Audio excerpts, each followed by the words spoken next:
with an electrifying pay-per-view. In the main event, the UFC light heavyweight champion produced nothing but legendary moments in 2024. Pereira maintains the move. Now Poatan is on the hunt for his fourth title defense in less than a year's time. A feat only two others before him have accomplished. But to do it, he'll have to take out a tactical and ruthless Russian destroyer. Unbeaten in his last 13 fights, and unfazed by the task at hand. UFC 313 появится новый чемпион на 93 килограмма. Fireworks await for the light heavyweight crown. The first and action-packed set of prelims start things off. In the featured bout, it's a thrilling matchup of rising stars. The fast-paced and explosive Joshua Van has displayed vicious striking en route to 5 wins in his last 6 bouts. He gets another stiff test tonight in the form of undefeated road to UFC winner, Seruya, whose bid for perfection will be put to the test against the toughest challenge of his career. Rising talent and hungry fighters are eager to make their mark. Also tonight, the middleweight division heats up as Brunno Ferreira will look to continue his rise with more powerful striking and hulking knockouts, while Armen Petrosyan will use his crisp hands and smooth technique to overcome Ferreira's aggression. Both fighters hungry for a big win. Expect headhunting from start to finish. The stage is set, and the octagon is ready. The UFC 313 prelims start right now.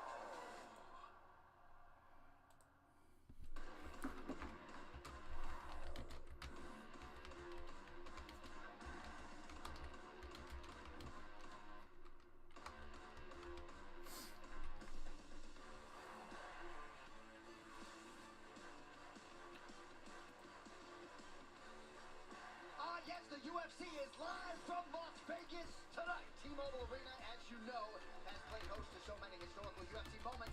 None as yet in 2025. That all changes tonight, and we shall see the much-hyped #1 contender Magomed Ankalaev has the goods to dethrone the great champion Poatan Pereira. Live from T-Mobile Arena here in Las Vegas, Nevada, we welcome you to the UFC 313 prelims presented by Bud Light. Closed captioning is available for tonight's telecast, and if you want to watch the UFC 313 broadcast in Spanish, that option is available to you on ESPN Deportes. With that, thank you all for being with us tonight for UFC 313. John Andrick alongside the legends Joe Rogan, former 2-division champion Daniel Cormier. How good is this? How good is this tonight, Joe? Oh, it's a phenomenal card. We have amazing fights tonight, particularly in the lightweight division, and of course, the light heavyweight title fight between, I believe, the most complex and dangerous challenge that Alex Pereira has ever faced in Magomed Ankalaev. The most complete fighter he's ever faced inside the octagon. Yeah, this is an amazing fight night, and it's 10 fights, so it's a sprint. The first fight was amazing. Between the last two guys, you only could imagine it's going to get better and better. And then if you want to be known, you want to walk into a fight knowing there's violence, put Justin Gaethje versus Rafael Fiziev in the co-main event, and then put Alex Pereira versus Ankalaev in the main event. It's going to be good. All right, let's get into the main event. DC, you were once the man in this light heavyweight division, and the...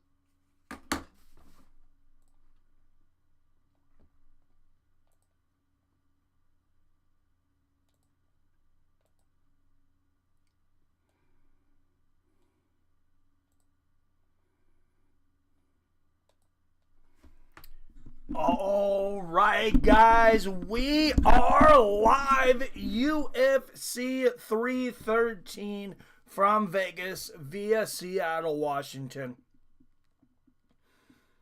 And we got a super chat to start things off. Thank you, Arcade Chaos, for the super chat, sir. What's up, Firefighter Gypsy? Going good, my man. Thank you.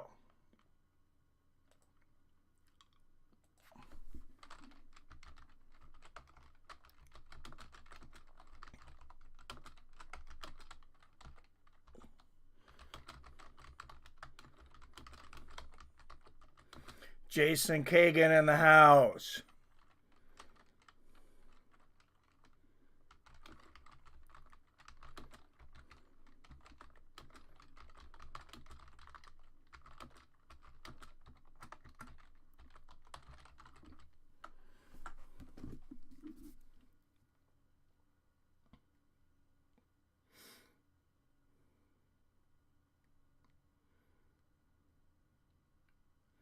Seven up in the chat. Don't forget to hit that like and share button.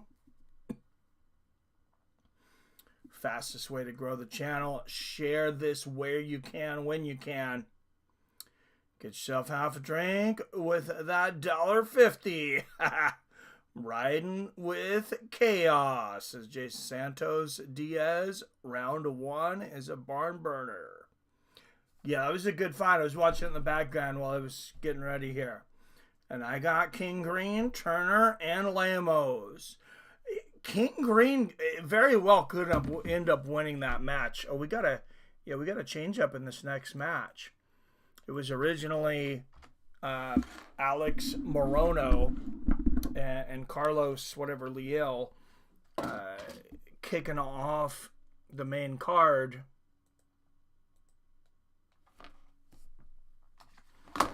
And now we got Marshall. Marshall and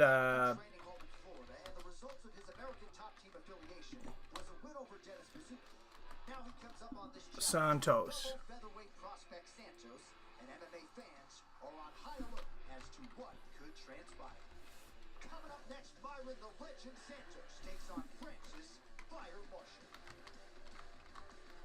How are you going to be a legend, Myro Santos? How are you a legend? You just got here. I didn't even know your name 5 minutes ago. If you choose to be challenged, how's this guy a legend? it's just the beginning.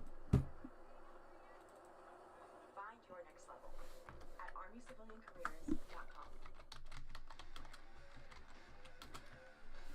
As a UFC announcer with a front row seat, I've been known to get pretty excited.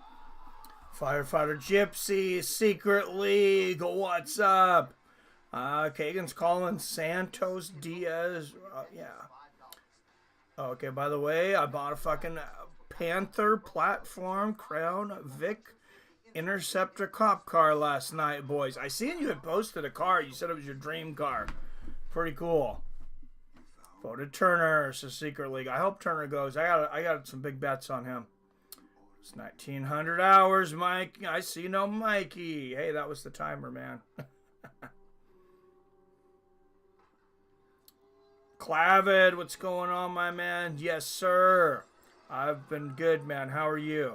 I cannot confirm nor deny my existence. Hey, who knows? Maybe none of us are alive. Maybe we're all just somebody's dream. Maybe this is one person's dream.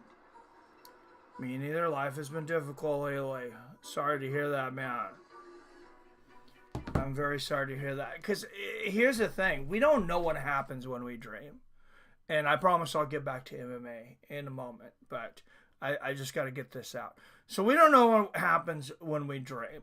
A lot of you have probably listened to Ari Shafir's talk on Joe Rogan when he did DMT, or a lot of you probably actually did it. So he talked about, in the span of about 10 minutes, he lived like an entire year. He was married. He went to work. He did all this stuff. So follow me here for a minute. Hopefully this will be worth it. So if we are somebody's dream, and people dream about 8 hours. So that's, I had figured this out. That's 480 minutes. So if 1 minute equals a month, if you look at Ari Shafir, so 480 months, that's 4 years. I mean, we've been here for more than 4 years, but I mean, who knows what we could actually live in those amount of time? Is that like a different world? I don't know. Maybe that person who it's, you know, they dreamt us all up. You can knock them out for another 2 hours. Maybe that buys you another, 120 months. My mom wasn't doing well, so I feel like I'm in hell. Sorry to hear that, man. My mom almost died yesterday, and I called an ambulance. She wasn't responsive. Felt like I was going to have a heart attack. Well, that's horrible, man. Pray for Clavet's mom. She's in my thoughts and prayers, man. I'm really sorry to hear that. My life is someone else's dream. The person dreaming is a twisted, evil SOB. Unfortunately, I feel like life is mostly suffering. It's a lot of suffering. And that's why we live for the pursuit of happiness. And what makes me happy? What makes a lot of you guys happy? Some fighting. All right, Marion Santos, 2 years younger at 24 years old. Some youngsters up in here. These guys are real young for me. Yeah, I'm just trying to get her to eat. I don't know. She's severely depressed. And I've had to become my own parent. Oh, man. I'm sorry to hear that, brother. Out of the blue corner at plus 210, underdog out of Coconut Creek, Florida. 8 wins against 2 losses. Francis Marshall. I just feel so bad. Well, I hope we can cheer you up a little bit tonight, Clavet. I wish I could do more for you from here, man. That just makes you feel horrible. Out of the red corner, a minus 260 favorite out of Las Vegas, Nevada. 15 wins against 1 loss. Marion Santos. Clavet, I don't know, terrible. Woke up one night a few years back to my daughter telling me the hospital said my wife was unresponsive. She's in a coma for 2 weeks. Mikey and the guys remember it. Yep. I'm sorry. Yeah, and look, she came out of it, and I hope Clavet's mom comes out of it the same very quickly. I'm glad you guys are here for me. It helps having people to type to. For sure, brother.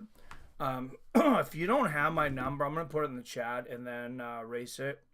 Like, seriously, call me, text me.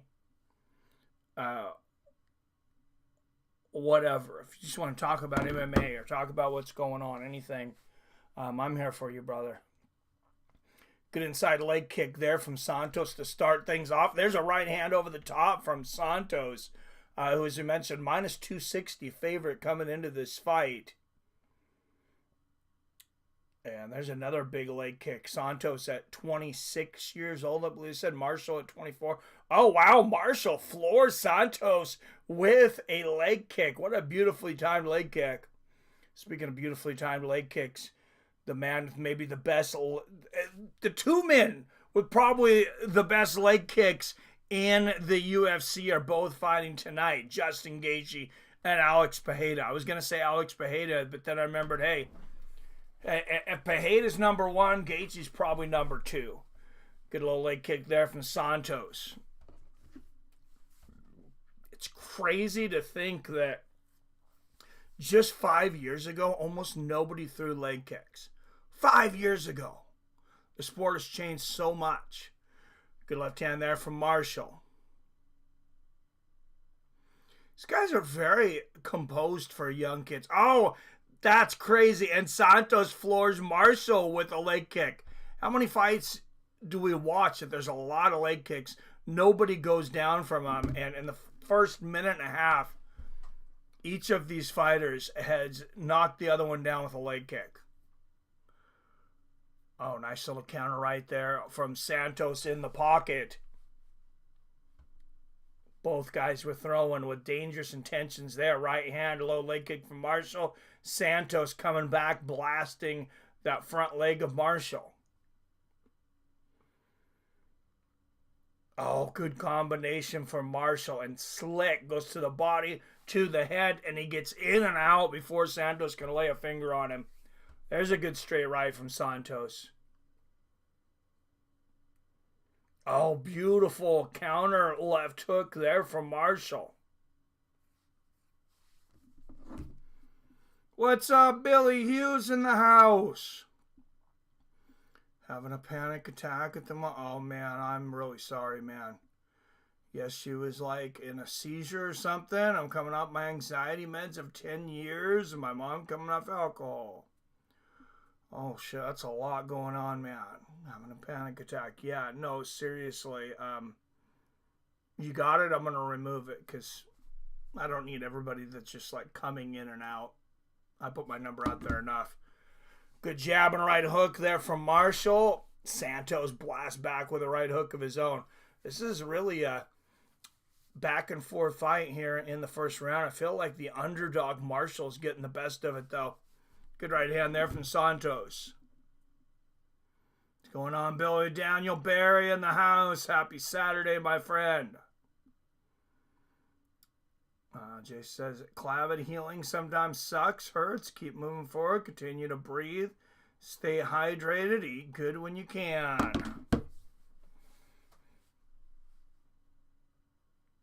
Oh, nasty leg kick there from Marshall. I mean, he's just been punishing Santos with those in the first round.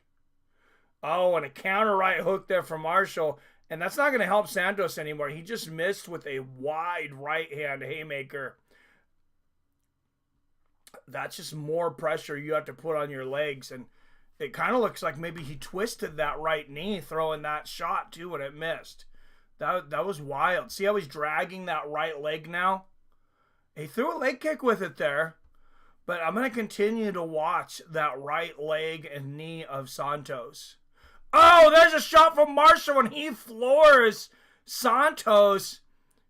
The knee might not matter. There's another big right hand from Marshall as Santos desperately are trying to get Marshall down to the ground. And instead it's the underdog Marshall who takes the back. And this is some nasty ground and pound because he's got leverage here. He's standing up with those shots. Oh, Marshall's a nasty, nasty boy here in this first round.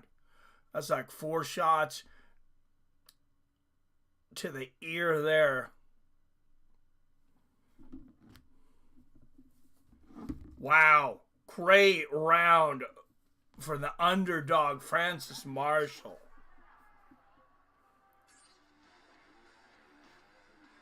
Anyone see the guy that says he time travels? He says Gaethje won by TKO at 4:21 of round 1 tonight. No, I did not see that, but that's going to freak me out if it really happens at 4:21. What's up, Jerry Clark? Great night for fights.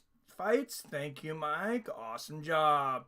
Thank you, Jerry Clark. Drunken Charge. What's up, Robert? It says 10-9 Mitchell. Or you mean Marshall. Yeah, that's how I got it, brother. Let's go into the corner of Marshall.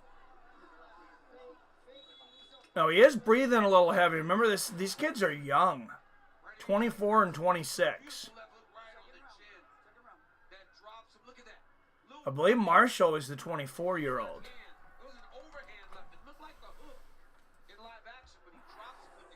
I don't know if you were, I don't know where you guys were at 24 years old, but imagine fighting in the UFC, at a numbered UFC, at a packed crowd in Las Vegas.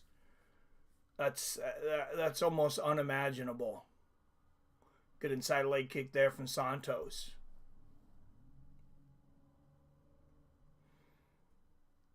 And Santos comes back with the left hand. He really needs to work hard to get back into this fight. That's got to be 10-9 Marshall on all 3 cards.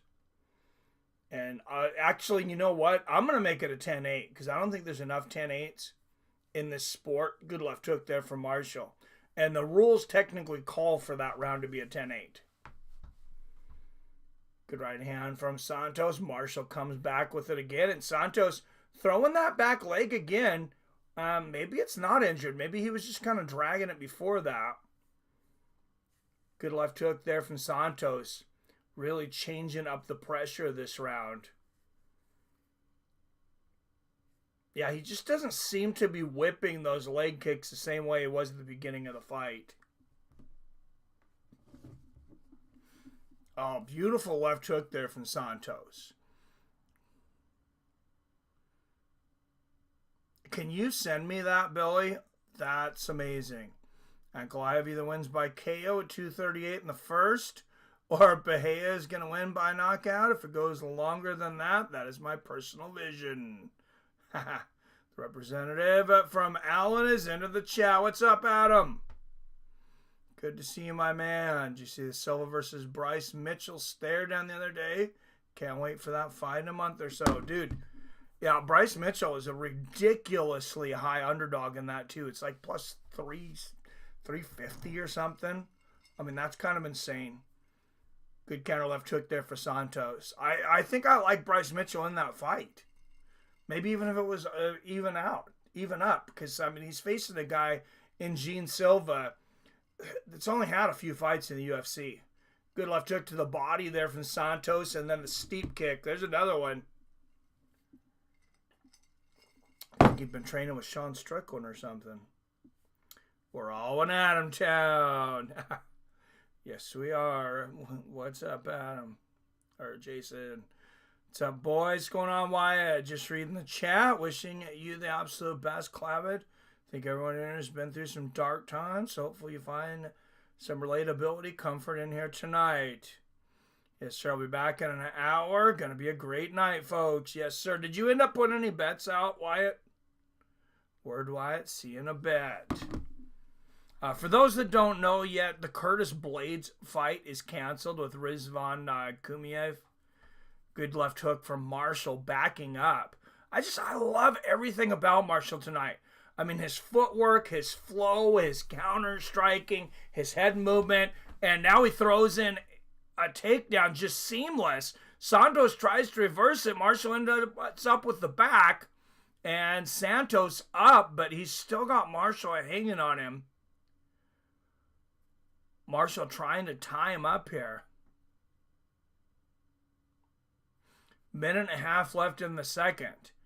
And, I mean, Marshall is doing about as good, as good as any 3-1 underdog that I can remember since the Peyton Talbot upset, which, of course, was a much bigger upset. Marshall he's just riding Santos. Ride him, cowboy, right now. So all Santos needs is some hoofs. It'd be like Marshall's horse right now.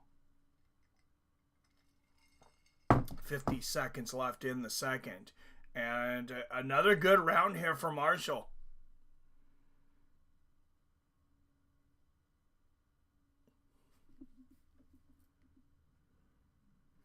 Just one of those you want to see. Please, judges, don't rob this poor kid.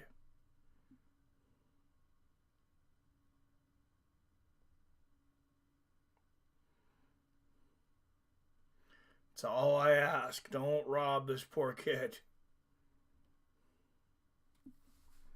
15 seconds left in the second.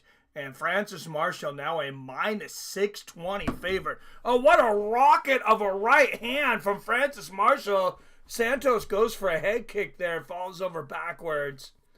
And Francis Marshall up 2-0.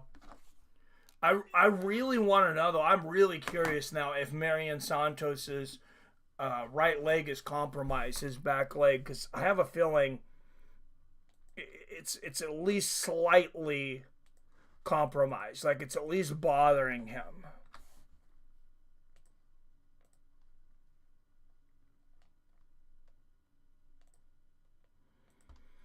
All right, third and final round. Man, what a fight to kick off the prelims. Can't ask for much better.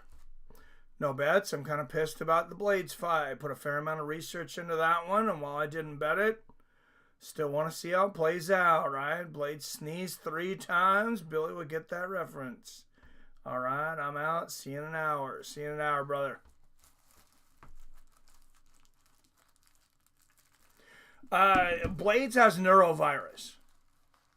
Blaydes has got neurovirus. He put out a post that he apologizes to everyone. I don't know if he did on Twitter. I'm friends with him on Facebook. So, you know, thoughts and prayers for him too. That neurovirus is pretty nasty. I guess it's making its way around the UFC Apex right now. So 2 fights off today because of that. The original card was a 12 fight card. Oh, what a combination from Marshall. Santos comes blasting back with the right hook there. Santos needs a finish. I mean, I got this fight 2017 Marshall. Good right hand on the chin there from Marshall.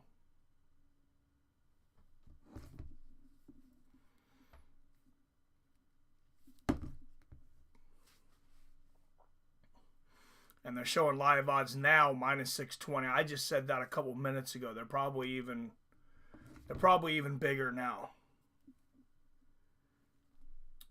Yeah, Marshall's minus 810. Marion Santos plus 500. Good right hand on the body there from Santos. 4 minutes left in the round. There's a steep kick. And Marshall with a beautiful right hand right on the chin. Oh, what a counter right for Francis Marshall. I just love this kid, this fight. He's just so slick tonight. I hope we see more of this out of him. Just 24 years old. Good straight right there from Santos. Definitely going to bookmark that name in the back of the old noggin. Good left hook and a right hand there from Marshall.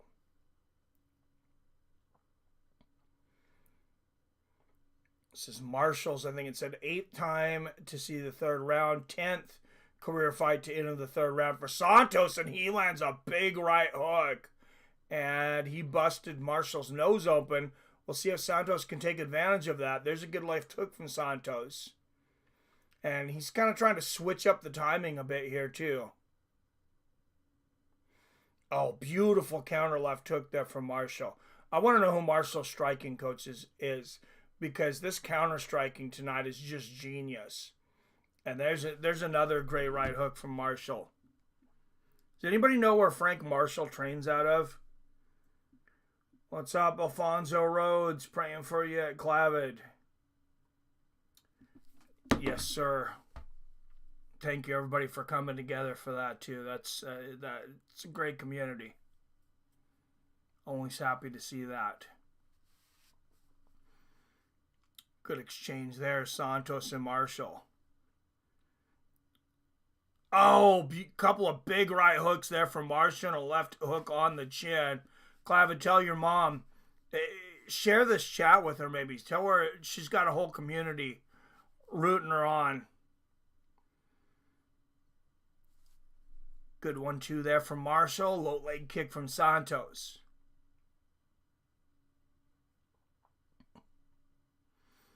Alcohol is not an easy one to kick. That is a long, brave journey.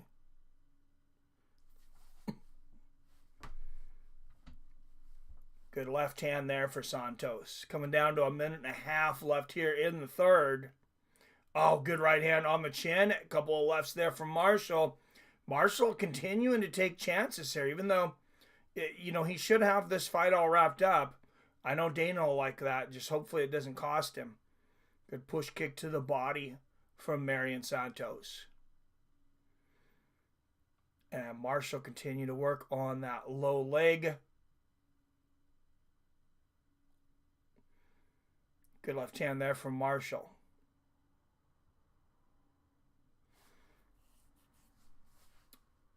Oh, beautiful exchange there. Left hook and the right uppercut there from Marshall. Jab and a big right hook there from Santos. Left hook, right hand, Marshall, and Santos comes back with an equal combination. Here's Marshall with another takedown here, though. And look at him just throwing Santos around. Like, that was just pure momentum. Santos, it looked like, was going to end up being the guy on top, but Marshall just keeps him rolling and somehow ends up on top in Santos' guard. Santos looks pretty exhausted, too. 3 of 5 on his takedowns for Marshall tonight. Not bad.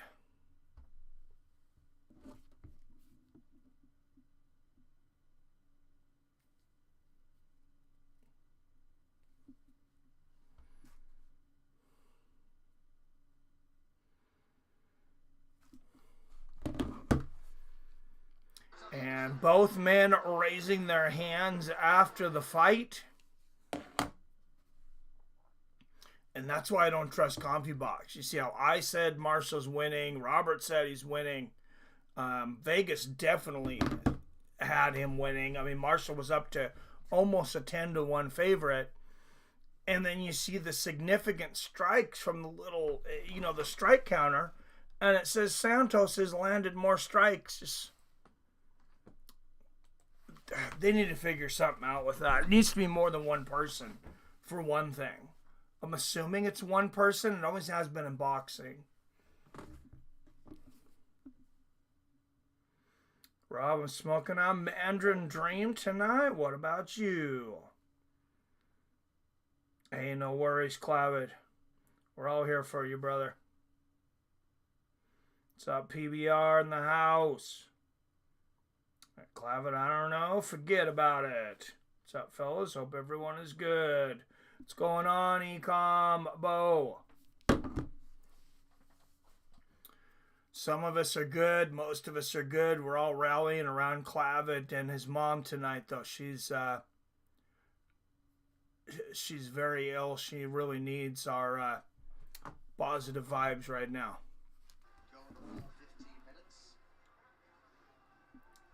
Yeah, we're doing well, Sclavid. All right, let's hear the decision here. This should be unanimous for Francis Marshall, but you never know, especially in these earlier prelim fights. Ladies and gentlemen, after 3 rounds, we go to the judges' scorecards for a decision. Derek Good scores the contest, 30-27, Marshall. Chris Lee has it, 29-28, Santos. Oh, here we go. David Lethaby scores the contest, 29-28 for the winner by split decision, Morono. Are you fucking kidding me? And there you go, and there's the first robbery of the night. Well, you could have made some money if you jumped on the Vegas train. I mean, Vegas thought Marshall was winning so big that they had him a 10-1 goddamn favorite. No, of course he didn't. He had a good first round, but second and third, he did take me down, but he didn't do nothing with it.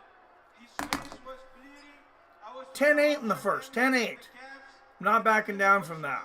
He didn't do nothing. The takedown that he landed was just to stop the fight, not to do real damage. So sounds good. Wow, what a Robert DEI score. Right, so they officially announced the Saudi TKO boxing promotion. I did. That's going to get really interesting, man. I was a little bit concerned because with the judges, we never know. I didn't train to leave the fight in the hands of the judges, but he's very tough. I landed good Went strikes. shopping in Watom. They were heavy, but I can't drive, so I had to walk them. Oh, shit. Landed, damaged everything. Yeah, it's no fun. He hold me and didn't do nothing. So I won. Sorry, guys. I know you guys wanted your guys to win, but yeah, that was mine. Their guy did win. He just got robbed, Santos. You know it. Dude knows it. You know when you lost a fight that badly.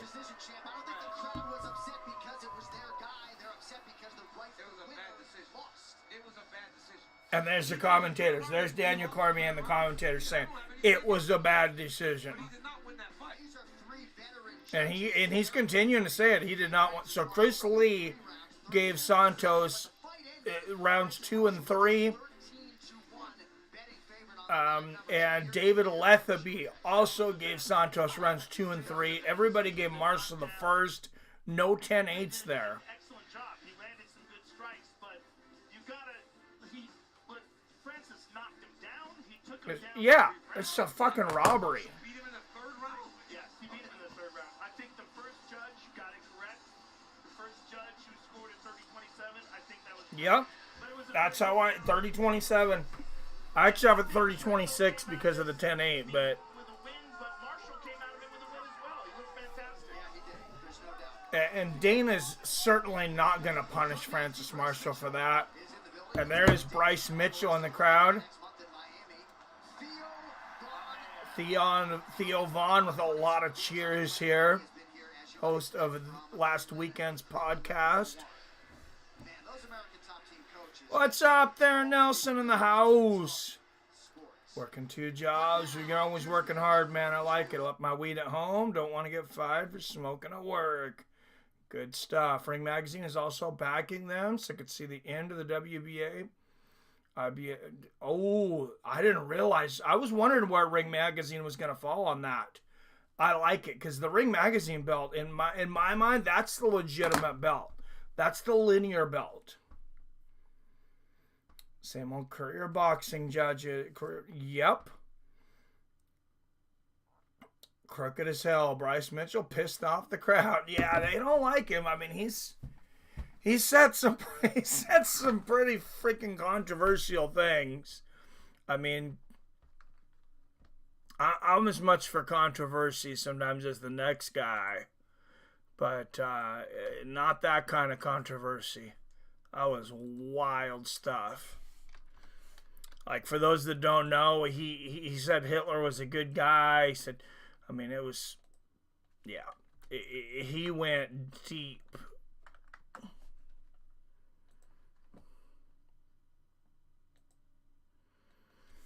He went to the well and kept going.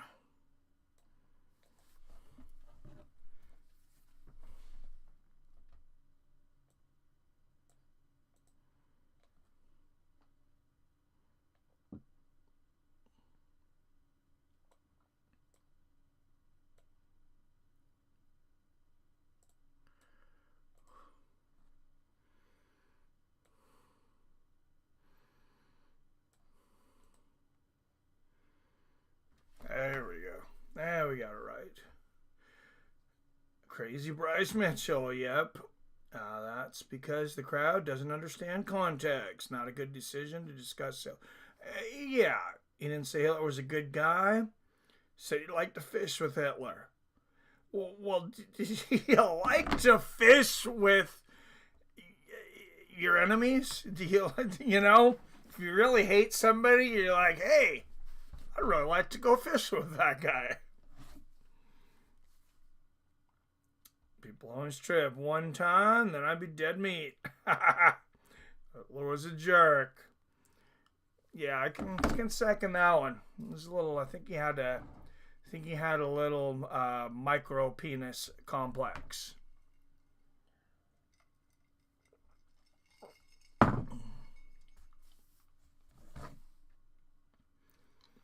All right, 20 up in the chat. Don't forget to hit that like and subscribe button. Alex Moreno, Carlos Leal coming in this one next. And Morono's coming into this fight a huge underdog.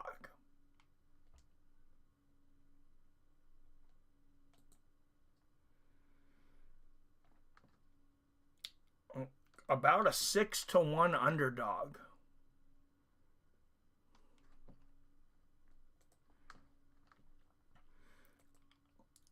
Which, to me, that's pretty crazy.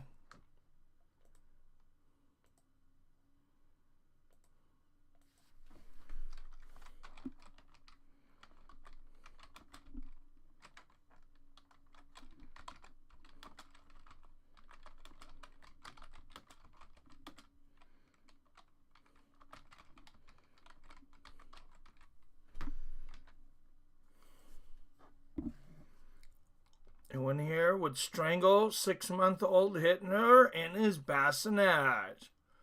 Who wouldn't? Anyway, have a great weekend. Work until 11. That's late, man. Then alive. Did anyone watch 1923? That darn show was good. No, I haven't, but I'm curious. Need a shower? I'm going to shoot you a text, Mike. All right, sounds good, Clavitz. I appreciate that. Anytime, my man. New episode tomorrow night. Y'all baby stranglers. Set up. Jason Kagan set us up. Anxiously rubs hands together. All right, Alex Morono, 4 years older at 34. Both men 5'11". Carlos will have a 2-inch reach advantage. Carlos Leal, I mean, this is just hard to justify for me. Minus 700 favorite. Alex Morono plus 500 underdog. I mean, I would pick Carlos to win this one if we're just talking about a coin flip, but man, it's just rough. All right, out of the blue corner, a minus 700 favorite. He is the biggest favorite on the card out of Curitiba, Brazil. 21 wins against 6 losses. Carlos Leal.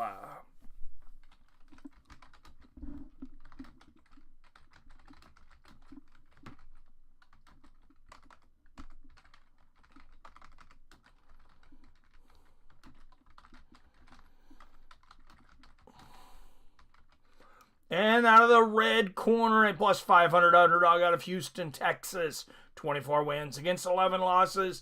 7-5 is a UFC underdog, Alex Morono.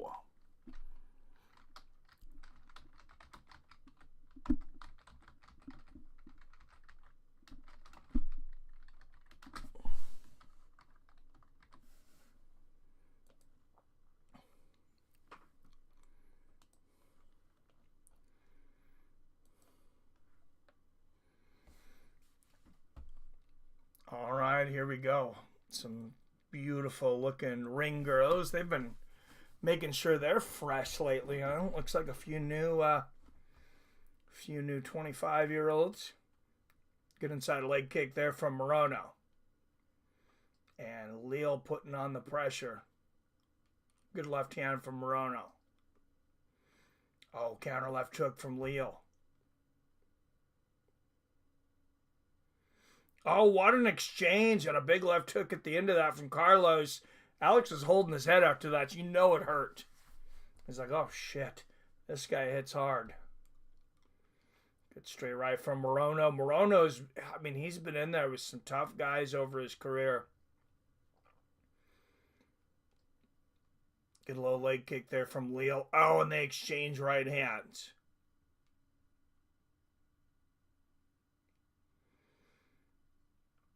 So I feel like Alex Morono is right in this fight. Oh, good 1-2 there from Alex. Knee to the body from Carlos Leal. And exchanging right hands in the clinch. Club needs a 6.5 foot tall, 300-pound Samoan woman to rub him and turn his muscles into butter. That's my grandfather's middle name, Alphonsus. I agreed. Let me see if I... Yep, I did.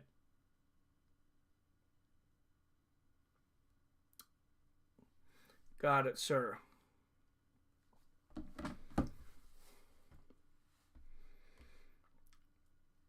Oh, good right hand there from Leal. And he's starting to get the timing of Morono down. And he's really starting to back Morono down up against the fence. Morono, not known for the best fighter while he's backing up. Good 1-2 from Morono. Right hook lands for Leal. Oh, there's a big left from Leal and the knee to the body. Carlos Leal starting to land some big shots here. Another knee to the body from Leal. Good right hand there from Morono. Oh, what a combination from Carlos Leal.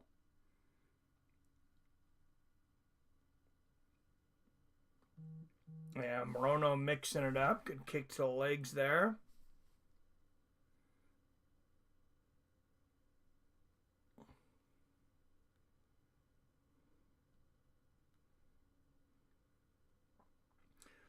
And Morono's going to swing himself out, swinging like that. Oh.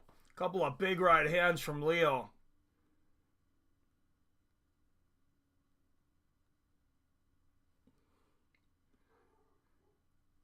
Oh, another big power combo there from Carlos.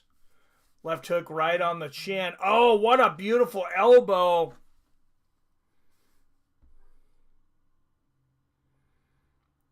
Good right hand and a left hook from Morono. Oh, no! Leal with a huge power combo. They are banging it out against the fence, but Morono, I just don't think... He's just not going to win a firefight with Carlos Leal. Leal hits a lot harder. Oh, and Leal's starting to attack the body now with left and right hooks and big knees to the body. There's 2 more elbows. I mean, Morono's about as tough as they come, but Leal is really pouring it on right now. And jump knees to the body. Leal just decimating the midsection of Morono. And there's 4 elbows in a row for Leal. And now he goes back to the body. Just like he's punching a heavy bag. Oh my goodness. Back and forth. Around they go. 65 significant strikes in 4 minutes for Carlos Leal. And Morono is really reeling. They're going to stop it at any time. And there it is. Keith Peterson steps in and saves Alex Morono. Wow, that was scary. Carlos Leal looked like a contender in that fight. Yes. Well, I mean, look, 700-1. He came in fighting like a 700. Damn. Carlos Leal looks like he's the giant at the party that says, I don't have any coke, but his eyes tell the whole story. Oh, the guy at the party, yep. Leal saw the decision in the last fight and chose violence. Yeah, he's like, I'm not playing that fucking game. I still feel so bad for Francis Marshall. I mean, that kid he just got ramsacked by those 2 judges.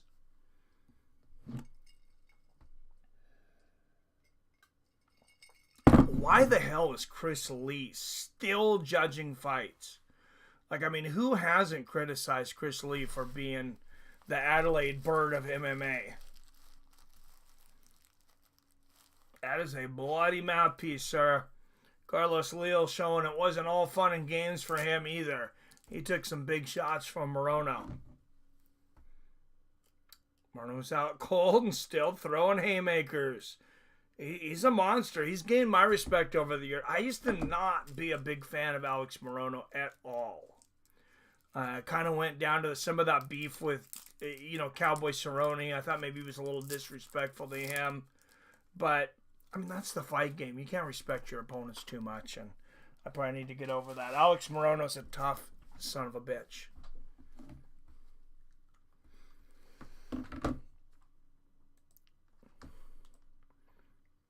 All right, this is a fight I went back and forth on betting on. I decided not to pull the trigger. I was leaning Armen Petrosyan, though. The odds damn close in this one. Both guys have been a favorite at one time. Fajeda was a favorite for quite a while, and then now Petrosyan is the favorite. Alright, it is now time for the official decision brought to you by Bud Light, official beer sponsor of the UFC. Well, we don't have to worry about this official decision. Ladies and gentlemen, referee Keith Peterson's called a stop to this contest. Morono has reached old man status in the organization. Yeah, he has. No doubt. If these judges had anything to do with it, it would have been a split decision.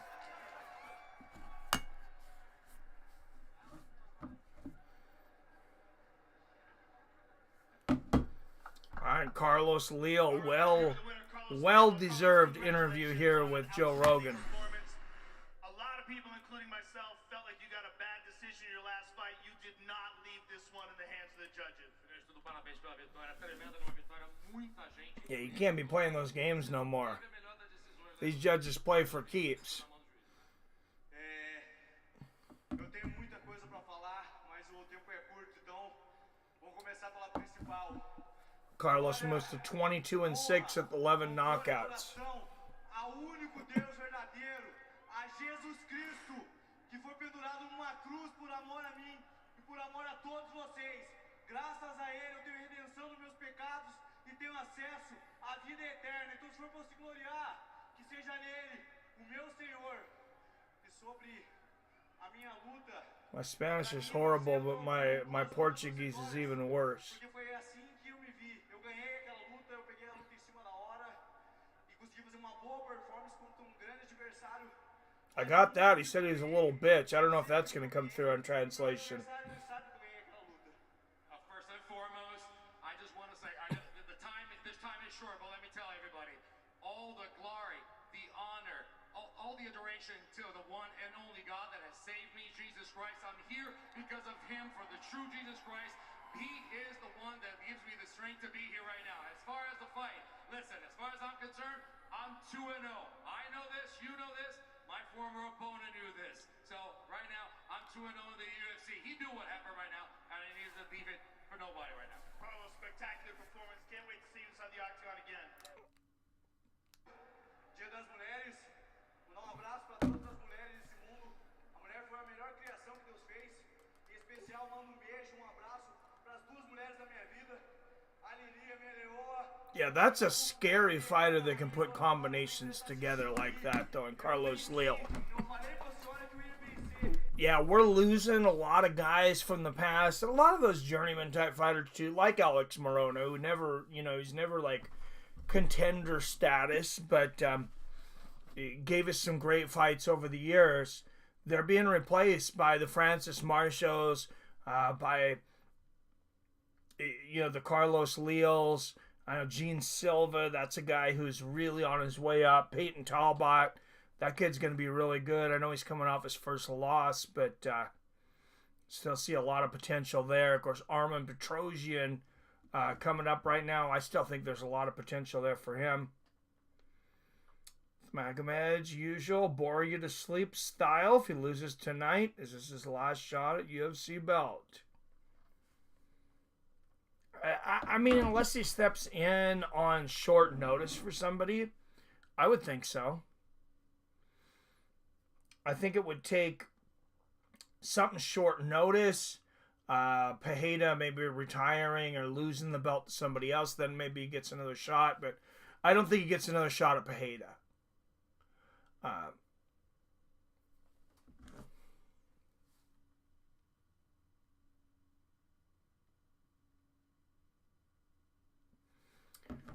Speaking of Magomed, coming in on a 13-fight win streak in this fight against Pereira. Doesn't Pereira only have 13 fights ever? I want to say he's 11-2. And there's Brunno Ferreira warming up in the back. 12-2, second shortest average fight time among active middleweights, 5 minutes 42 seconds.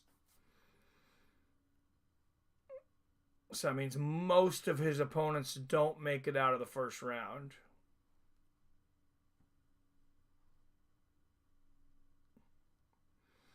And there's Armen Petrosyan, 9-4.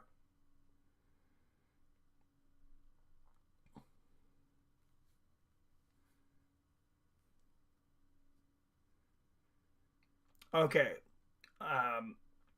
Putin's got 14 fights now, 12-2. Of course, the knockout loss to Izzy, and then he was submitted in his very first fight ever in Jungle Fight.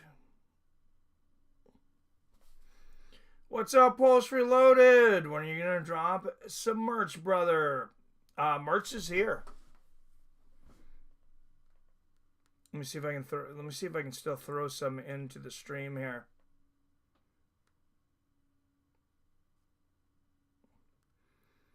Yeah, merch has been here. They need to make it easier to find, I guess.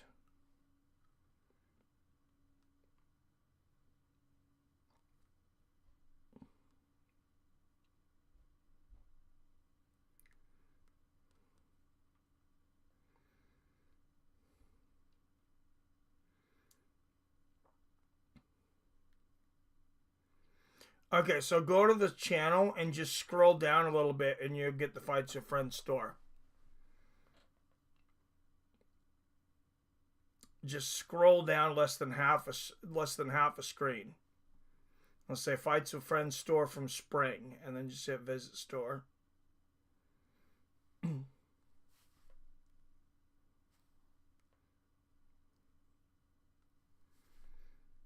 Morning from Japan, Kurosu Chimu. Or good morning to Japan. What was that? Oh, I need to get your designs though on there. I need to look at the Twitter. Sorry, I'm real bad at checking my messages, but yeah, if you want to send me that stuff for shirts too. Who was that French Muslim middleweight that fought in Pride and UFC? They let him go when he was on a win streak during Usman's reign. Billy says Gegard Masasi. Absolutely, bro. Gegard's from Netherlands. He's Dutch. French. Yeah, I can't think of who that would have been.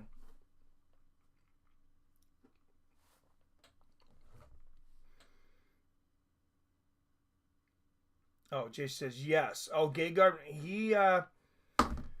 so he got signed by PFL, and then he ended up having to sue them because they weren't giving him any fights, and they asked him to cut his pay in half, and they wanted even more. They wanted even a bigger cut later.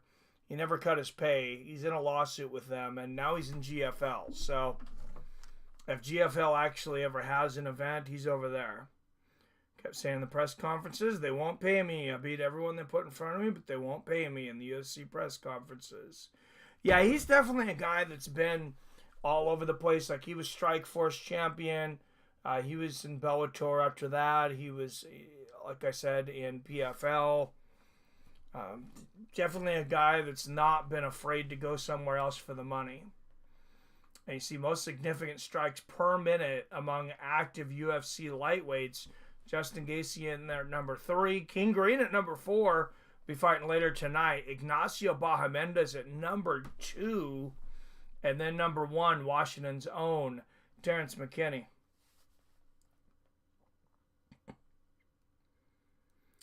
Saucy is in our favorite new league, the GFL. Yep, UFC cut him when he was on a fight streak. Yeah, they didn't re-sign him to a new contract. All right, there is the co-main event. I didn't realize Fiziev was ranked all the way down at 11. That seems a little low. Gaethje's still at number 3, so a big win for Gaethje, and he's still in title contention despite being knocked out in his last fight by Max Holloway. I think Gegard takes Izzy. He would challenge him for sure. Yeah, it'd be a very tough fight for Izzy. Especially stylistically. Gegard's such a good grappler, and he's got such a high fight IQ.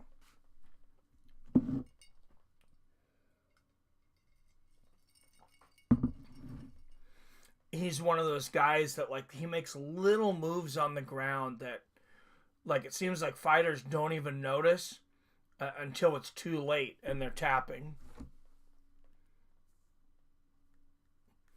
All right, 20 up in the chat. Don't forget to hit that like and share button.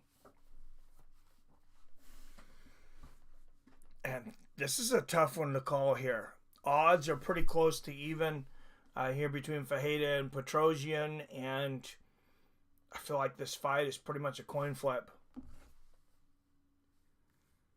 And he swung ground and pound the way Ferreira used to. Yes, sir.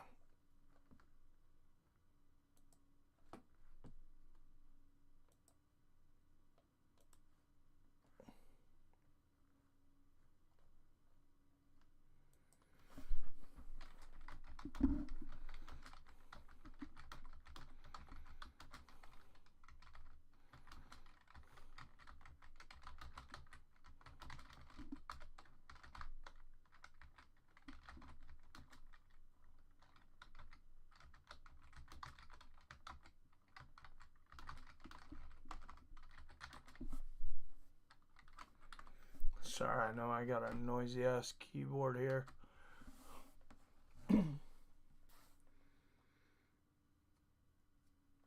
Doing a little future telling myself. You guys will see what I'm talking about later.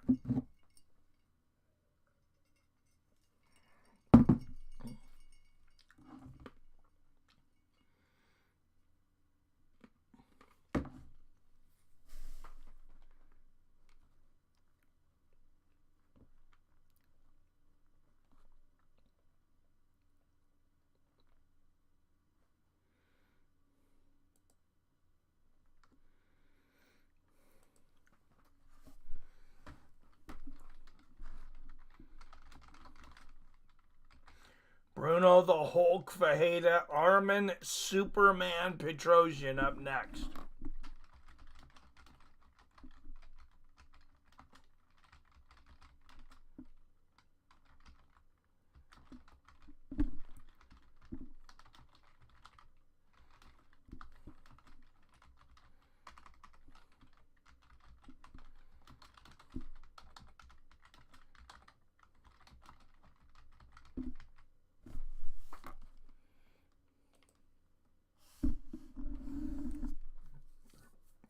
You know, it's crazy. Pereira still with just 14 fights. Doesn't speak English. And he's the most popular guy in the UFC right now. I mean, does anyone disagree with that? If he's not, who is?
So Bill says Brunno Ferreira is the most popular man in the UFC. Mike, I'm confused. Did I say Bruno? Alex Pereira. Sorry, Alex Pereira is the most. I think it's the most popular in the UFC right now. Now, that would be confusing.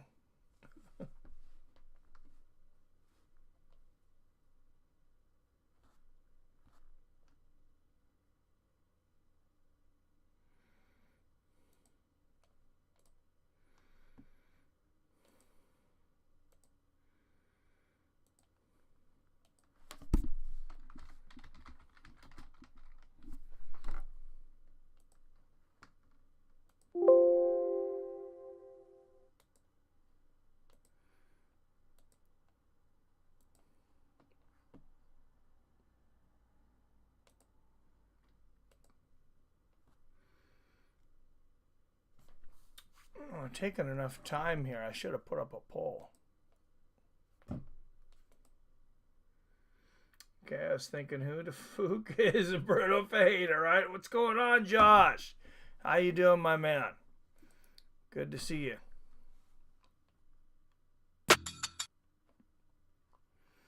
All right, well, 21 votes. 76% of you voted for Jalin Turner. That was on there before the card started tonight. Anyone see Phil yet? I have not seen Phil D. roll. Brunno Ferreira, third highest knockout rate in middleweight history. One of 8 spinning back elbow knockouts in UFC history.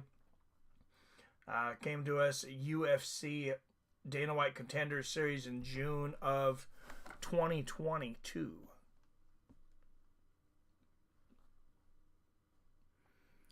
Wins Mitchell versus Silva. One more month. I think I saw Phil earlier in the chat. Yeah, he's usually like one of the first ones in.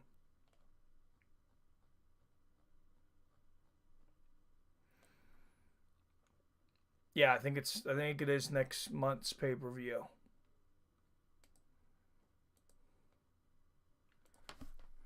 Oh, I was not quick enough on the poll. Sorry. All right, out of the blue corner, he is a -140 favorite from Yerevan, Armenia. 9 wins against 4 losses. Armen Petrosyan. And those odds swung again. Armen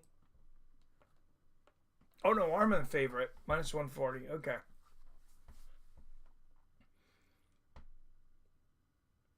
And out of the red corner at plus 120 underdog out of Curitiba, Brazil.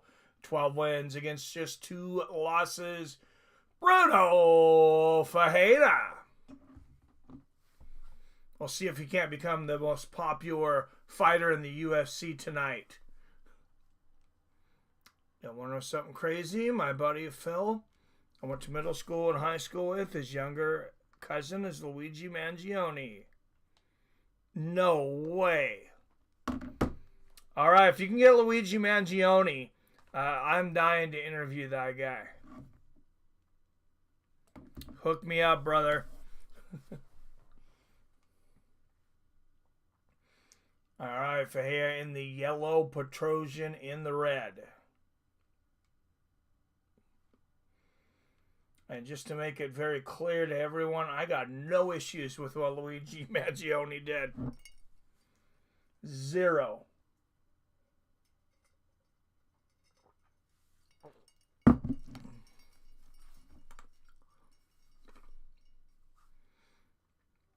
Yeah, but I haven't talked to Phil in years. They have a really huge family. Oh, okay. No worries. Get a little leg kick from Petrosyan to start things out. Adam Mellon says Luigi might be busy. Yeah, a little bit. Have a crush on his cousin, Barry Ellen.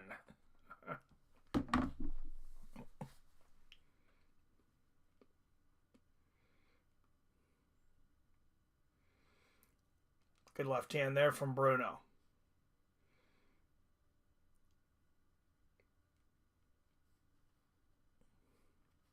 Petrosyan with the body kick.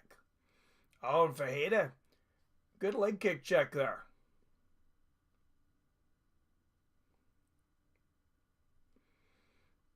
I was talking about, you know, how 5 years ago leg kicks were not near as big a part as they were of the game as they were a few years ago. Well, what a combination from Ferreira. He about took Petrosyan's head off with that left hook. Went down to the body first and then up to the head. I'm just surprised that more guys aren't good at checking leg kicks. And I know they're really low. And speaking of low, there's a nut shot to Ferreira.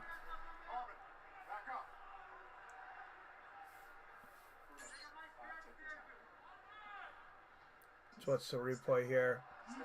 No, it's just the inside of the thigh. I didn't think I'd seen a low blow. No. Well,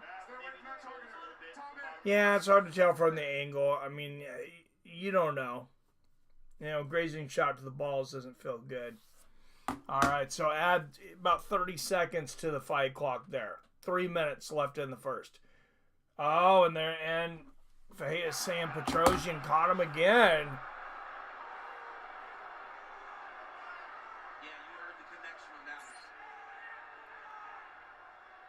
I mean, you guys heard him at the press conference, though. Ferreira, you know, he was saying, you're going to love these nuts. You're going to love my nuts. So, I don't know what you can really say to Petrosyan about that, except for he should probably lose a point right now.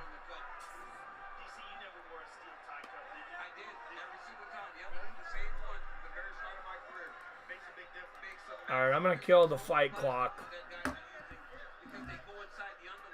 Brunno's a powerhouse. I smell a KO coming. Yeah, I seen he's in the same prison as Diddy. There it is.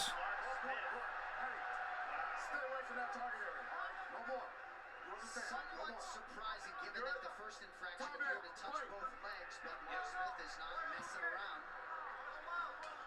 Oh, head kick from Petrosyan after that. And now Petrosyan's in a situation. This could really change the dynamics of the fight. Because Petrosyan is in a situation where he might feel like he has to finish this. A couple of good right hands there from Armen. You don't want to spot around with these judges tonight.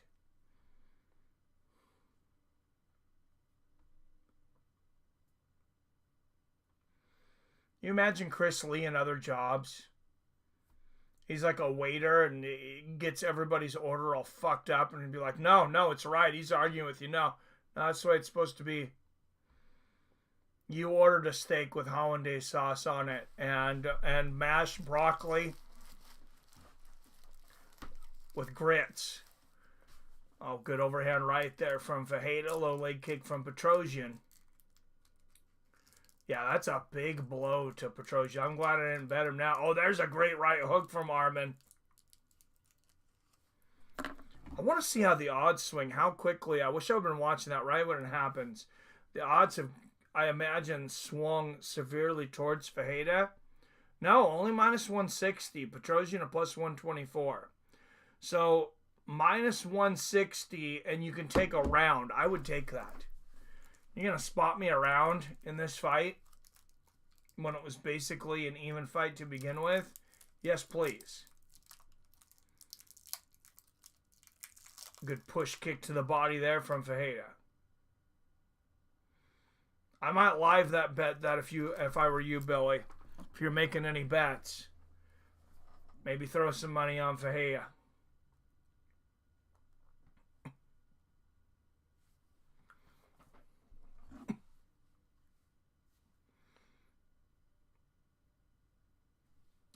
Ferreira with the takedown slams him. Only minus 130 right now is Ferreira. Oh, big knee there from Brunno. So Chris Lieben is judging some of the fights tonight. Well, God, he can't be worse than those other guys. Good right hook for Ferreira. There's a combination from Petrosyan. Oh, good right hook there from Ferreira. Superman punch from Armen. Armen looking to come in with the arm and the hammer.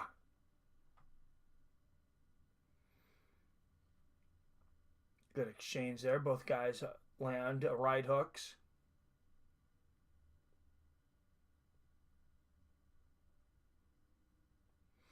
Head kick Petrosyan. And yeah, that really made that important round for Armen. Because if he wins it, then, I mean, he gets that point back. Of course. If you gave that round to Ferreira, that's a problem. So Ferreira plus 100 at the moment. Petrosyan minus 130.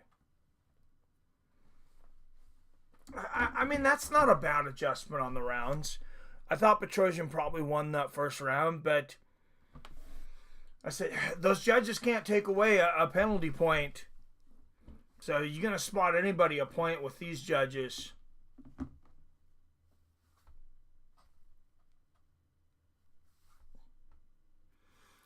I think there could be some money to be made there.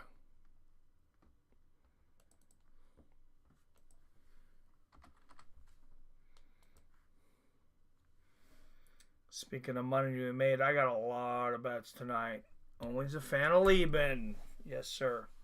But they're all on 3 fighters, so I'll make it easy since Curtis Blaydes is out. I got Jalin Turner, I got Alex Pereira, and I got Justin Gaethje. So, I'm very confident on those 3 fighters. I mean, especially going to give me even money on pretty much all of them. Good right hand from Petrosyan and the head kick. Low leg kick there from Armen. And Ferreira chasing Armen. There's a good side kick to the knee from Ferreira. That was a beautiful counter right hook from Petrosyan. This is a floating right hook, too. Got some good bets as well. Nice. Yeah. I feel like this was the best betting card that I can remember in recent memory. What's up, New Britain, Polly?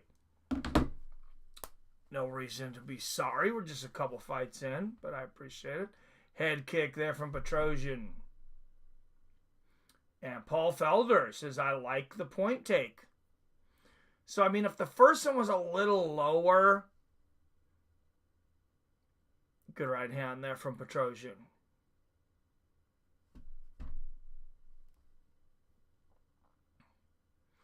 And you give that round to Ferreira, it's a 10-8 round. That's tough to come back from.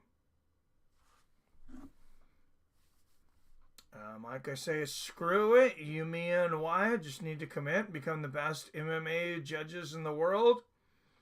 If we can break Wyatt of his maple syrup addiction, we can do it. Haha. Ex-fighters should be the only judges allowed in MMA. They do well. There has been a few ex-fighters, though, that have been horrible judges. Oh, good right hand and a left hook there from Ferreira. I think the judges should definitely consult with real fighters. Good right hook from Petrosyan and a head kick. This is turning into a heck of a fight. Armen with the low leg kick. And Armen's, he's kind of had to abandon those body kicks, too, because of the point taken away. And it doesn't seem to be affecting him that bad. Ferreira going for the takedown there, and he finishes it. I mean, Petrosyan barely tapped his butt on the canvas, so that's not much of a takedown. Good left hand there from Brunno, coming on up on halfway through the second.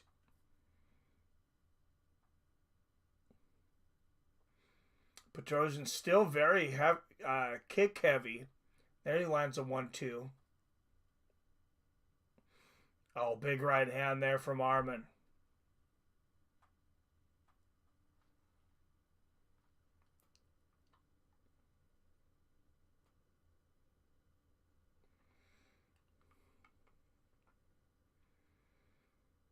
Good body kick from Ferreira. Left hook and a right hand. Ferreira plus 150 on the live odds. Minus 195 for Petrosyan. There was a good left hook to the body from Ferreira. Petrosyan's going to say that's low. It's open to interpretation, though. Mark Smith gave the other fighter the benefit of the doubt. Let's take a look at it. I think it was on the hip.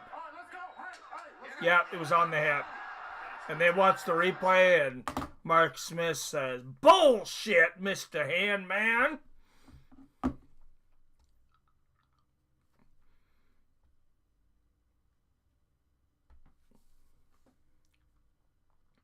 Bragging rights from whoever remembers what movie that's from. Oh, good 1-2 from Petrosyan and 2 head kicks. And now Brunno goes back with a head kick. And Ferreira just tackles Petrosyan like a linebacker. Talk about a power double leg.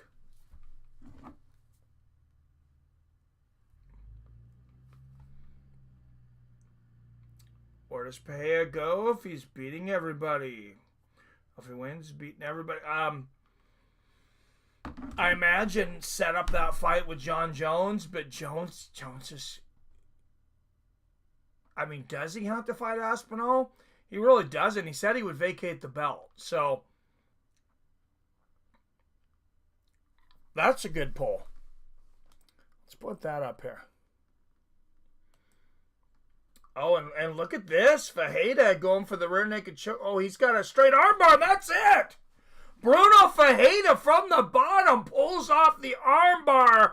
And what did I tell you? You'd have cashed. I said when he became minus 130, when he became even money, I said bet Brunno Ferreira right now.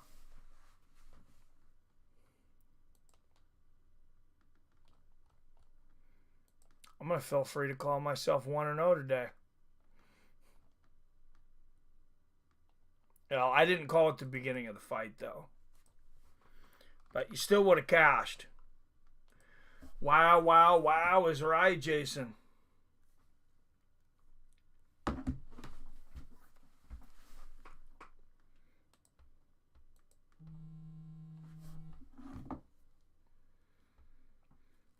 What's up, Mr. Kagan? Somewhere, Husamar Pal Harris is smiling. That's who I saw in there. I saw a tree trunk of a man swinging bombs, trying to get a hold of just a little itty bitty tiny little just give me an earlobe, give me that last knuckle of your pinky, and I'm gonna fucking squeeze and I'm gonna pop your shit. And he got him, Mikey. He got him. Yes, he did. People have been dying. I've been hearing because I actually got a full-time job. So I haven't been. I haven't been on. I haven't been online all the time. So I've only had about the past 15 hours or so of internet fight week time, and for the past 24 hours, all I've heard is that the white dude. I don't remember his name. Petrosyan. All I Yeah. heard is, oh, his outstanding striking and this, that, and the other, and Fajita, he's too short. He doesn't have the length and this, that, and the other. And I'm like, I don't know. Yeah. Unless it's John Jones, I don't usually root for the taller guy. Well, I don't root for John Jones. I'm just saying, in my experience, whoever has less to hit in the fight usually wins. I mean, that's just my experience. I would much rather fight somebody bigger than me than somebody smaller than me, but I'm abnormally large. So well, you're punching up instead of down, so yeah. Yeah, but it's been a good fight night. We've had a good card. Yes, sir. We had an armed robbery, which had decision. And Morono, fuck. Man, let's pour out a little liquor for Morono here. All right.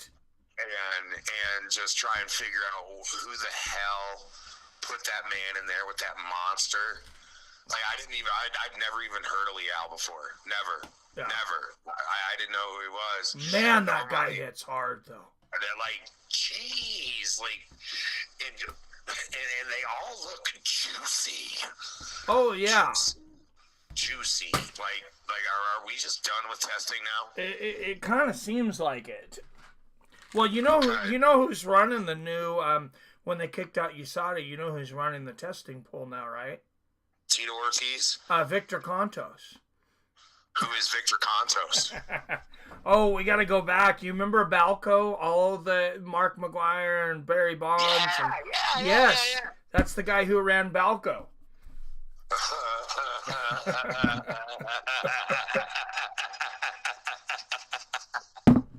He's out. He's running the testing facility for the UFC.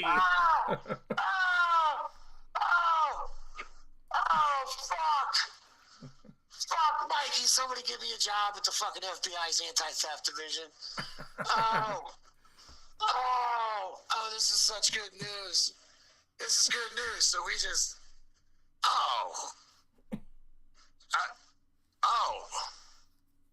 that's kind of sad. And how the fuck is John Jones still fat? What are we doing? He did look much less fat. He did look much less chubby in his last fight, but yeah. Yeah, but he's still a fucking scumbag. Yeah. Oh, for sure. Scumbag. Absolutely. Scumbag. Absolutely. Where are we at on the Aspinall Jones situation? Like, what are we doing? Dana's saying it's done for this summer. Jones is still saying that he wants to fight, but hey, I have no idea. You think we're going to find out by the end of the night? Good possibility. Yeah, this would be a good time to announce it. Yeah, is Jones even in the building? No idea. You never know. He might be hiding under the cage right now. Where are they? Anyways. Vegas. They're in Vegas? Yeah. They had a goddamn fucking decision like that in Vegas? Yep. What the fuck? Well, that's where fucking Chris Lee is licensed at. I don't know why they don't get rid of that guy. Who the fuck is Chris Lee? He's the one of the worst judges in the history of sports, period. Well, I'm understanding that, but shit, just a jackass, I guess. He's thought always judging, though. He's one of the top 5 judges in all of MMA. I mean, for the amount of fights that he judges. Oh, this is bad news. Do we have a home address on this guy? I'm like Jack Nicholson in that one movie where he's a rich guy and he finds out his waitress isn't at work because her son is sick, so he gets him a doctor. I think France. Yeah, sorry. Go ahead. Yeah, I will. I will move families to different countries if it means there's some stability in my life. I've actually done that, but I helped a dude get his family across the border once. But I did that all from here. I just knew some people who knew some people who knew some people, and fucking. Didn't realize you were a coyote. not. I'm a coyote whisperer. I'm a coyote whisperer, maybe. A little bit. I was gonna say, you know, Francis Marshall he's hiding in Chris Lee's house tonight. I cannot wait to see Dana get asked a question about that fight at the press conference. How has no fighter found one of these judges and just beat the fuck out of them? These guys have massive restraint, in my opinion. Dan Hardy. That's why. Yeah. That's why. You know, Dan Hardy said, Herb, do your fucking job. And Dana was like, deuces. Fucking deuces. Hall of Fame. Deuces. See ya. Fucking title contender. Fucking deuces. The biggest fucking British MMA stars sitting next to fucking Michael Bisping. Fucking deuces. That's why. Billy says Jones is doing coke under the octagon right now. With Brock fucking Lesnar. Billy's killing me. He's trying to activate my life insurance, that piece of shit. Oh, jeez. Oh, Brock was on everything. I bet you know what? I wouldn't put it past him to have life insurance on all of us. Huh? That could Billy, be. Yeah. That's what the fucking mob used to do back in the early 1900s. Yeah. Yeah. They'd sign you up for life insurance as soon as they put you on the fucking payroll. Oh, yeah? Yeah, the Jewish mob started doing that. Arnold Rothstein, he did that. And he convinced Meyer Lansky. A whole bunch of guys do that. I can see Billy's doing that. I can see Billy fucking, his Irish ass fucking doing that. As soon as he can figure out how to spell my last name, fucking it's over with. He's probably got half a mil on me. Shit. It's like, that dude weighs 350 pounds. He smokes 4 pounds a week, 4.5 pounds a week a year. Fuck yeah, I'm going to put $500,000 on him. We're going to cash out on Jason's fat ass. All right, well, I'm going to let you go. I'm not going to monopolize the whatchamacallit. My voice is still recovering from being sick last weekend. You want to talk about an asshole of a fucking throat. Jesus Christ. Geez. Well, I'm glad you're feeling better. Oh, yeah, I'm fucking you and my cat, too. Fucking daughter's dog. Daughter drops her dog off for when she goes to work, so we watch her dog. She's just a little 2-year-old puppy. And she usually runs up and sees me. I'm puking as the dog comes up the stairs. She's all bounding around the corner, all happy to see me. And she just like squats to all fours. And fucking like, oh my God. Oh my God. But yeah, I'm feeling better. I may or may not call back. Fucking talk to you. All right, later, Jason Kagan, everybody. And thank you, Frankie Torizo, with the super chat. Says this card, Pereira and Gaethje on the card, there'll be a burner. Oh yeah, it's going to be a barn burner for sure. You know, there'll be at least one barn burner. Yes, sir.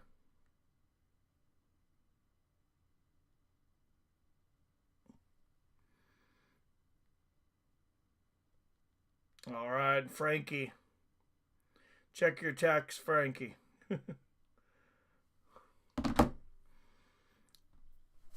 All right, Ray Seruya and Joshua Van up next. Ray undefeated. A lot of people picking Van in this fight, though. Frankie, what's up, Frankie? Not a whole lot. Can we, since I heard you guys talk about Jones a little and cheating and shit, can we talk about GOATs for a minute? Sure. Okay, so the 3 GOATs, it all depends on who you're talking to. There would be John Jones. Let's see, there's Jones, there's Khabib, and there's GSP. As far as UFC guys, so that takes away Fedor. Okay. But all right, so I'm thinking Jones can't be the GOAT, even though on paper, and if you saw the finishes of his fights, he'd be the GOAT. But where would he be without steroids, eye pokes? He probably would have lost by now, I imagine. Yeah, and well, in my mind, I mean, he has lost. I thought he lost the fight to Dominic Reyes. Right. And he got lucky on the decision against Gustafsson in the first time. Yep, and he also could have lost that fight to Thiago Santos. That fight was very close. Yeah, split decision. So he got lucky on that. And plus, the eye pokes fuck up everything. My brother just wrestling around when we were kids. He would just barely rub his thumb across your eye and it would fuck you up so bad. Oh, dude, like it scratched your cornea, rubbing the thumb. Oh, that's horrible. No. I'm talking about the soft part of his thumb, just barely rubbing against your eye. And it messes up your other eye because you're all squinting and you're all fucked up. And, so when Jones eye pokes people whenever they're doing good, he sticks his hand out, massages their eyes with the tips of his fingers. And once that happens, you're not going to want to go back into that situation. Like, you're not going to want to try to get close to him because when you do, he pokes your eye. Yeah, well, I hope Mark Smith is reffing all of his fights from now on because Mark Smith is not fucking around with taking away points. Well, then I wouldn't be surprised if Jones never fought again, or if he waited 2 years on the Aspinall fight, you know. Yeah, I say he fights this year because he's waited too long. I think he's going to fight this year. Well, he knows that Tom Aspinall would fuck him up probably, so he doesn't want that, you know. It's a tough fight for him for sure. If I was Jones, I wouldn't fight Tom Aspinall. I would rather fight Pereira because you can take Pereira down. Yeah. Because like that, who did he fought? I think Jan Blachowicz. Yep. Was taking him down at least a few times. Yeah. Okay, so that's one go. Jones is bullshit, I think. So that leads you to Khabib and GSP. Well, Khabib only fought 3 guys in the top that were in the top 3. You know, he was beating a bunch of ham and eggers before that, and he was a weight bully. Like, he almost died like 4 times cutting weight. Like, he was a 170 guy fighting 155ers, you know? Yeah. Billy says Mighty Mouse should be up there with the GOATs, too. I agree.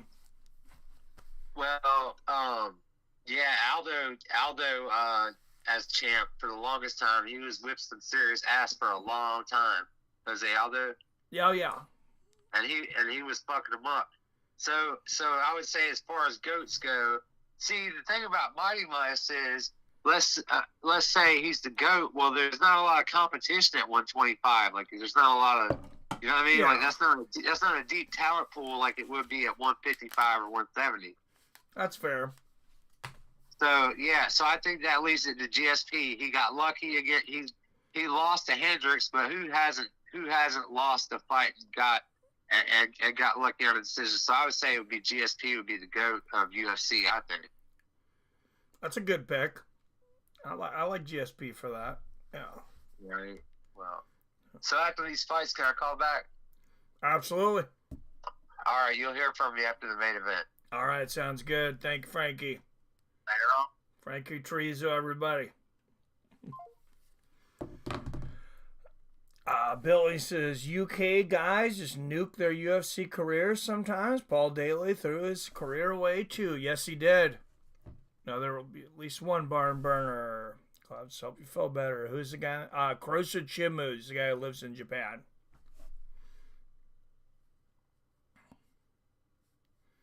I don't know if I'm pronouncing that right, but I feel like I'm probably not. Cloud says 100.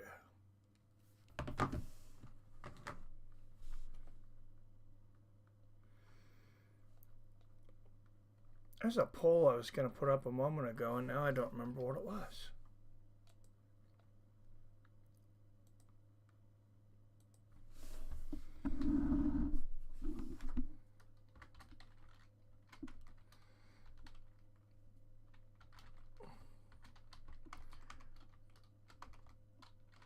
You know what, though, since we were just talking about it, let's put this one up.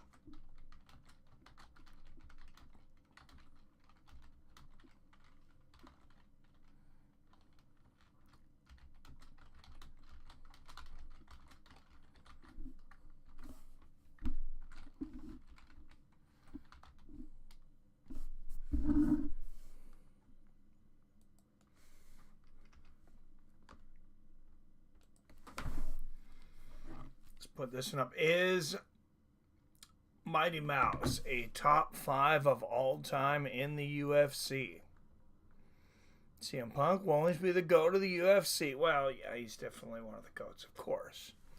Says Billy is right. CM Punk dominating wrestling, dominating the UFC.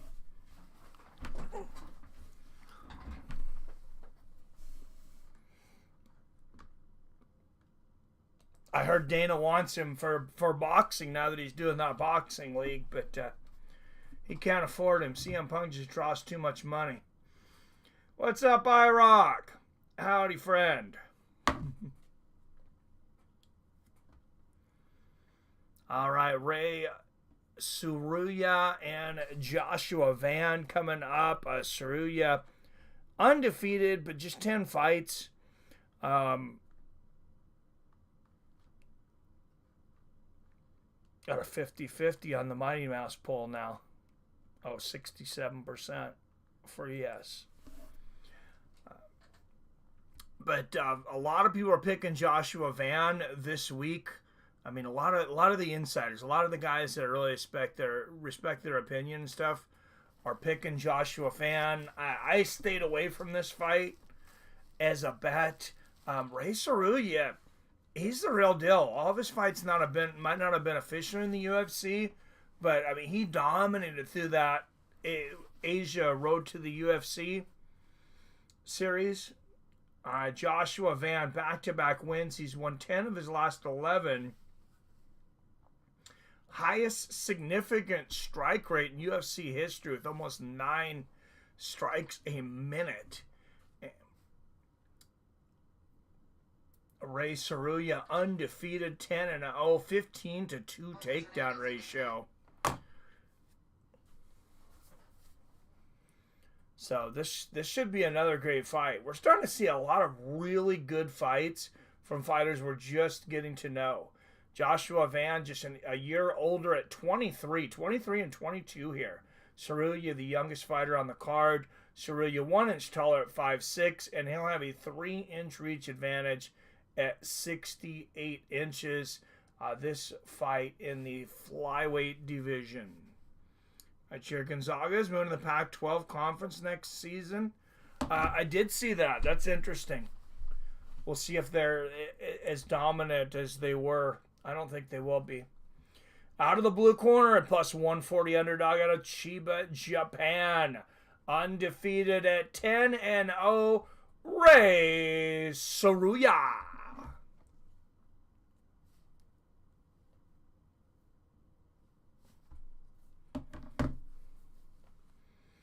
And out of the red corner, a minus 165 favorite out of Houston, Texas.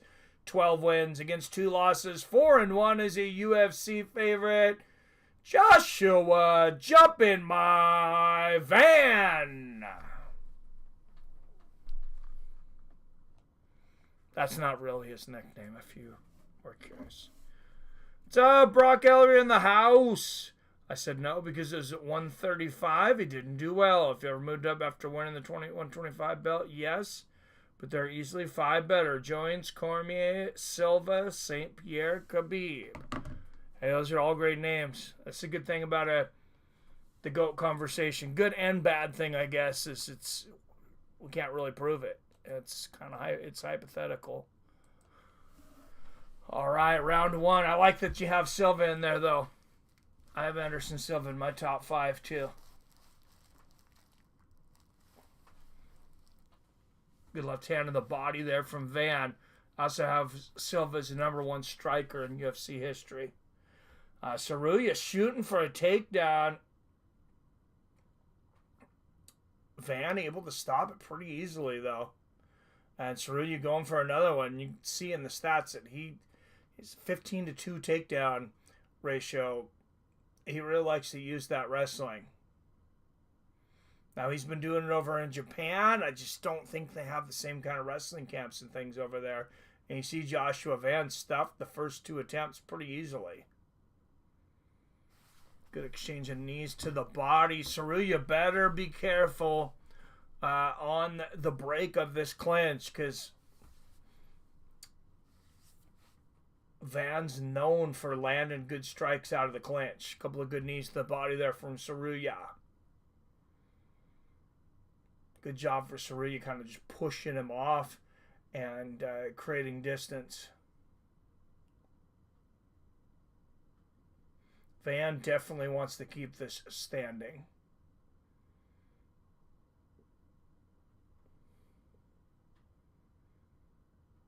Both guys land a right hand. Oh, big 1-2 from Van. He really tagged Seruya. And there's a left hook right on the temple from Van. Yeah, this fight just seems to really favor Van.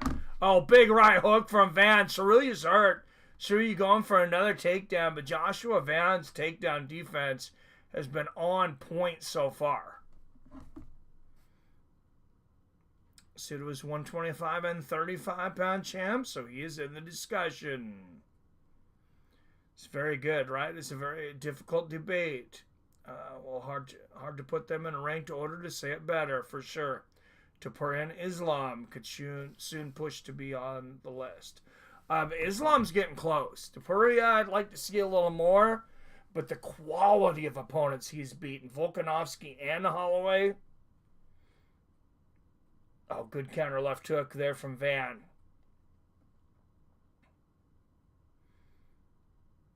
Right hand from Seruya backing up. These odds have got to be crazy in favor of Van, I would think, right? So, oh yeah, minus 620. Jesus, that's crazy. That's really crazy. But Seruya just not really looking like he has a lot of answers against Van tonight. What's up, Kai's 25? I'm doing good, brother. How about you? Arcade Chaos, he also handled Bryce.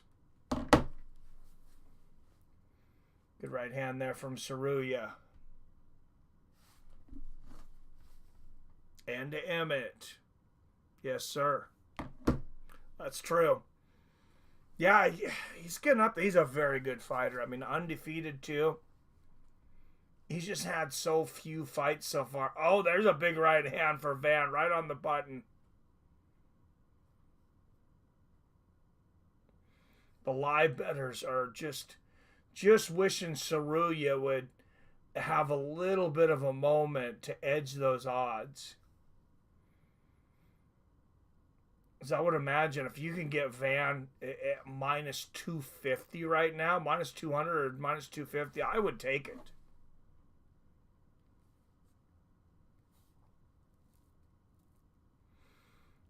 And yeah, no, Van's still sitting at minus 620.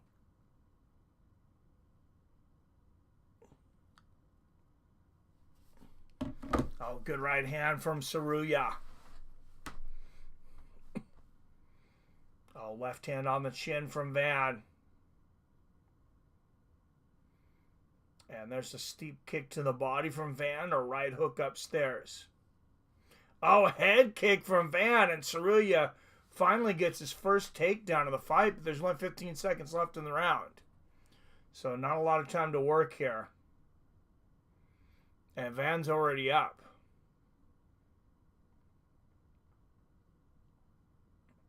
Oh, what a left hook out of the clinch. Remember I said Seruya had to watch out for Van's shots coming out of the clinch, and he got tagged.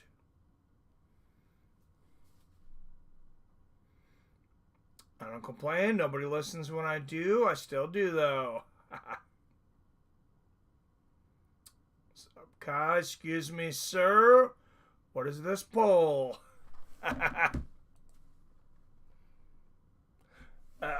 We were talking about goats, and there was a little question of whether Demetrius belonged there.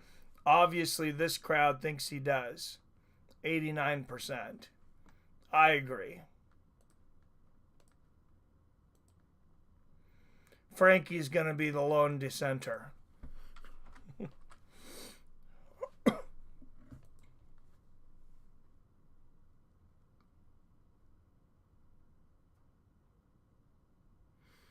Disrespect to even create such a poll. You should be ashamed of yourself, Michelangelo. Shame.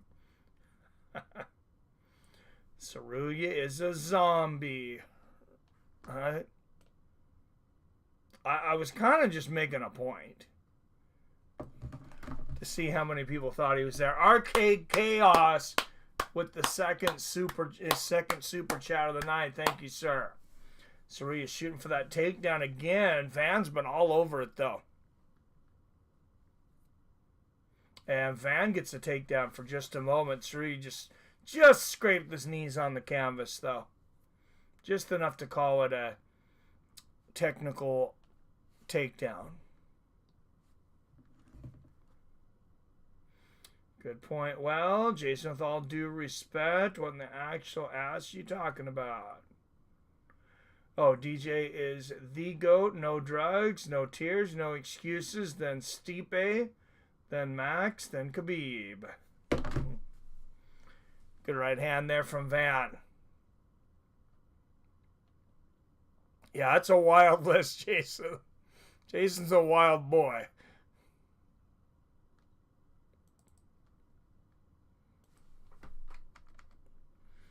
Thank you again, Arcade Chaos, for the donation. Oh, now Seruya. Great throw there, and hands up on top and side control.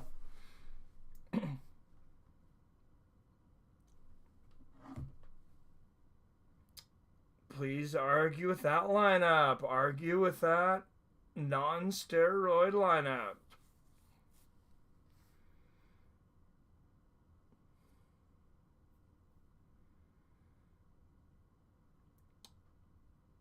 Hoping I make it the main event. And they are up. If you heard of GSP, I'm sorry I can't buy into the Stipe GOAT talk. I have him as a GOAT at heavyweight, and you know he was my favorite fighter, my favorite heavyweight when he was active, and I actually agree with you, Arcade. I like him as a heavyweight GOAT, but like overall GOAT, no. Top 5 in UFC history: CM Punk, Mike Jackson, Sean Salmon, James Toney, Charles Crazy Horse Bennett, of course. Bennett never fought in the UFC, though. Please, my body was a big GSP fan. Me, not so much. Oh, my buddy. Stipe has 3. Oh, the most heavyweight title defense wins. Yes, sir. Kane was better. Yeah, but that ain't saying much about him. 10 out of 13 takedown defense here for Van today. 2 minutes left in the second. Now, if Seruya can't take you down, like he's generally going to lose, I think. I know he's undefeated, but he always gets a ton of takedowns.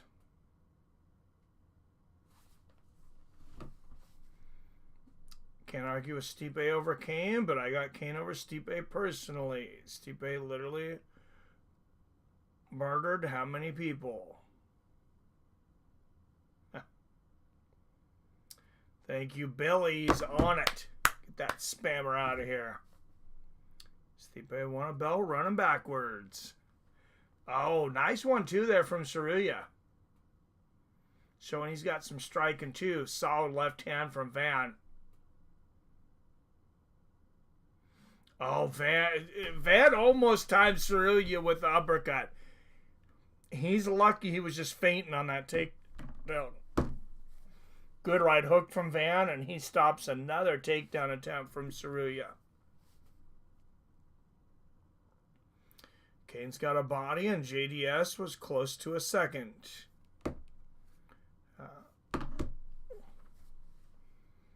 Seruya throwing some spinning shit.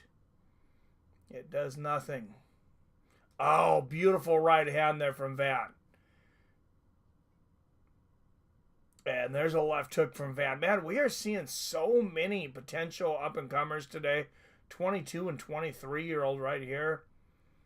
Seen 24-year-old Francis Marshall get robbed earlier. There's a good right hand on the chin from Van. I got a lot of fighters under 25.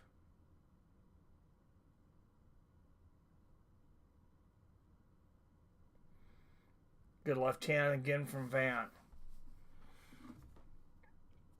And I got Joshua Van up 20 to 18. This word from DraftKings Sportsbook. And that should be easy. As a UFC announcer with a front row seat, I've been known to get pretty excited. And with this latest DraftKings offer,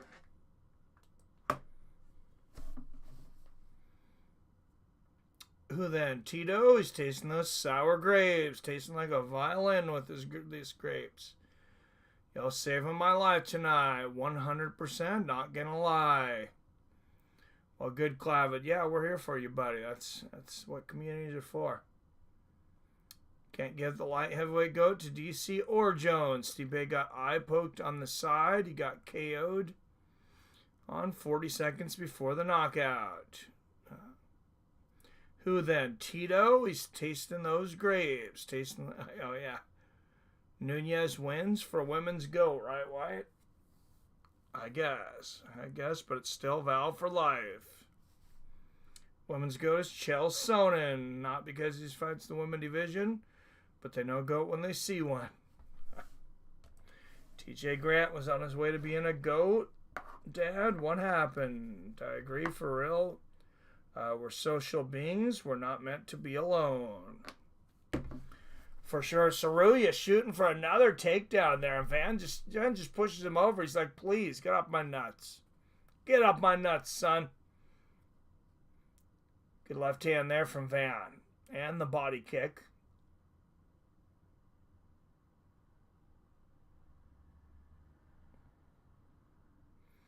And Seruya shooting for another takedown. I mean, that was low.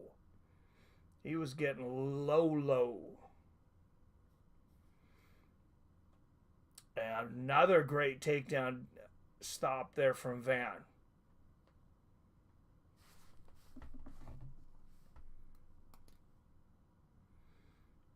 Can't count Jones for the same reason you can't count Bonds or McGuire, right?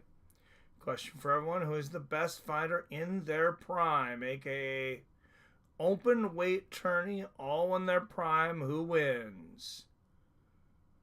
What are you saying about Spider Silva, Jason? Watch your mouth.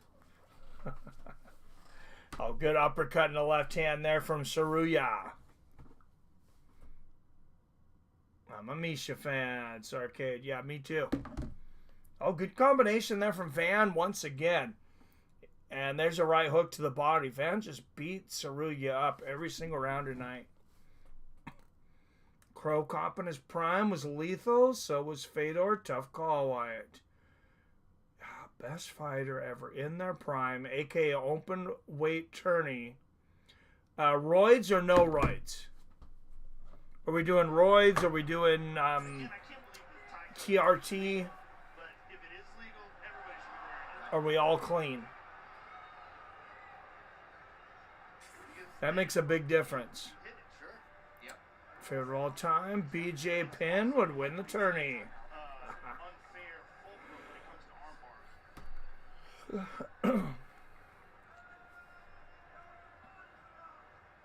Open weight tourney. Any version of a fighter who fought pro. You know what? I'm going to throw a sleeper out there that I think would do really well. Just because, you know, there's some obvious ones out there. But I like Boss Rutten. And Boss Rutten is in that tournament. I think he's got a great shot. Any version of a fighter turn pro. All right. Said all time, roids and all. Going DJ and Gegard. Mike should watch those. If they run roids, that counts. All right. Fedor, open weight, what? 1 week tourney? 1 night tourney? And Seruya just continuing to fight for those takedowns. What should I watch, Arcade? Who's the working man's goat? Who never held a belt? Top 3. I would give that to Donald Cerrone. Think either Uberim or primed Coke Jones. Yeah, that's true. John Jones has got to be in there.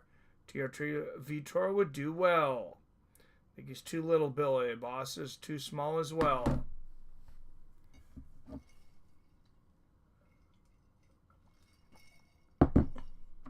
Oh, Ngannou's got to be in there. Yeah, Diaz brothers, the working man's goat. F the dive bomber Cerrone.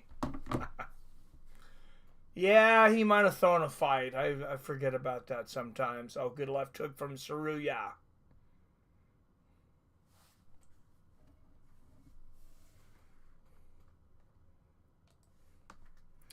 All right, that pulls over 92%, putting DJ in the top 5. Mighty Mouse chokes out Carwin in under 3 minutes.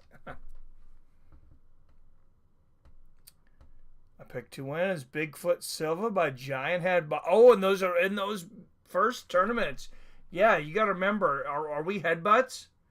Good right hook and a left there from Van. Because you got to put...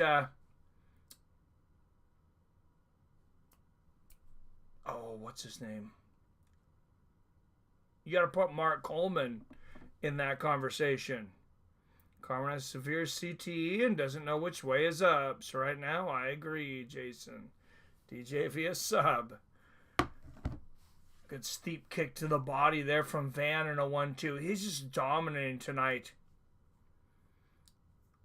It just shows when Seruya can't get you down and hold you there, he just doesn't have a lot. Good left hook there from Van. Saruya's face is all beat up. There's a good right hook from Seruya.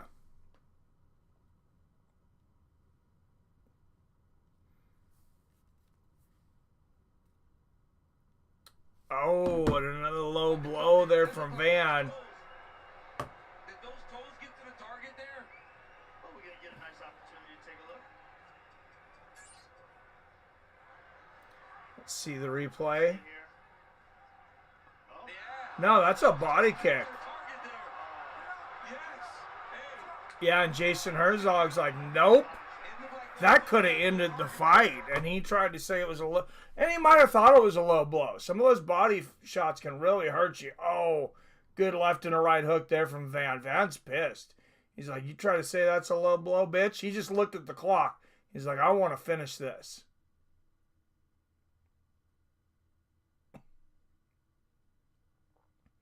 Ten seconds left. Oh, what a left hand from Van. He just about finished it there. And there's the body kick from Van. Dominant performance tonight from Joshua Van. I think he would have knocked a lot of guys out tonight. Seruya's just, I mean, he's just tough as nails. Matt Hughes versus BJ Penn one last time. Jason.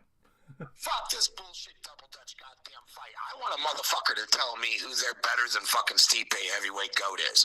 Let's do this shit by division. Nah, motherfucker, let's do this motherfucking shit by motherfucking division. And then we can have our open weight motherfucking tournament. In the heavyweight division, it's Stipe motherfucking, ow, my eyeball hurts, fucking Miocic. If for any other reason than the two reasons, one being the most successful heavyweight title defenses in UFC world fucking goddamn history. And number two, he's the only motherfucker in the goddamn fucking division with the win over the Magombo fucking sensation, Francis motherfucking I love my mama and her cooking Ngannou. I cannot call, I cannot in any serious level call anyone else in that division the GOAT. Kane, everybody loves Kane. Kane was the bridge between the old UFC and the fucking Reebok era, UFC era, into what we have today. Everybody's Mickey Mantle today in the UFC's heavyweight division is gonna be Kane. It's always gonna be Kane. Everybody's gonna love Kane. But when it comes down to it, motherfuckers, Stipe defended the belt more times. He did. But I cannot in any good conscience count DC or John Jones as being GOATs in the light heavyweight division, because DC wasn't a light heavyweight for one, and he was only champ because Jones wasn't there, and Jones was always on fucking roids and all kinds of other shit. So who do you put? Who are the top three most likely light heavyweight candidates for that division, Mikey?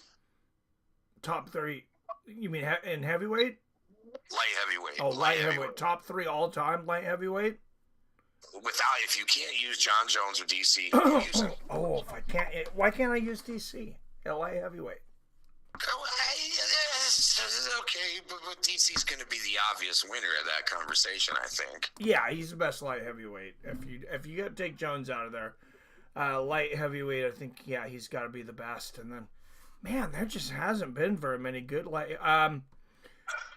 If you're gonna look at them in their time, I mean, you got to have Randy Couture there, I think. Yeah. But as we're sitting here talking about it, and I hate to say it, you know, because I'm an old school kind of guy. I'm a Cold War baby. But I think the best light heavyweights that have ever existed have been fighting in the last 10 years, to be honest. Yeah. I mean, the Dominic Reyes that fought John Jones the night they fought that first time. Yeah. Oh yeah, Dominic Reyes won that fight for sure. I don't think any light heavyweight fighter I've ever seen, with maybe the exception of Prime Anderson Silva, could have beat that Dominic Reyes that night. That Dominic Reyes that night, like Mike Tyson in his prime, was probably the most dangerous heavyweight fighter ever to walk the earth for those few minutes, right? I think for that 25 minutes that Dominic Reyes fought John Jones, I think he was the best light heavyweight fighter that ever existed. He was definitely a Buster Douglas. That was a Buster Douglas type performance. He handled him and he walked him. Yep. I mean, the middleweight division's kind of it's kind of easy to pick your GOATs because I mean, you've got Alex Pereira. I would put Alex Pereira in the light heavyweight GOAT situation.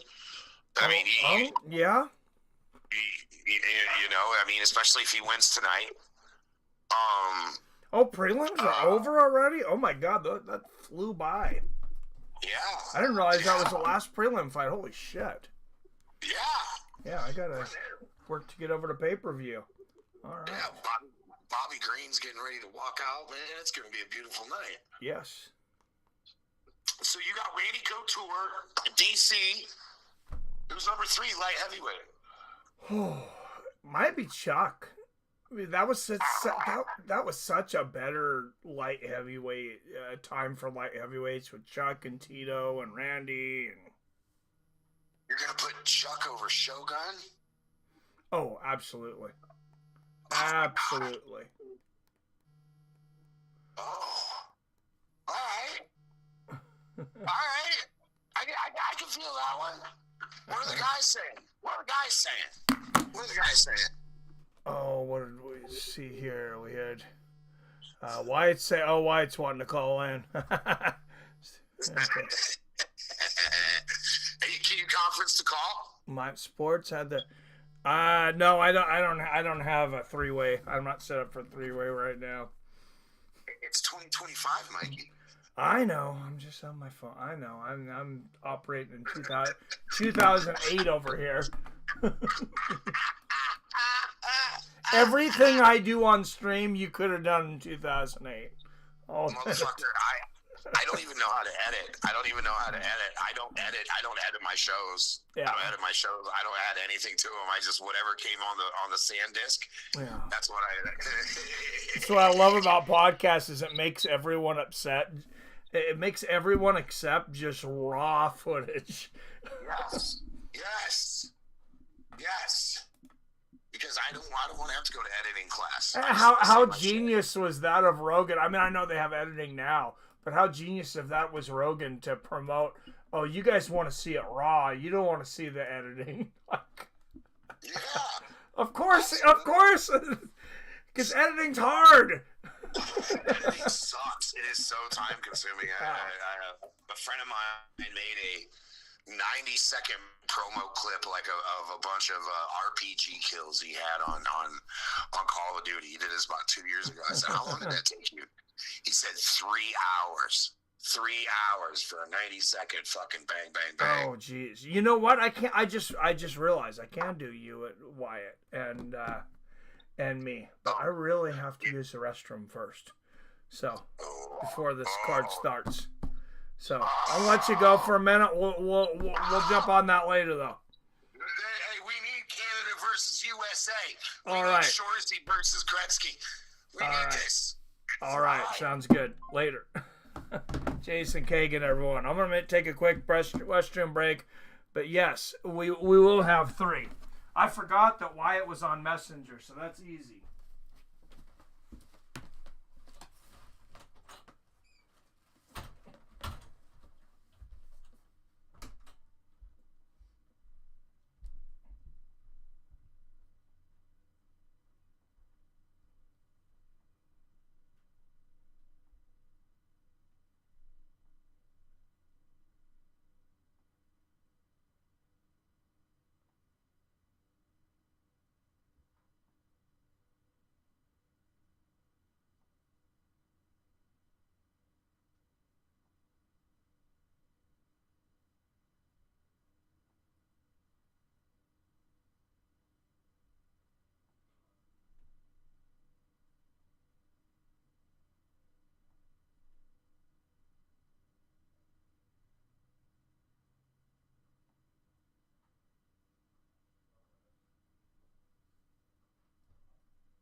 We are back, and King Green is up first. That boy don't have 2 words in his vocabulary. Who are we talking about? Trump versus Abominable Snowman. 2 words, Canada. Johnny Hendricks. Don't forget Frankie takes people's limbs and their soul. And this is Prime 9 times out of 10. Frank beats Sleep. I mean, Stipe? I don't know about that. If you gave me Johnny Hendricks, I'd give you that. The odds in the main event are a toss-up. Crazy how close they have it. Yeah, they are a toss-up. All 3 of the last fights, the odds are very close.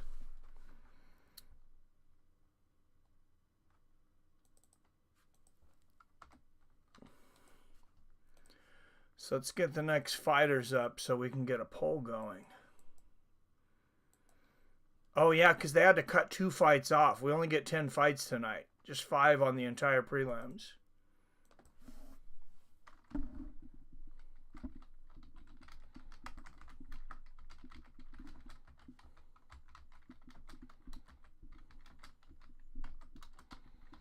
All right, I think you guys know the main card pretty well, so let's put that, we'll put up a poll for this one.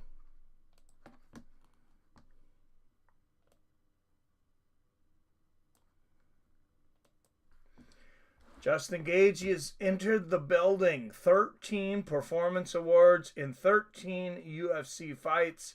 100% bonus ratio. Highest in UFC history for any fighter with 4+ fights. That's absolutely nuts.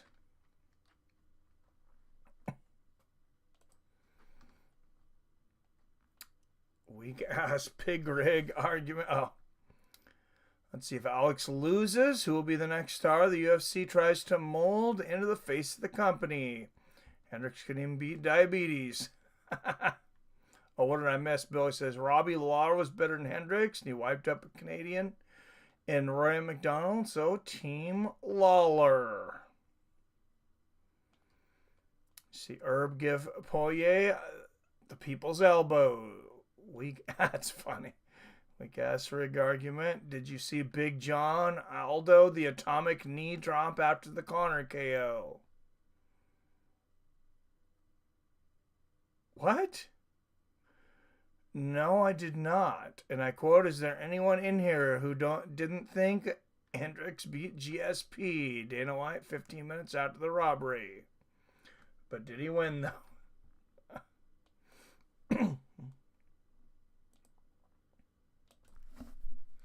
I mean, I don't think that was the biggest robbery. I gave it to Hendricks, too. I mean, it wasn't Jones-Reyes.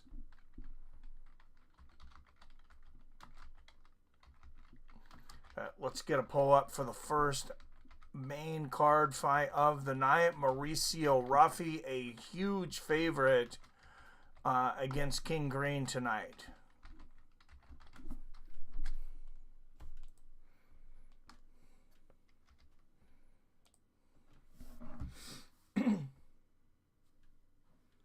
Matt Hamill beat Jones. The game is the game. Oh, because I'm seeing a W on that record, but it's now why it's okay with shitty decisions. That tracks with communist Canada standards. Oh my God. Bobby Green is a meme. Cyrock. Yeah, he's getting up there. He's taking a lot of damage over the years. No doubt about that. But here he is in the main card. Game is not the truth. The truth is the truth.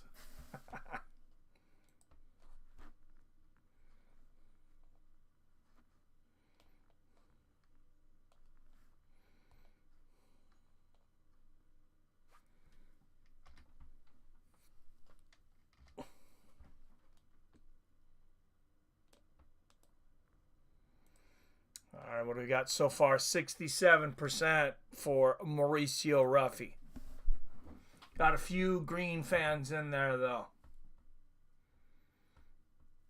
You literally have an Orange Reality TV show host running your country. Yeah. Fair. Guys out there being ran by a dude straight off Sesame Street. That's pretty good. You have a committee running your country. Brev, no pistols. No pistols. Wyatt, you're fired. When deaf people fight, they let their fists do the talking. Number one Canadian baby name for the last 2 years is Magomed. Bert Kreischer in the crowd. And speaking of Chuck Liddell, remember I said I put Chuck up in there in my light heavyweight goats. All right, King Green, Mauricio Duffy up next. King Green 32-16. Mauricio Duffy 12-1. He is part of the Nerd Assassins crew. Muhammad Johnson. Oh, jeez. What's up, IROC? Drunken Charge. Let's go, Kings. Okay. Oh, this is going to be an exciting three-way conversation here. You guys are just building it up now.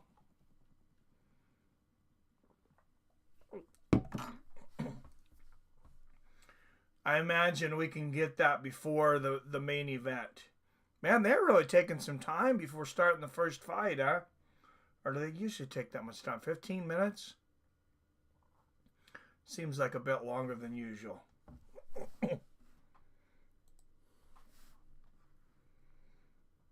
Maybe I'm wrong, though.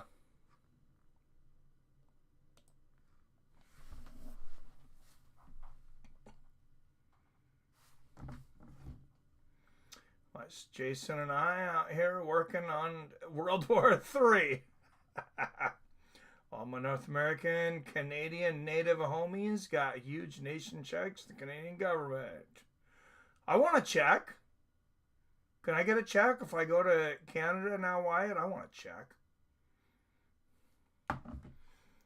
says, hey, I rock.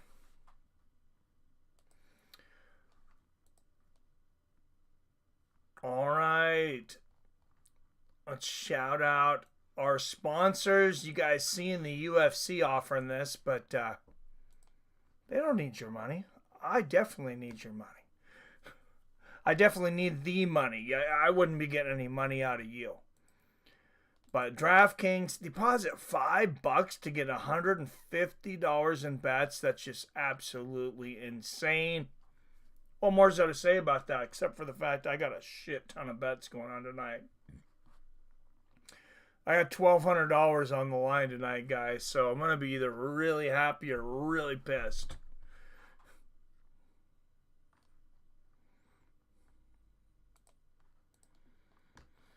And then for those of you on the crypto train, you see our president, as they were talking about, just had a crypto summit where he said that he wants to see crypto become a part of the Federal Reserve. And crypto went down, but it'll be back up. Get a free stock for joining Robinhood. Commission-free trades in stock and major crypto like Bitcoin, Ethereum, Shiba Inu, XRP, which is hot right now. And you guys know the rest. Mauricio Duffy's finished 10 of his 11 wins, all by knockout. He's on a 6-fight win streak. July of 2023 is when he entered the UFC, the real game.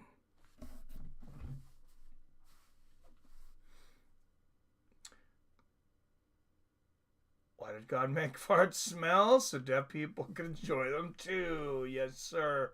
Ha. Frank can sleep you or submit you. True. Mikey, if my ancestors slaughtered your ancestors, yes, you can get a check.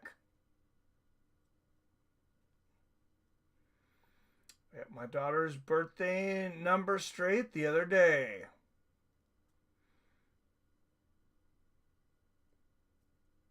Nice. Congrats, Arcade. It came in straight, and it was the one day I didn't bet it both. Oh, no. Of course.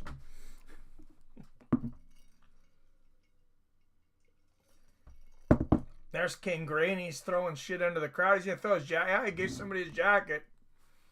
That's pretty cool. Takes his jersey off. You going to give that to somebody, too? Yes, he does. Oh, no. Oh, yeah, he does.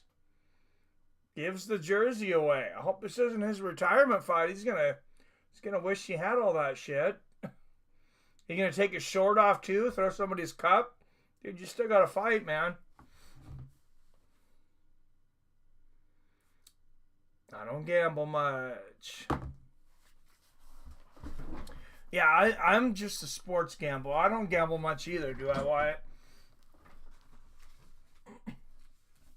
Talking to Wyatt for hours about our gambling. One of my 4-fight parlays became a 3-fight parlay. Thank you, Curtis fucking Blaydes. No, he's good. 11 first-round finishes for King Green. 4th most significant strikes in UFC history. 11 wins by knockout, 9 by submission. All right, so I have over $600 riding on Gaethje tonight. I picked him up plus 120 and plus 136. You can see it. There's one slip. There's the other.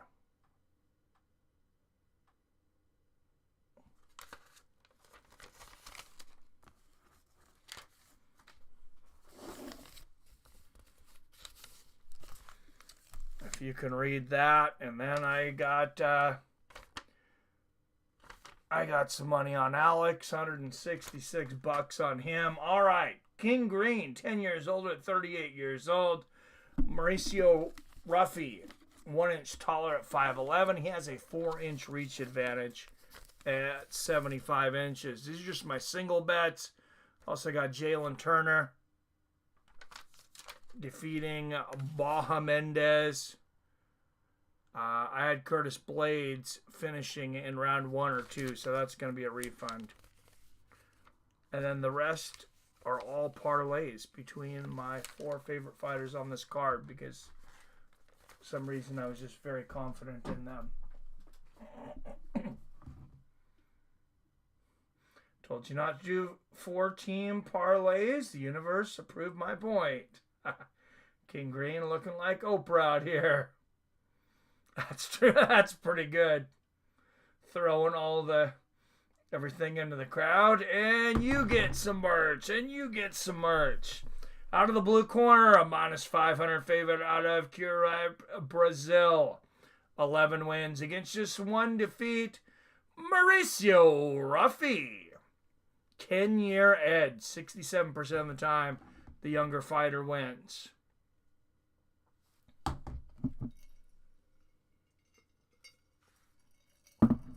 He's not the one I would have pulled off of that parlay, though. And out of the red corner, a +380 underdog out of Fontana, California. 32 wins against 16 losses. Bobby King Green. And I don't usually. I just really like this card. So I did every combination. Those guys, Jalin Turner, Curtis Blaydes, Justin Gaethje, Alex Pereira. I did every 2-fight, 3-fight, and then the 4-fight combination of parlay that you can do.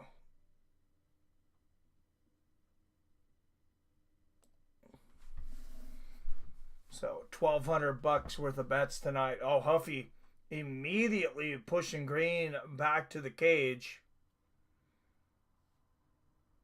Get offline, Green. He needs some lateral movement. He needs to get off of the cage. His head is lined right up with the cage, and Ruffy's going to use it as a human punching bag if he's not careful. Ruffy checks that leg kick from Green.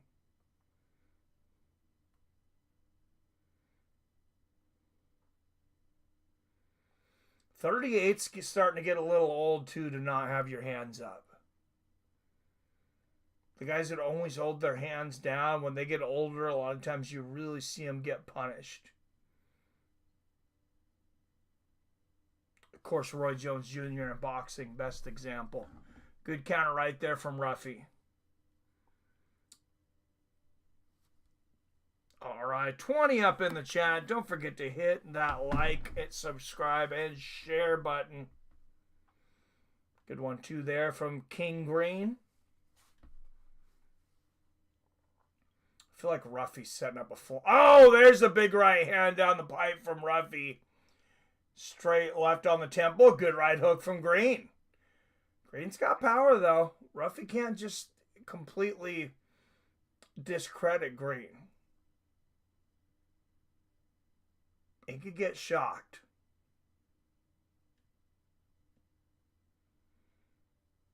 Oh, good left hook there from Green.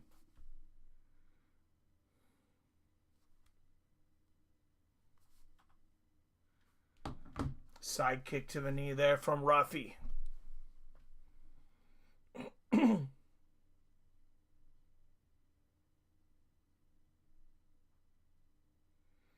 Oh, spinning wheel kick knockout. It is all over. Oh, my God. Mauricio Duffy. Jesus. Are you kidding me? Billy says KO of the year. Oh, my. See, he's a meme. Says IROC. Dude, you called it. Oh, my God. That was scary. And I was talking about, I was like, hey, you might not want to give away all that stuff. Dude, holy shit. Mauricio Duffy is the real freaking deal. I said he shouldn't be as big a favorite as he was. Maybe I was wrong. Mauricio Duffy, Bobby King Green. Look at this. Spinning wheel kick, and Green is out. Heel to temple. Let's look at it from a different angle. Oh my goodness. That might be the last time we see Bobby King Green in the octagon. Jesus.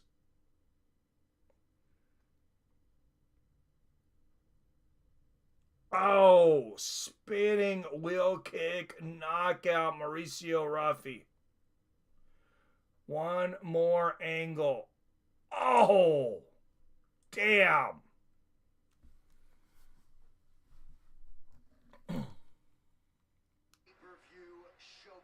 Holy shit.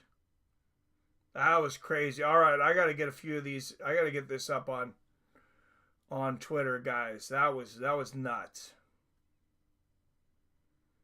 Damn. If you didn't see it, we'll get something on your eyeballs here. Something for your eyeballs.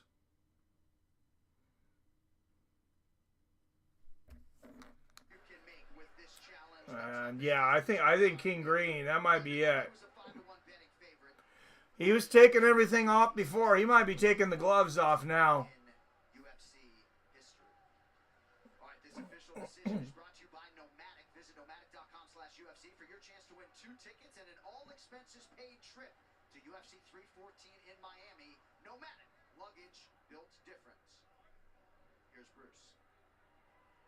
Ladies and gentlemen, referee Chris Coyote has called a stop to this contest at 2 minutes, 7 seconds of the very first round. Declaring the winner by knockout, Mauricio. That was just so vicious. And you guys got it right. Most of you picked Mauricio Duffy on the poll. Shout out to the Fighting Nerds, ladies and gentlemen. I'm here with the winner, Mauricio Duffy.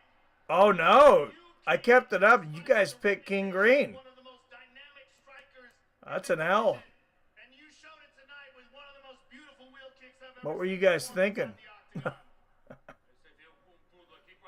think that guy is speaking in Portuguese, not in France. French is Jason. Gonna be a highlight for a long time, right? Yeah, that was nuts. Absolutely nuts.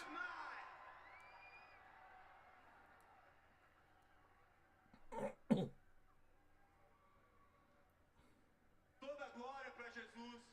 Eu sou muito grato por tudo isso que estou vivendo hoje. Eu estou muito feliz. Eu quero falar para vocês uma coisa muito importante. Na minha última mensagem que eu deixei aqui, olha só o que aconteceu. Milhares de pessoas deixaram de tirar a sua vida e entregaram a vida para Jesus. Eu quero convidar você em casa. Toda oportunidade que você tiver, por favor, velho. Fala de Jesus, pois você vai estar salvando vidas. Fala sobre o suicídio para a gente alcançar e salvar o máximo de vidas possíveis. I just want to thank you first and foremost. I just want to thank God for everything He's given to me, and to all the people, thousands of people, since my last message after my last fight, they prevented themselves from taking their lives. They gave their lives to God and reconsidered. For all of you that are thinking of something out there, just give your lives to God, and thank you so much for keeping yourselves alive with God. Mauricio, so let's take a look at the big screen and enjoy that. A lot of God tonight. Knockout. You set it up here absolutely perfectly. Picture perfect. God told him to spin kick that dude in the face. God was all about violence, as you guys know. Oh, damn. Yeah, man, that was vicious.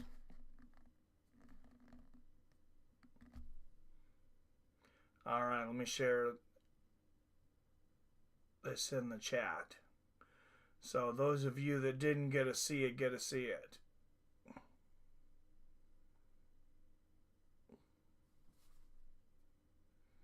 God loves spinning shit. I mean, if I was God, I would love spinning shit. Take for a fighter to get 2 bonuses one night. Maybe that would pressure Dana, Hunter, Sean Shelby to get maybe 2 bonuses for the night.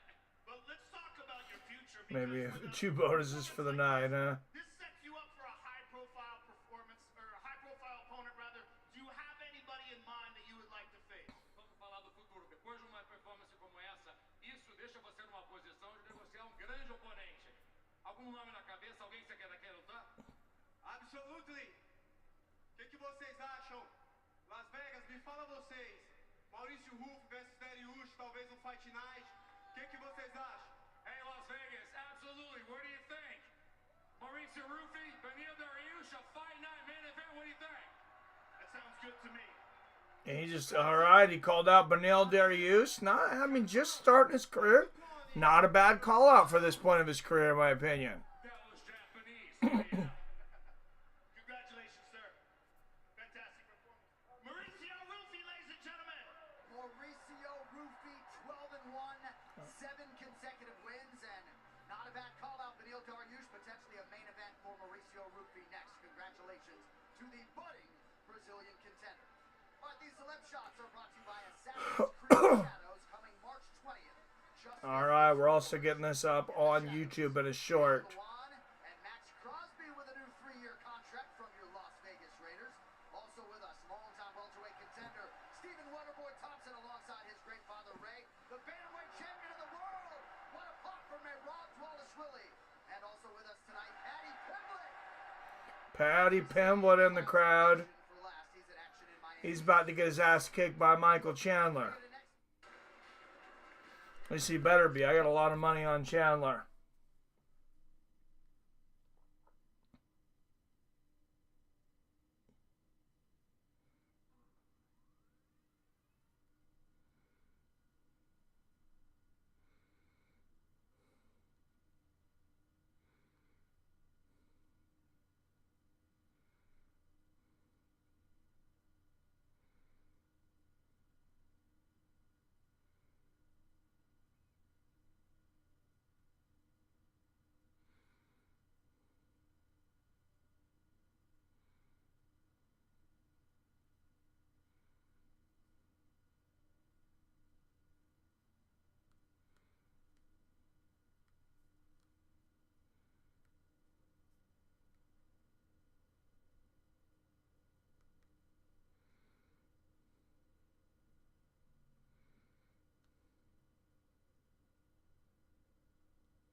Let's get the next poll up here.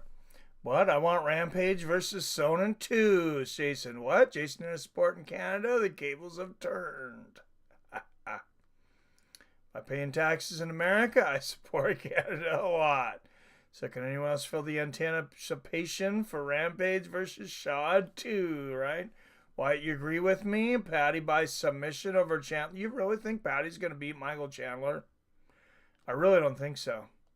Thoughts on Rashad versus Rampage boxing match? Would draw any money? I don't see how anybody cares about that.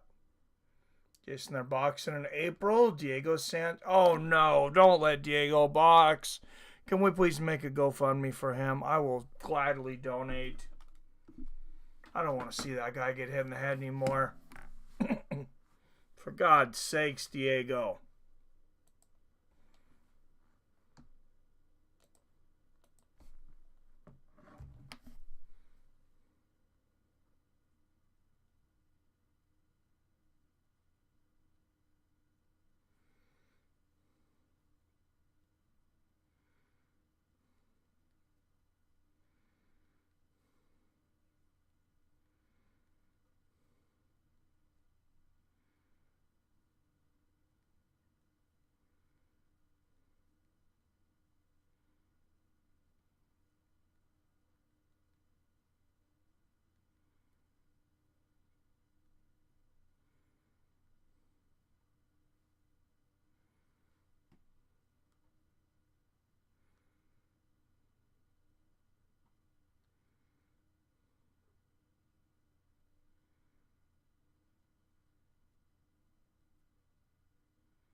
All right, just adding some tags to this. Right.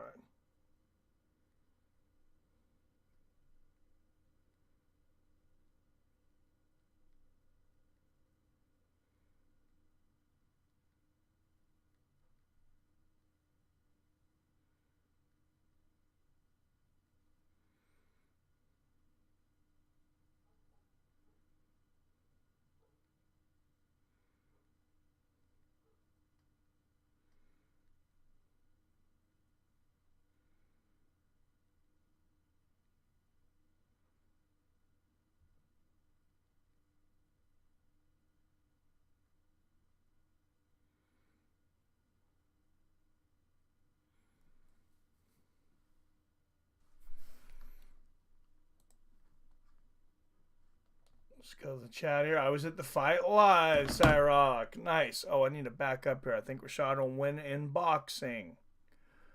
Yeah, I agree, iRock. I think he's in better shape than Rampage 2. Patty used that John Jones eye poke framing of death tactic in his last fight. If he does that again, I 100 favor him. If he fights fair, probably Chandler. Liked and shared as always. Thank you, Secret League. Billis is ruthless, going into Hall of Fame as a fighter already in there for McDonald fight. Oh, he definitely belongs. Diego would be perfect at being the dude that walks around the room during SAT testing week, right? So, yeah, I think I'd edge Patty's cheating to get him the W. I was at the fight live, Cyrock. Nice. Patty should beat Chandler's arcade. Yeah, I totally disagree with you guys, but we'll see what happens. I mean, I got $300 on Chandler to win 315. I just don't see how Patty's at that level, but we'll see. I guess Patty is cool. Yeah, I didn't like him at first, but I absolutely like him now. Why at the Tiger Claw technique?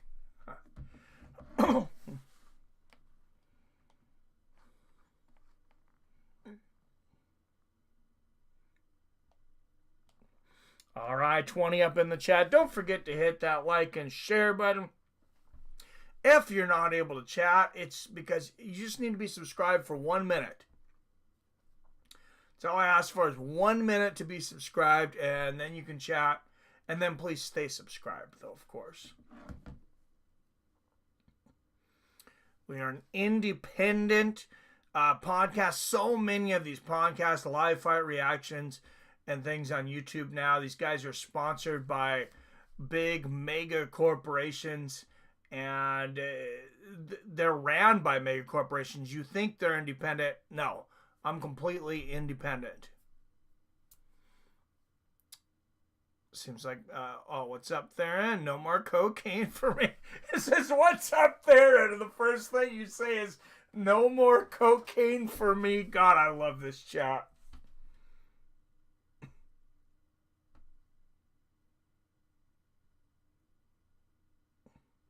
Fucking love you, Theron. That is incredible. That is fucking incredible. All right, guys. If you can give me 15 seconds of your time while I get up for a minute, you can watch that knockout on YouTube, too. I just posted a short of it. If you could give me a quick view of that, I think we can get some momentum behind it. Maybe we'll get a few thousand views or more.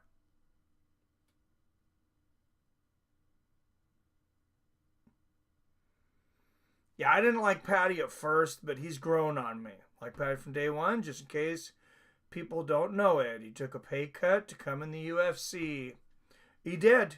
A temporary pay cut, but yeah. This beautiful group of misfits we have here would be the greatest reality show in history. Billions would be made.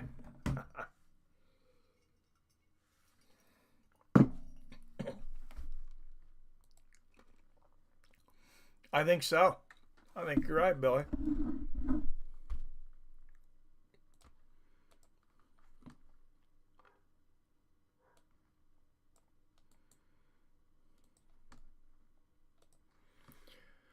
So when the main card ends tonight, my ass will be gone quickly because I got a sick wife in the other room, and it looks like we're going to have to go to the emergency room. She's been having some issues throwing up all day. They gave her some like nausea medicine and stuff, but she's still struggling.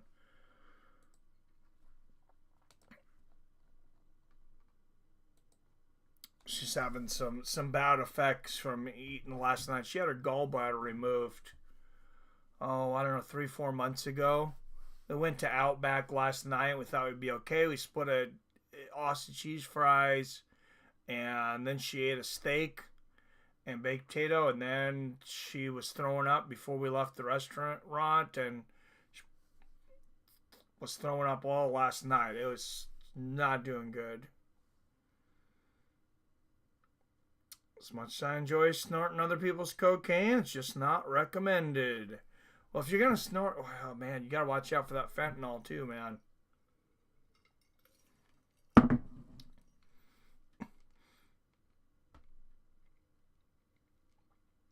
Everyone in here is in federal WTSEC. I'm in the witness protection program. Circuit Kiss. Hope she feels better, Mike. Thanks, Clavitt. I feel I've been sick too, so was my mother. Yeah, it's like a bad neurovirus going on. That's what took Curtis Blaydes out of the fight today. Apparently, neurovirus caught fire at the Apex and got 2 of our fights canceled. Oh, Phil D. Roll in. There he is. Surprised the same virus as Curtis. I had neurovirus a few years ago. Only illness that actually put me out cold from a fever. Was in the hospital for 24 hours. Oh, shit. I've had the stream running, but I was busy.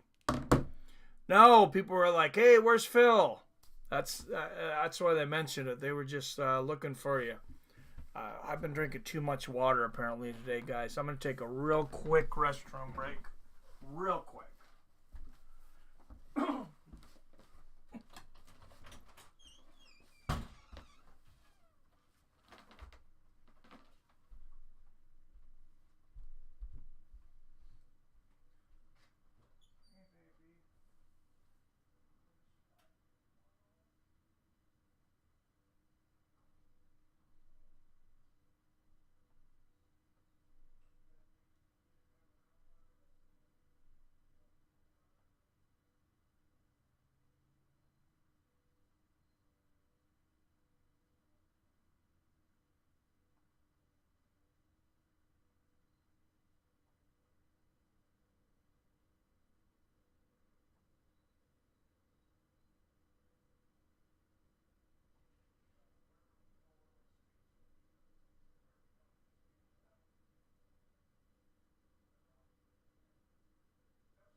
Check on the wife too, make sure she's not passing out on me.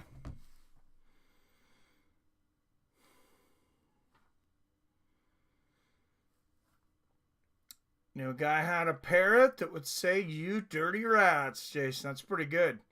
Jason, you know how much I had to pay for my hospital stay? 10 pesos, Wyatt?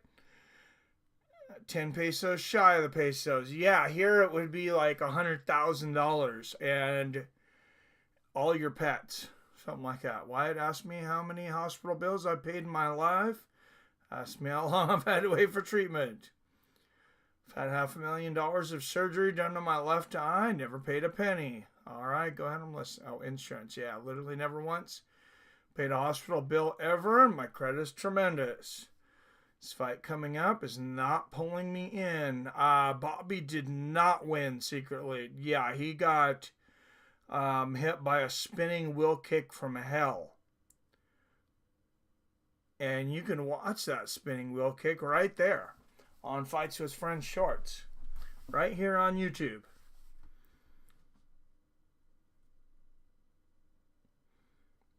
Is it me or does Joe Rogan just say that every single new fighter is the biggest thing in division and future champion? A lot of them seems like, yeah, R.I.P. Yes, Wyatt, same brainwaves.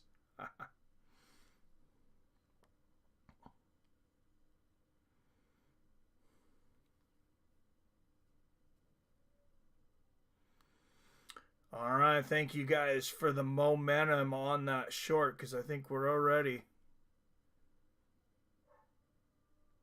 It's already got 18 thumbs up. So let's see how many. 481 views already.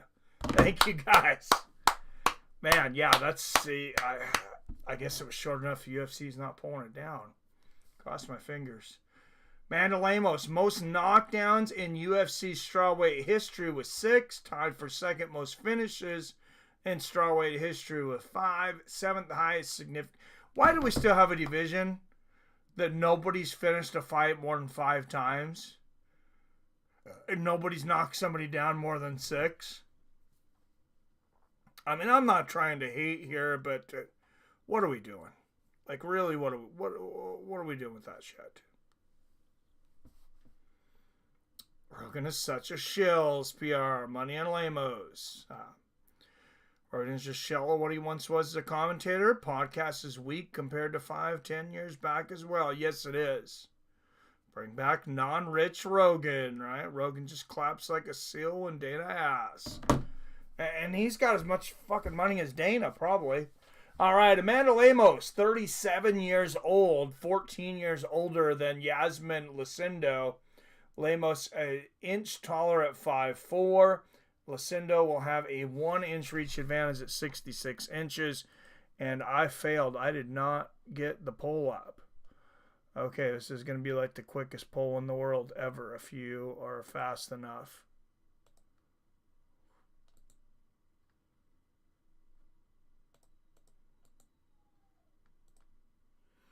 All right, out of the blue corner, a -135 favorite out of Fortaleza, Brazil.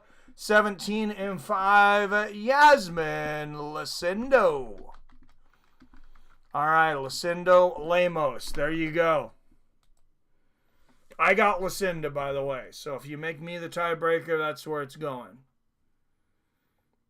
14-year age, GSP is crazy. And out of the red corner at +115 underdog out of Para, Brazil. 14 wins against 4 losses.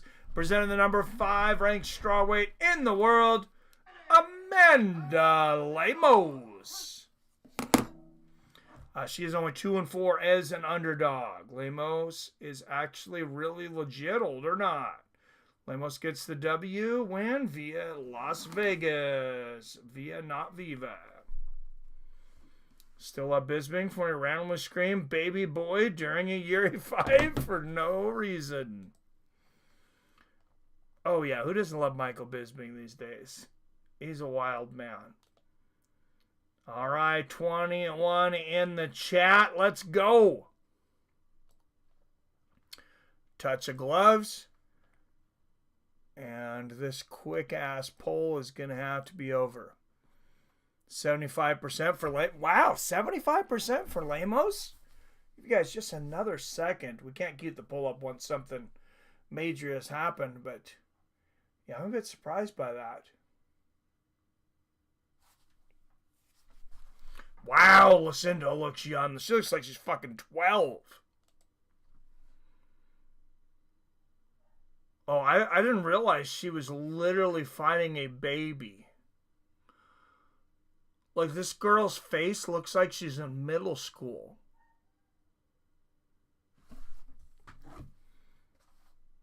Lemos initiating the fingers out. John Jones eye poke. Field decision. Lucindo's thighs were thicker than the last performance. I'm disappointed. Yeah, she looks skinny as hell, doesn't she? Maybe she's got neurovirus.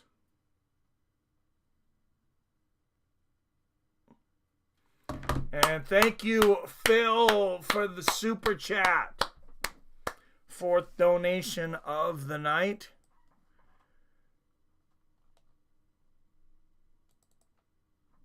Getting us up to $8.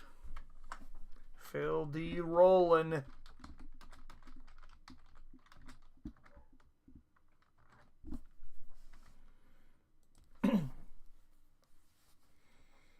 And Lucindo with the body lock up against the fence here. Oh, by the way, we lost the last one on the pick, so we're going to 105-64. Statistically, we should have a little losing streak. I mean, 105-64 for main cards. That's an insane record.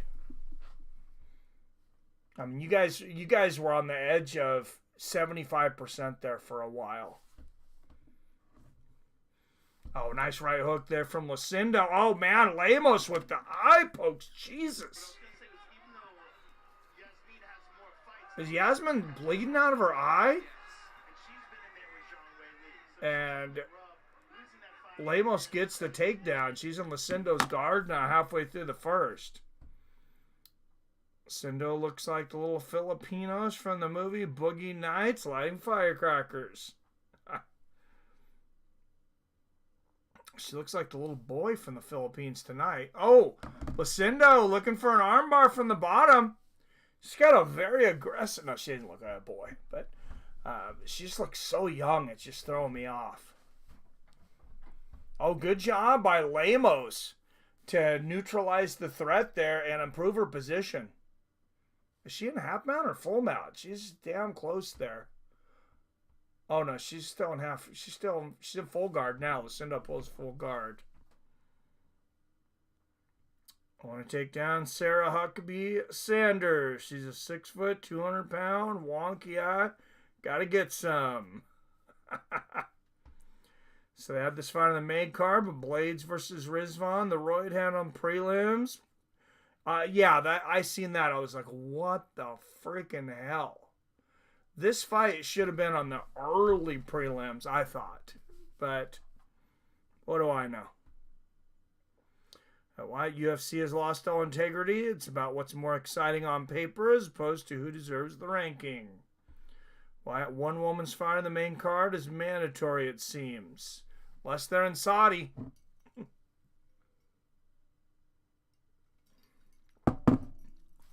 Sendo looks like a divorce liability to me. That's incredible.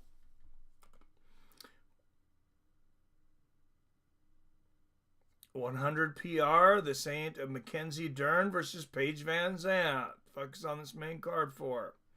Even business-wise, it's dumb. Yep. Just make a whole WUFC and people who want to watch that shit can do that. Stop forcing this. Dude, nobody's going to watch it. That's the reason they don't do it. Well, and Dana supposedly didn't want women's MMA ever to begin with, but yeah, no one would watch it. They have it. It's called Invicta. Nobody fucking watches it.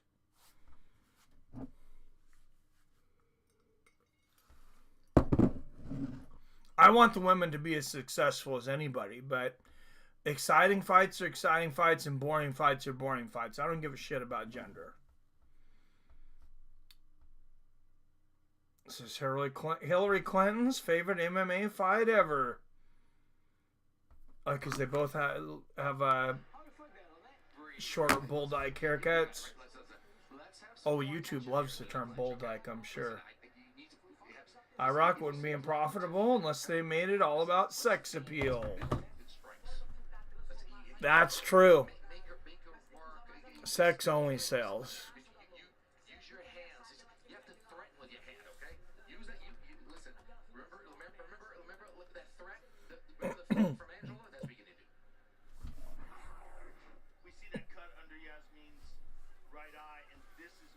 Oh, look at that sharp elbow from Lemos in the first round. I missed that.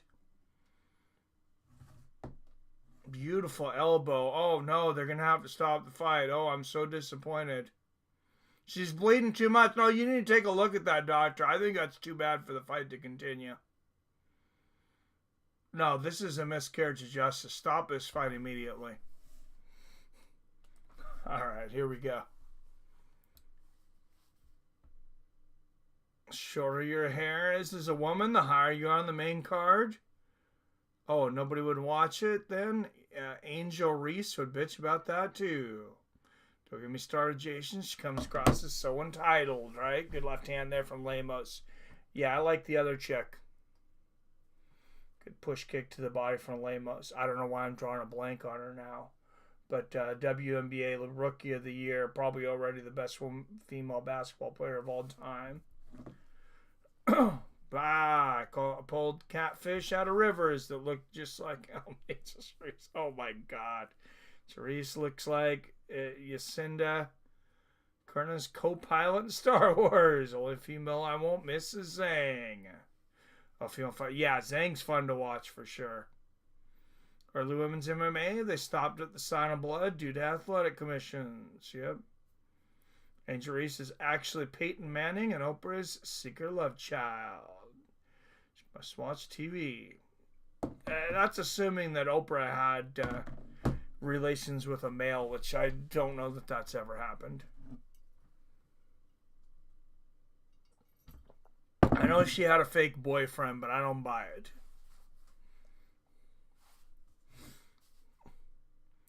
Jason, you see the clip where she's on Shaq's podcast? He comments on how she looked good because she's 3/4 naked. She calls him out, saying he's a gross creep for saying she looks good. Are you fucking serious? What a freak. And Therese looks like a hemorrhoid right before it pops. I want something to tell me. Yeah, me too, man. It's nice, that trip. That's why I still open up doors for people. And you know what? Around here, like most women are like, thank you very much. And I'm coming through, and male or female. I'm not sexist about it. But somebody's fucking offended by it. Hey, yeah, you come back through the other way, I'm going to slam you in the fucking forehead.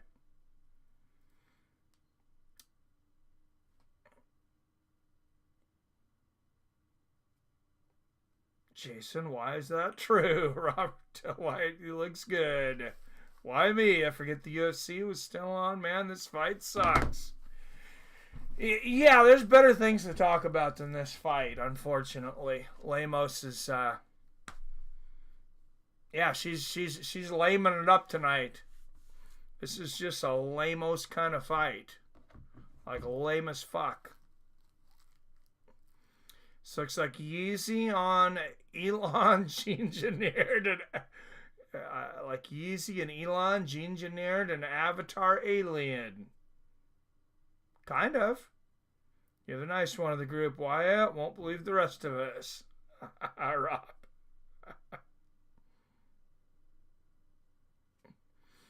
Lemos is a real lemon.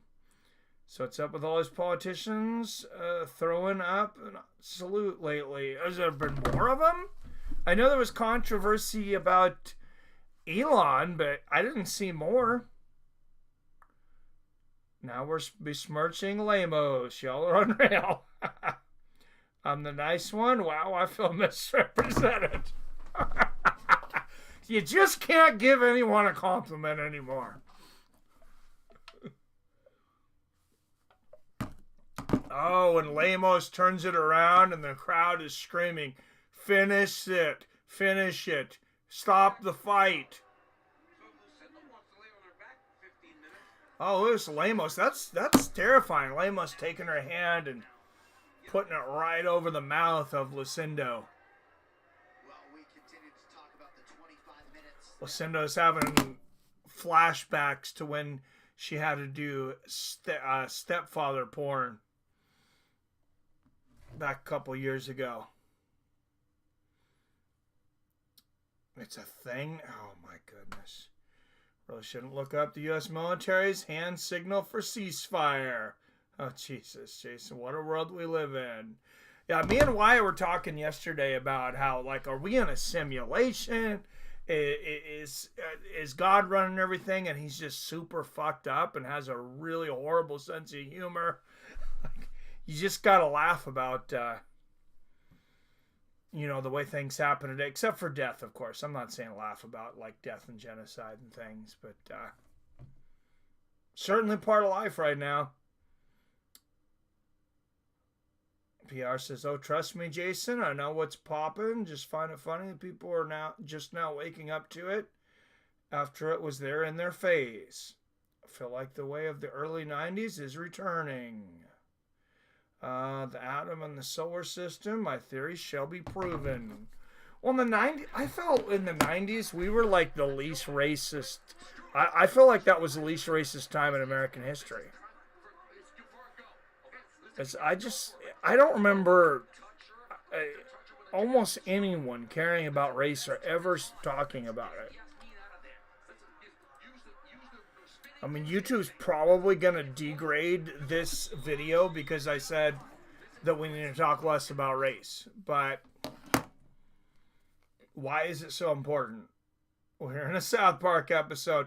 Dude, they did not even do a season because when they seen this election cycle, they're just like, oh my God, no, we can't do this. Like, they balked. That's how crazy it's been.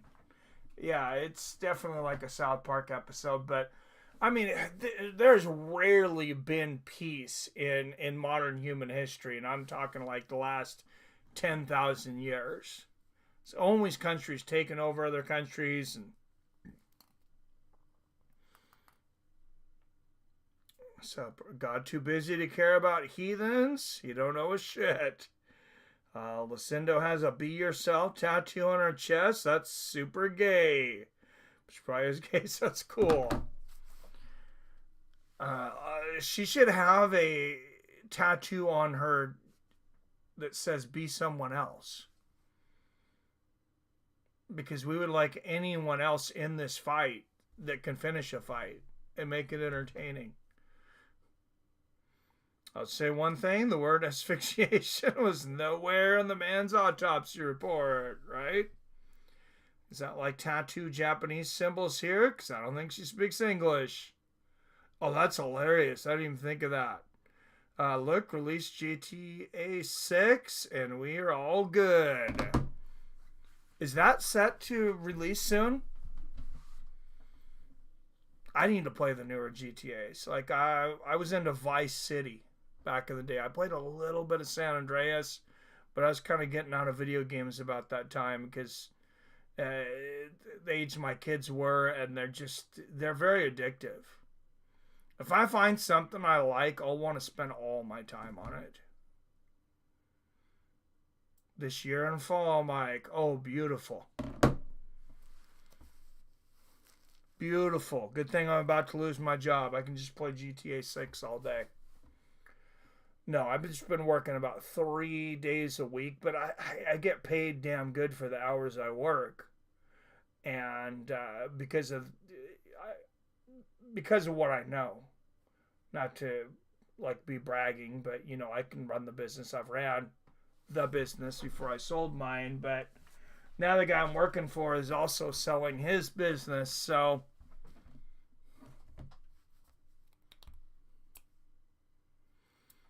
it's got an Xbox Series X today. Oh man, I got PS4, dude, or I'd be playing UFC 5 with you tonight. Are they cross-play? Probably not.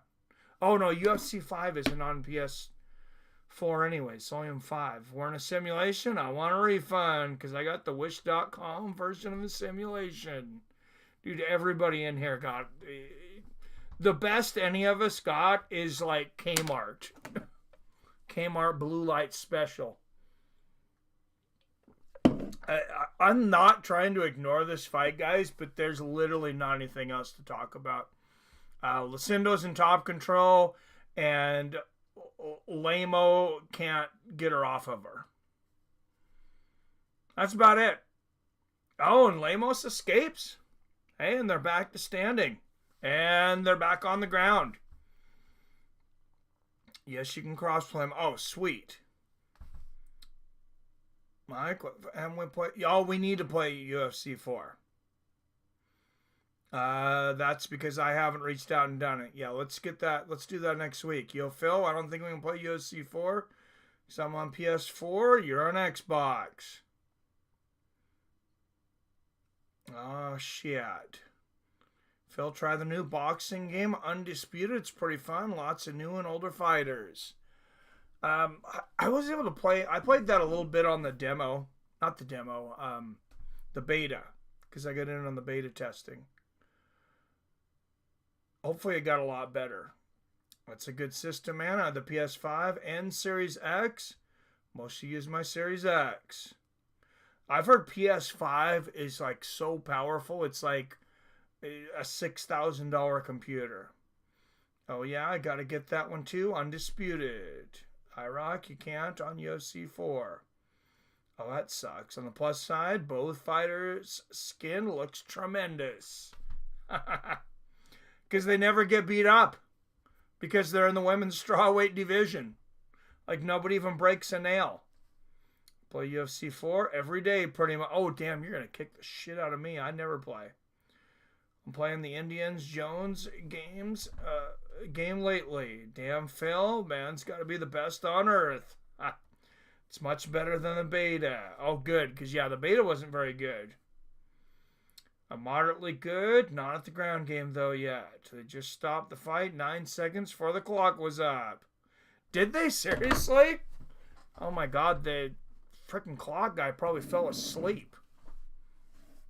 I've never seen that, but if you bet on this fight, I would move to have it annulled because they never finished it.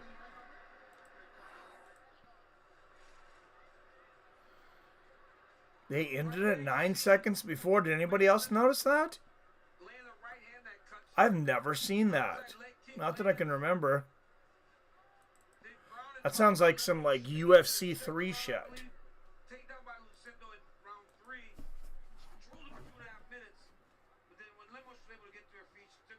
Although they, well, whatever UFCs they first started having rounds in, I guess. Oh, thank God the fight is over. Yeah, that was fucking horrible.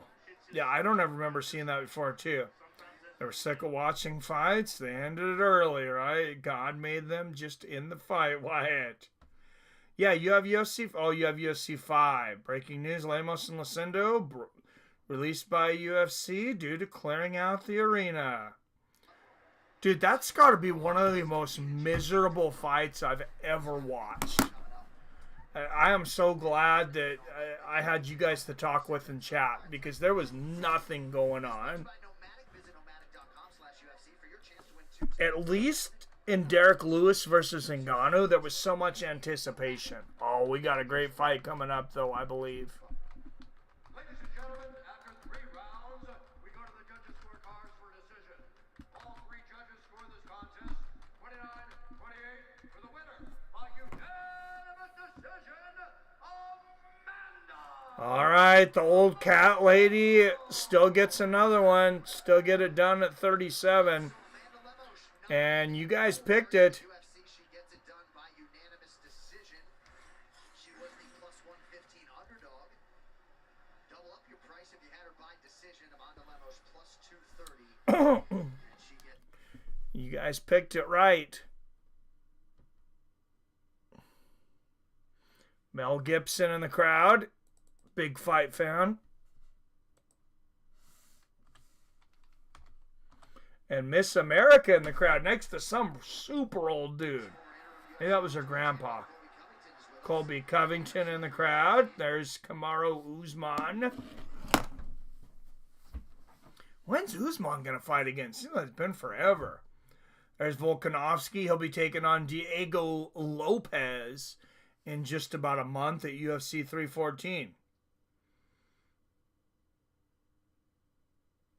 Yep, got the pick right. The original Pit Fighter on Atari. Oh, yeah, on Atari 7800.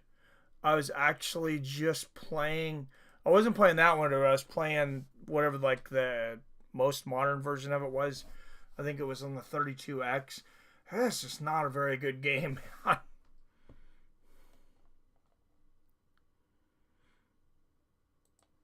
Like the way you move with the fighters and stuff, it's like, yeah, I got the pattern down and kind of, got to where I could beat a lot of guys. I didn't beat the game. Maybe I'll just go through it just to beat the game, just to beat it. But all right, Alexander Volkanovski fighting next UFC. 6 title fight wins, second most in featherweight history. I would assume that is to Max Hall. Is it to Max Holloway or Jose?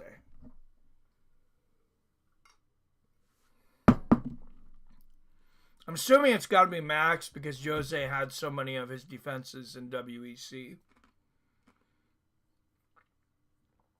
But yes, we got the pick right. Pit Fighter rules. Strong judge. I'm filling down.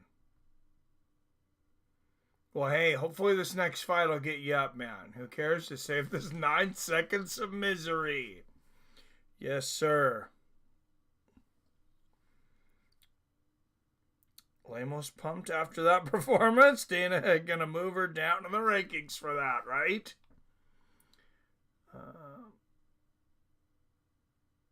Bad panic attack. Oh, panic attacks suck, man. Yeah, drink water. Distract your breathing. Put cold water on your neck, Cloud. Miss American is next to Gary Brecka, the dude who fixed Dana's health situation. Oh, is that who that was? Okay. Man, I really hope Volk beats Lopez. I think he retires if he loses. Yeah, it's a good fight. There it is. Nikita Krylov versus Dominic Reyes on the main card. Jeff Neal versus Carlos Prada. Of course, Bryce Mitchell versus Jean Silva, as we've been talking about. Michael Chandler taking on Patty Pillman in a 5-round co-main event. And, of course, Alexander Volkanovski and Diego Lopez in the main event. Patricio Pitbull will be making his UFC debut against Yair Rodriguez. Dan Ige versus Sean Woodson. Jim Miller and Chase Hooper. That's a fun fight. Yair versus Pitbull is a prelim. WTF. Yeah, that should be on the main card. Lopez finishes Volk's arcade. I don't know, man. There's Alex Pereira. Highest knockdown rate among active UFC lightweights of 1.44 per 15 minutes. So he gets half as many knockdowns in 15 minutes as the average is half as many as the women's strawweight record. Like all-time record for the entire careers. Volk roast of Lopez's hair was top tier. What? Oh, roast of Lopez's hair was top. I didn't see it. Magomed Ankalaev is also in the building. Never was a fan of Volk's arcade. He's a very likable guy, though. That fight must have put the DraftKings staff to sleep because they usually update right away, and they haven't. Oh, wow. Come on, Volks. There, and Yair versus Pitbull is that should not be a prelim. Yair is my boy, but Pitbull is fire. I would just wish Pitbull would have came to the UFC before he did. Billy maybe we'll have 2 unranked strawweight women on the main over Pitbull. All right, well, I got a single bet of $50 on Jalin Turner, but I have him in a million parlays here.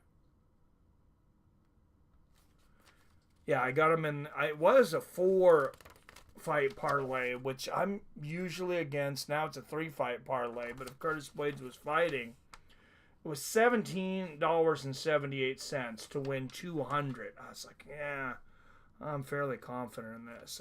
I got Gaethje. Well, this one's Gaethje, Blaydes, and Turner. So, also going to be smaller than it was. $27 to win 150. This one's Pereira. Oh, did I do the same bet? No, I didn't. Basically, it's Pereira and Turner now. $30 to win like 100. This one was Blaydes, Gaethje, and Pereira. Turner, Gaethje, and Pereira. Plus 826 for those 3 fights. $24 bet to win 200.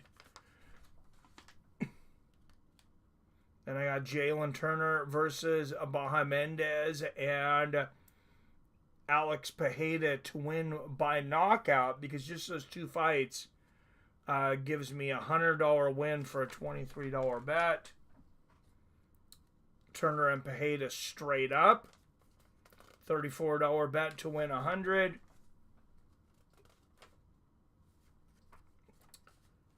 Turner and Curtis Blaydes straight up, so that's going to become a straight up bet as well. Damn you, Blaydes. I think that's all my... Oh, yeah, that's my Jalin Turner single bet.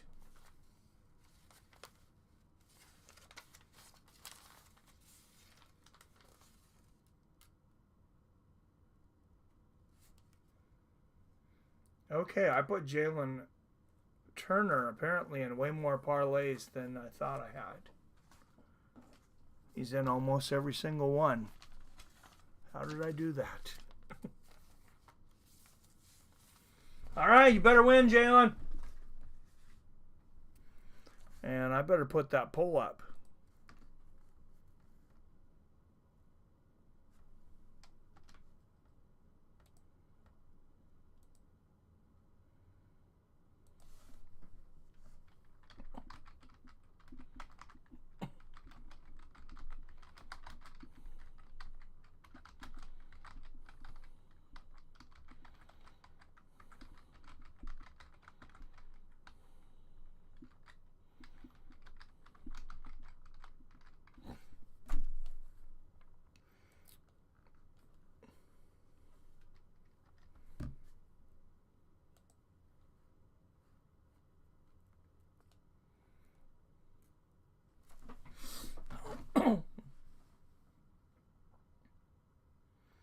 Bill, maybe we'll have 2 unranked strawweight women on the main over Pitbull, right? Ignacia Bahamondes, one of 15 will kill knockouts in UFC history. We just seen one of them earlier. One of the 15. 2 fights ago. Volk has been ex-post, and he points people out to win his fights. Oh, points him out. All you have to do is put the pressure on him and take him out.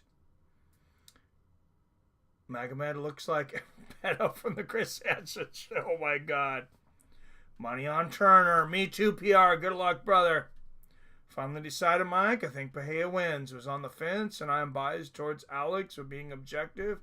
I think Pereira takes it. Agreed. So if Turner loses, you're going to rage. I think Rafael's striking at this point in his career is a little crisper than Justin. I guess we will see. Yeah, no, I got the majority of my money on Gaethje, so that's the big one.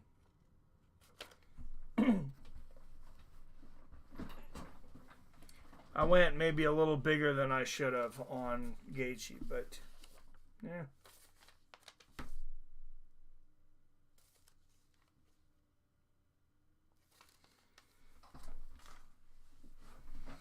All right, here he comes. Jalin Turner, the Tarantula. Number 13th ranked lightweight in the world.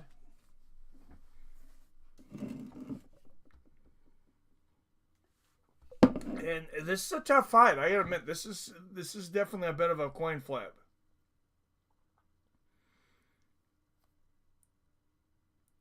Turner doesn't look very good. Looks thinner than normal.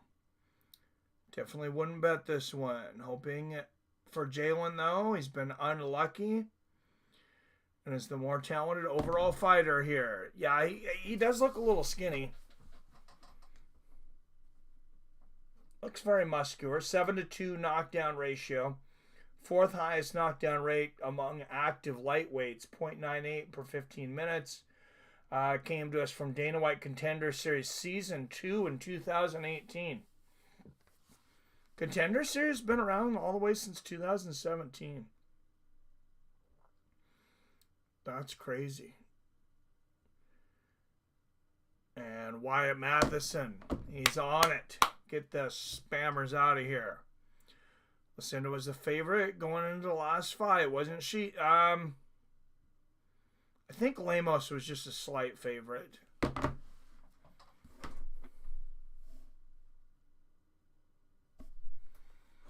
Oh, and right then my stream resets itself. What's up, Jim? Jim with the $5 super chat. Thank you, sir. How you doing, my man?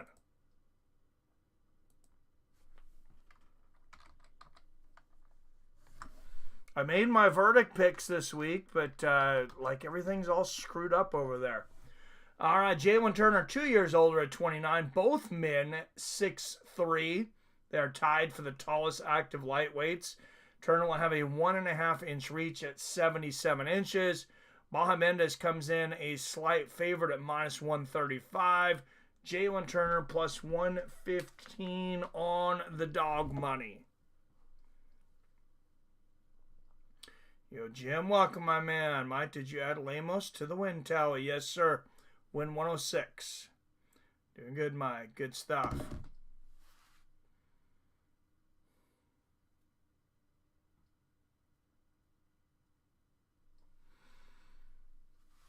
And out of the blue corner, a minus 135 favorite out of Chicago, Illinois.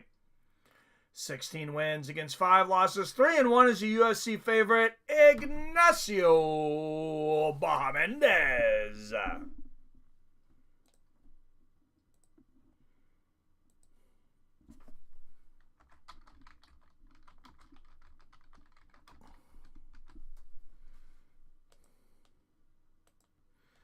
And out of the red corner, a plus 115 underdog out of Fontana, California.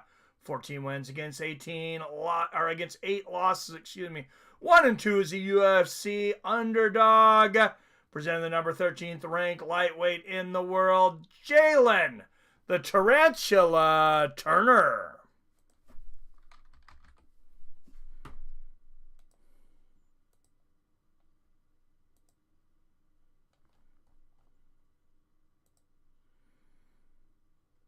And thank you, Theron, with the super chat. Appreciate you, my man. Yo, see, I'm still here.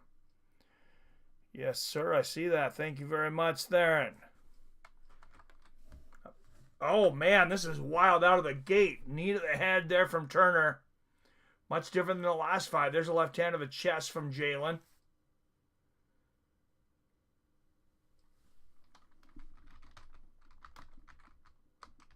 Oh, big right hand from Jalin. Come on, turn. Oh, big left hand and right hook for Bahamondes. There's a good left hook from Jalin and the push kick to the body.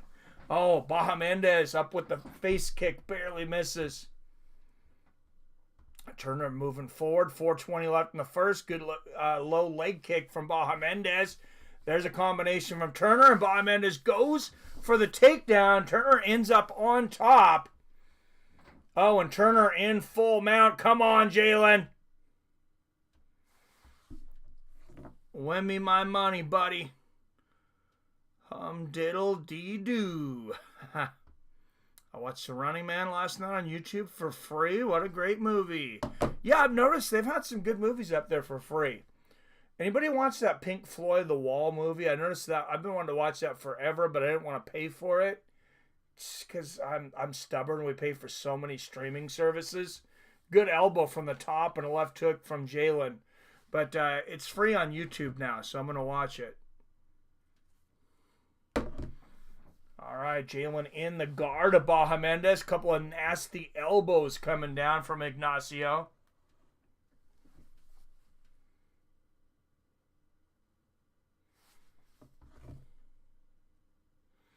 YouTube's got some great westerns.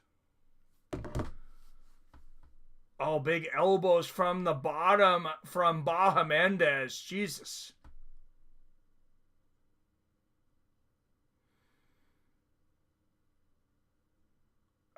Is that a Japanese necktie from the bottom from Bahamondes?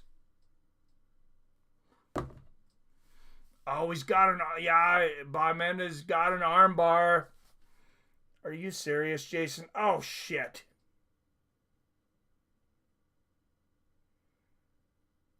Are you that far ahead of me? Ah, fuck.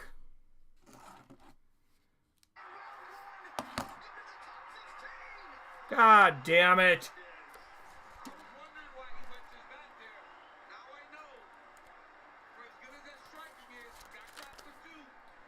Well, shit. Nacho's got submissions as well. He found one tonight. Maybe not the fight the fans expected, but Ignacio Bahamondes has arrived. That speaks a lot to his skill set. He was able to pull off that triangle on a guy like Jalin Turner. Yeah. Turner, a credentialed jiu-jitsu brown belt. I mean, you can see Jalin Turner. Yeah, I had way too many bets with Jalin Turner on him. Look at this. When he starts to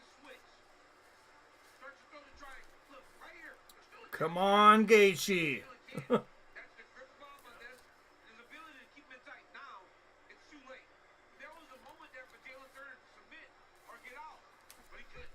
Well, Bahamondes did a great job of grabbing hold of that left leg as well, trapping it, keeping him from moving, extending that leg. Beautiful submission. Well, son of a bitch. It happens. It happens. This is a hard game to predict.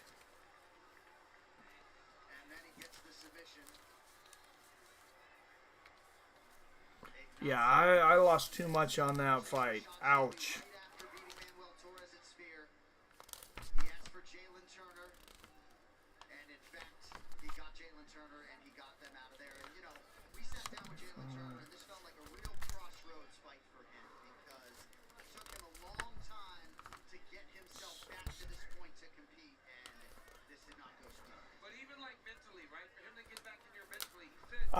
Yeah, you guys don't want to know how much I lost on Jalin Turner right there. Son of a bitch.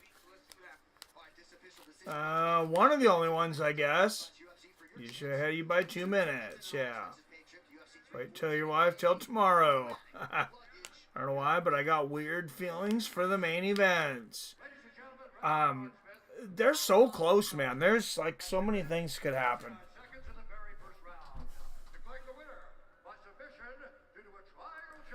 Oh, it's my betting money. She doesn't ask me about my betting money. I told her I got a certain amount I'm going to put in at the beginning, which was $900. I had put that up to close to 5,000 during baseball. Well, I made about almost 5,000 during a baseball season. So almost 6,000 at the end of it. But then I was down to 1,800 before this event. I just need to stick to baseball.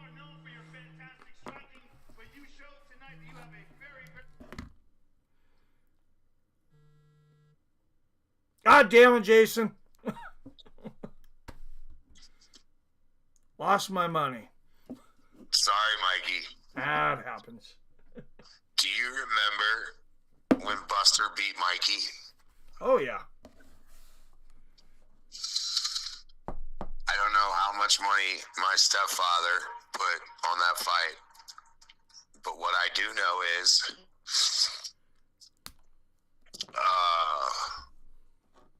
we were driving down the road and he heard the fight announcement come over the radio and he pulled over the car and he put it in park. He walked down the ditch. He walked up the ditch. He walked into the field about 100 feet and he squatted down and he just screamed into the dirt for like 20 seconds. And he stood up and he looked up to the sky and screamed to the sky and then looked down and kicked the dirt a bunch of times and then turned around and walked to the car, went down the ditch, went up the ditch, got in the car, put his foot on the brake, put the gear selector in drive, slowly pulled back on the road, and we finished the drive home. Was that the first time he'd bet on Tyson? I don't know. That would have been really frustrating. Well, I know he was a degenerate gambler because he would bet on the Belmont Stakes, you know, the Triple Crown. I know he bet on baseball. I know he bet on football. But I never took him as much of a fight fan because he didn't fight. He wasn't a fighter. Yeah. He played football. He played football and basketball and baseball, and he went to the U of I and got an accounting degree. And not a fighter, But when they announced that over the radio, like they stopped the fucking song in the middle of the song, and they're like, massive blah, blah, blah radio station sports news break. And Mike Tyson has lost to upstart Buster Douglas. And he just... Oh, it was the biggest upset ever. 40-1. Ever. I think the next big one was Foreman over Moore. Yeah. I think was the next big one. And that wasn't close to 40-1. Yeah, and you know what? I don't understand why Foreman was such a fucking underdog. Oh, I do. That fight was rigged. He didn't knock out Michael Moore. That's a fake fight. If there's ever a fake fight, that's a fake fight. No, Ali never beat Liston. Okay, Ali never beat Liston. That was a Liston fake fight. threw the second fight. Oh, he was involved with the mob. Yeah, Ali was actually pissed at him. You know, when Liston is laying on the canvas in that iconic video, Ali's screaming at him, "Get the fuck up! Nobody's gonna believe this." Yeah. And Liston was like, fuck you, I'm getting my money, and you're never going to be the greatest of all time because you never beat me, you fucking skinny fucking piece of shit motherfucker. And then he got killed by the mob anyways. Listen, my brother, and Jesus Christ, I'm telling you, Sonny Liston, this side of Rocky Marciano, best heavyweight of all time, until Mike Tyson or until Tyson Fury. Like Sonny Liston, nobody beat Sonny Liston. Nobody beat Sonny Liston unless he wanted you to beat him. Sonny Liston was a badass, yeah. Bad, no doubt. bad man. Yep. That was a man who knew what it was like to feel hot blood run over his hand from sticking a knife into somebody. Yeah. Bad man, and Muhammad Ali never beat him. I remember growing up watching Ali's fight films on ESPN and stuff like that. ESPN Classic. And to be completely honest, listen. I know Wyatt Matheson is going to break out the Canadian Nazi flag on me for this one, but 1985 Marvin Hagler beats 1965 Muhammad Ali into the fucking ground. Nah, too big of a size difference. Shit, Tommy Hearns was the same length. Muhammad Ali never had the ability to fight that fast. Ever. I don't know. He had pretty fast hands. Oh, he had fast hands. But he didn't... Muhammad Ali wasn't a phone booth fighter. He was never a phone booth fighter. But Joe Frazier was.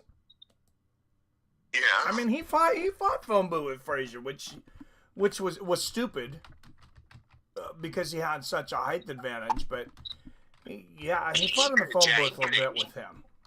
He could have jabbed and jumped back Frazier into the fucking 9th round and just TKO'd him. He could have GSP versus Josh Koscheck fucking Frazier all night long. He just chose to do the wrong thing. And fuck, I'm high. I am high as shit, Mikey. I'm sitting here. That goddamn women's fight fucked me up, dude. I'm sitting. And to be completely honest, since that Brazilian did that Canadian spinning heel kick on King Green, I've been all fucked up. You know, I don't know what the fuck. I don't know what the fuck Wyatt was talking about. That was a Canadian knockout if I ever saw one. I'm like, shit, this guy's speaking Brazilian. Fuck, I didn't know if the dementia was hitting me or if he didn't realize that all white countries that have nationalized healthcare systems have them because the United States subsidizes their national defense. I didn't know if he knew that or not. But yeah, I've just been all fucked up since that Canadian-Brazilian spinning heel kick happened. And I'm thanking my dear Lord and Savior, perfect 8-pound, 6-ounce, blonde-haired, blue-eyed baby Jesus, that Fiziev only took this fight on 2 weeks' notice because Justin Gaethje is a precious, precious American national treasure who somehow forgot that he was a goddamn Division I wrestler. And it fucking frightens me because I don't want him to Covington himself. And that pisses me off that I can say that because Colby Covington used to be a fucking machine. And then he got old. I don't know. Yeah. No. It's part of it. No. Fuck. I don't know what happened to him. I don't know. Maybe he got the clap or something. I don't know. Or maybe Masvidal was right, saying that, Colby was owing money to the wrong people in backroom poker games in Miami that you don't want to owe money to. Maybe somebody got to him. Who knows? Sonny Liston. Sonny Liston. Hey, you never know. You owe money to the wrong people, and you have the ability to affect the outcome of a highly bet on event,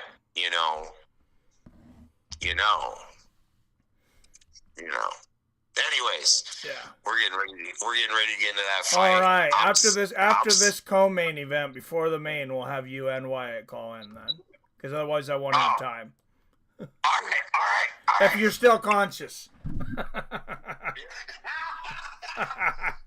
hope Gaethje is, goddammit. Good luck, Mikey. All right, thanks. Later. Jason Kagan, everyone. All right, I'm going to check on my wife real quick, and I'll be right back.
Dead man walking. There's Rafael Fiziev. He looked like shit at the weigh-in. Bags under his eyes. He had to come all the way from Thailand.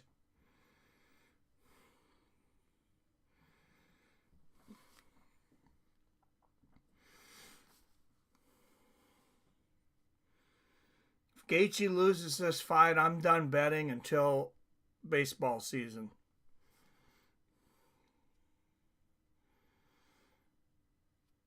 Till opening day of baseball season. That's over 2 weeks from now. Gaethje wrestling college out of town, 10 minutes from me. Hey, and he took Fiziev down twice. That was the first time he's went for a takedown that I can remember in the UFC.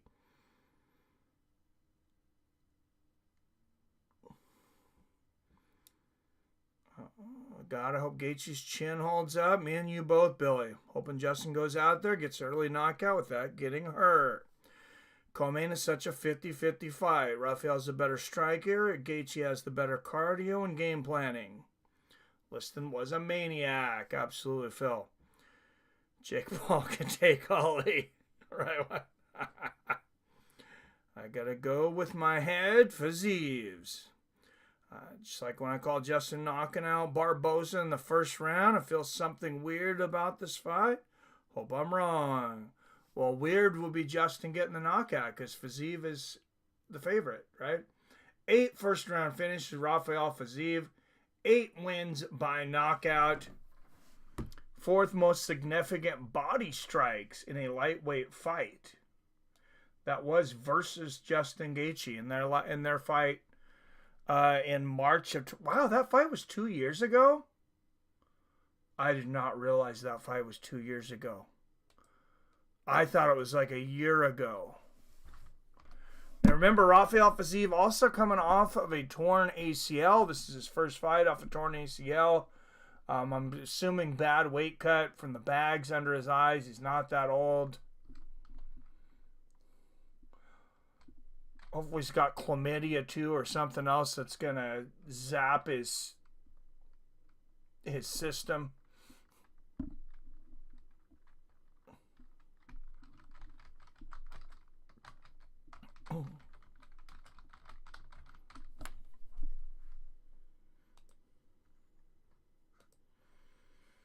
No, I'm very nervous about this one, if I'm being honest, though.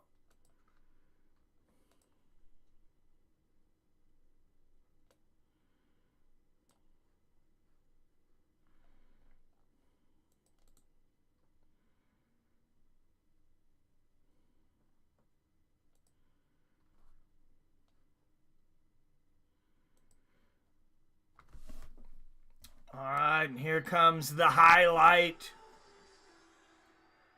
It's like when I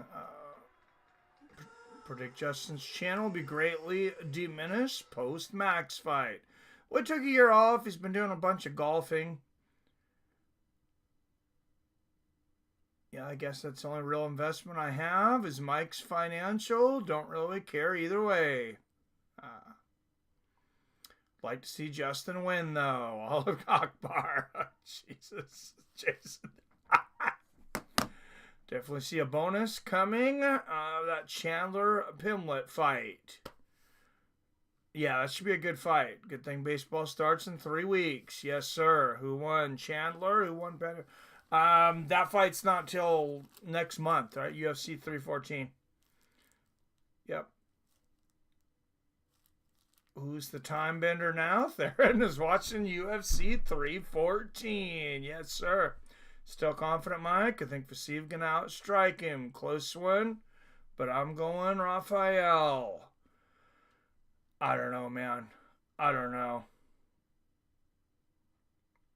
Oh, we got the bags under the eyes in common. Ooh.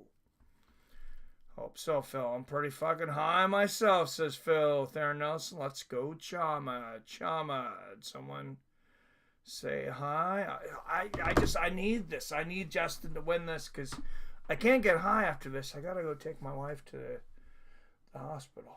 Former BMF and interim UFC lightweight champion. I got to admit, Wyatt, if I had realized it had been 2 years, which I don't know why I didn't check the date on that, I don't know if I'd have made this bet. 2 years is a long time.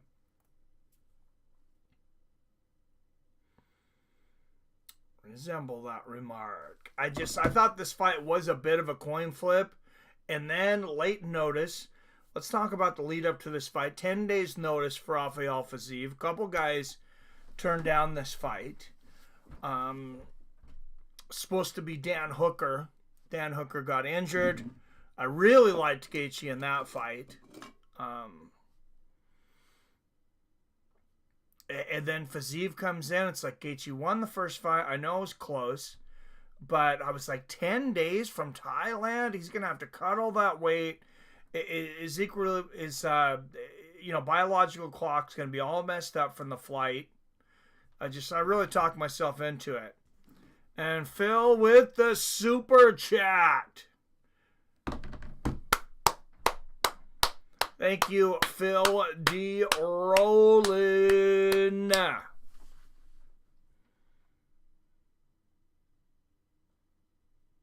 Appreciate it, brother. All right, Justin Gaethje, 3 years older at 36 years old, 3 inches taller at 5'11". Fiziev will have an 1.5 inch reach advantage at 71.5 inch because Justin Gaethje has midget arms.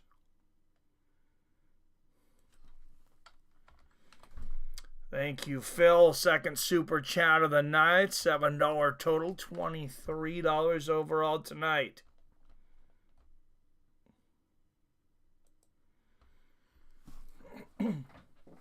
All right, ladies and gentlemen, it is the co-main event of the evening. And why is this one 3 rounds and not 5, though?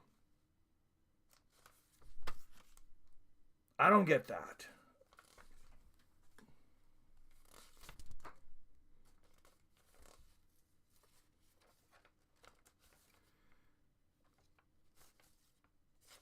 All right, yeah, mucho money on this fight, including parlays. I got what?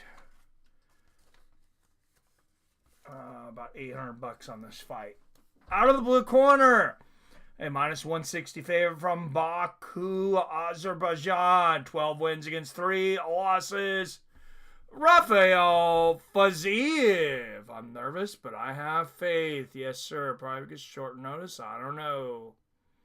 Jesus, bag under eyes even, huh? Yep, should be a banger. Let's go. Yes, sir. Stay strong, Mike.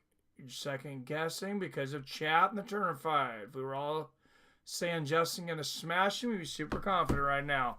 Out of the red corner, a plus 130 underdog out of Denver, Colorado. 25 wins against 5 losses. 6-3 as a UFC underdog, presenting the number 3 lightweight in the world, Justin, the highlight, Gaethje. But next month's co-main event is 5 rounds. I don't understand why this one's only 3 rounds.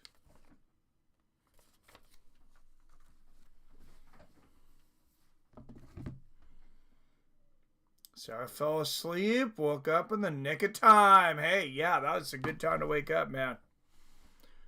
Justin Gaethje got that Wyatt build. He's 5'11" with 70-inch reach. You got short arms, huh?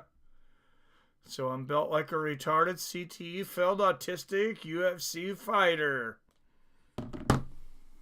All right, touch of gloves, and here come the fireworks. Will Gaethje start throwing that leg kick early? Come on. Come on, Gaethje. Throw the leg kick early. Don't drop the right hand. There's a leg kick right there. And Fiziev's got a welt underneath his left shoulder blade already. So, I wonder what that's about. Oh, maybe they're both cupping because they both have redness on their back or shoulders. That's weird. All right, good exchange of leg kicks early. 4:20 left in the first. Oh, good leg kick there. And Fiziev gets the takedown. That's kind of a weird off-balance moment there, but Fiziev ends up on top. Oh, shit, Fiziev wrestling. Good knee to the body there from Fiziev. There's another one right hand from Gaethje. Good little leg kick from Gaethje, and Fiziev catches that one. Gaethje turns him over. Oh, no, Fiziev doing an upside-down triangle sitting on Gaethje's face. And Gaethje's just sitting there going, please don't fart. Please don't fart. Because that would be horrible. He's sitting right on his nose. Like, you might have to tap from that. Oh, there's a big body shot from Fiziev from the top and hammer fists. Oh, Lord. I am nervous, boys. I'm putting the chat down. Sorry.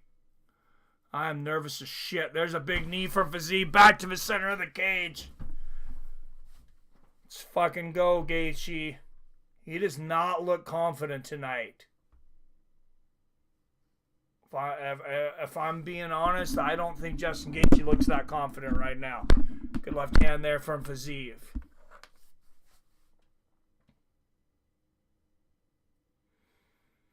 I don't know what he's got going through his head right now. If he's thinking about the Max knockout still. He took a year off.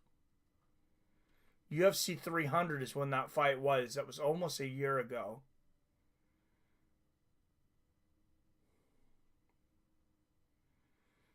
Fiziev reaching. Oh, there's that uppercut from Gaethje, the right uppercut. He had a lot of success with that in the second fight, especially in the third round. Good right hook over the top there from Gaethje. Now, the longer this fight goes, the better it could be for Gaethje just because of the late notice of Fiziev, the late weight cut, the plane trip, everything involved in that. Yeah, if you guys are looking for me in the chat, I will not be in the chat until after this fight. I just looked to see how many people are up in here. 26 people watching. Please hit that like and share button. Fiziev barely misses that right uppercut. Yeah, Gaethje is super hesitant early. And Fiziev with the clinch lands a knee to the body. There's a right hook from Gaethje. I'm literally shaking here, guys. I'm so nervous. Couple good knees to the body from Fiziev. Right uppercut from Gaethje. And there's a right hook from Justin. Good body kick from Fiziev. And there's a right hand from Rafael. This is definitely Fiziev's round so far. Good body kick there from Rafael. And Justin grabs Fiziev. Goes for the takedown. Does not get it. Oh, and they're in the clinch. Justin's got a nasty uppercut out of the clinch. Hopefully he can get to it. Good knee to the body from Rafael. 1 minute left in the first. Justin pushing Fiziev up against the cage now. If you're gonna wrestle, don't waste it now, Justin. Keep it a surprise till later. You've already lost this round. There's a good left hook from Justin. 50 seconds left in the first. I don't like the way Gaethje looks tonight. I don't know what's going on, but good body kick there from Fiziev. Oh, there's a right hook on the chin from Gaethje.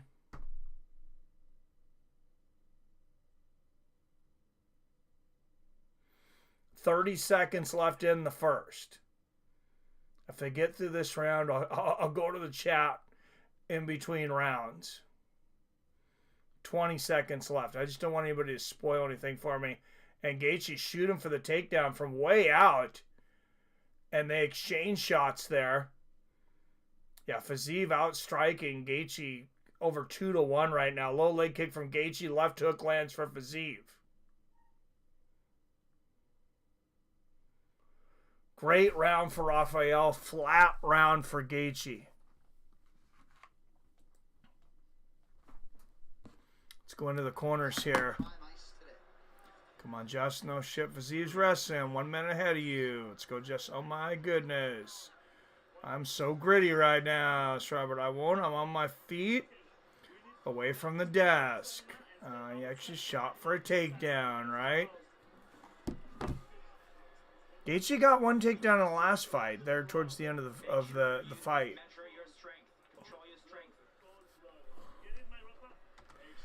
Yeah, I got a pin in my stomach. It's just, man, what a nerve-wracking fight right now. If you're betting on Gaethje. Get him, Gaethje. Right, stream crashed. Who won the round? Fiziev.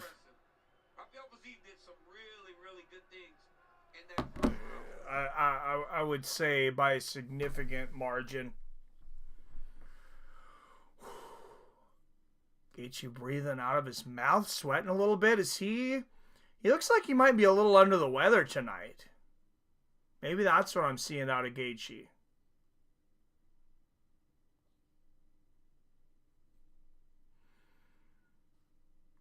I hope Blaydes didn't give him neurovirus. And Gaethje's just the kind of guy that would just fucking fight anyways.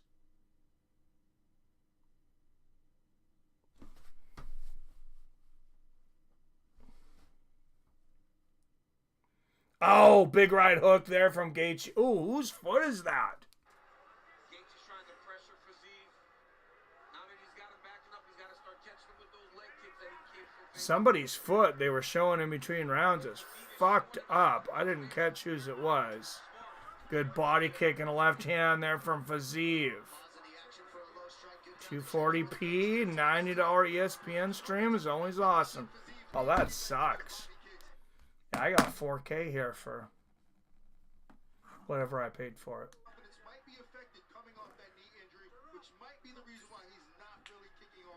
Oh, body kick from, yeah, low blow there from Fiziev. So add 20 seconds to the fight clock. We are at 4:01, 4 minutes right now. Oh, Fiziev throwing an overhand right. Gaethje barely got out of the way of it. There's a jab to the body from Fiziev. Oh, big right hook from Gaethje. Ducks under the right hook of Fiziev. And lands a right hook of his own. There's a low leg kick from Fiziev. Right hook to the body from Rafael.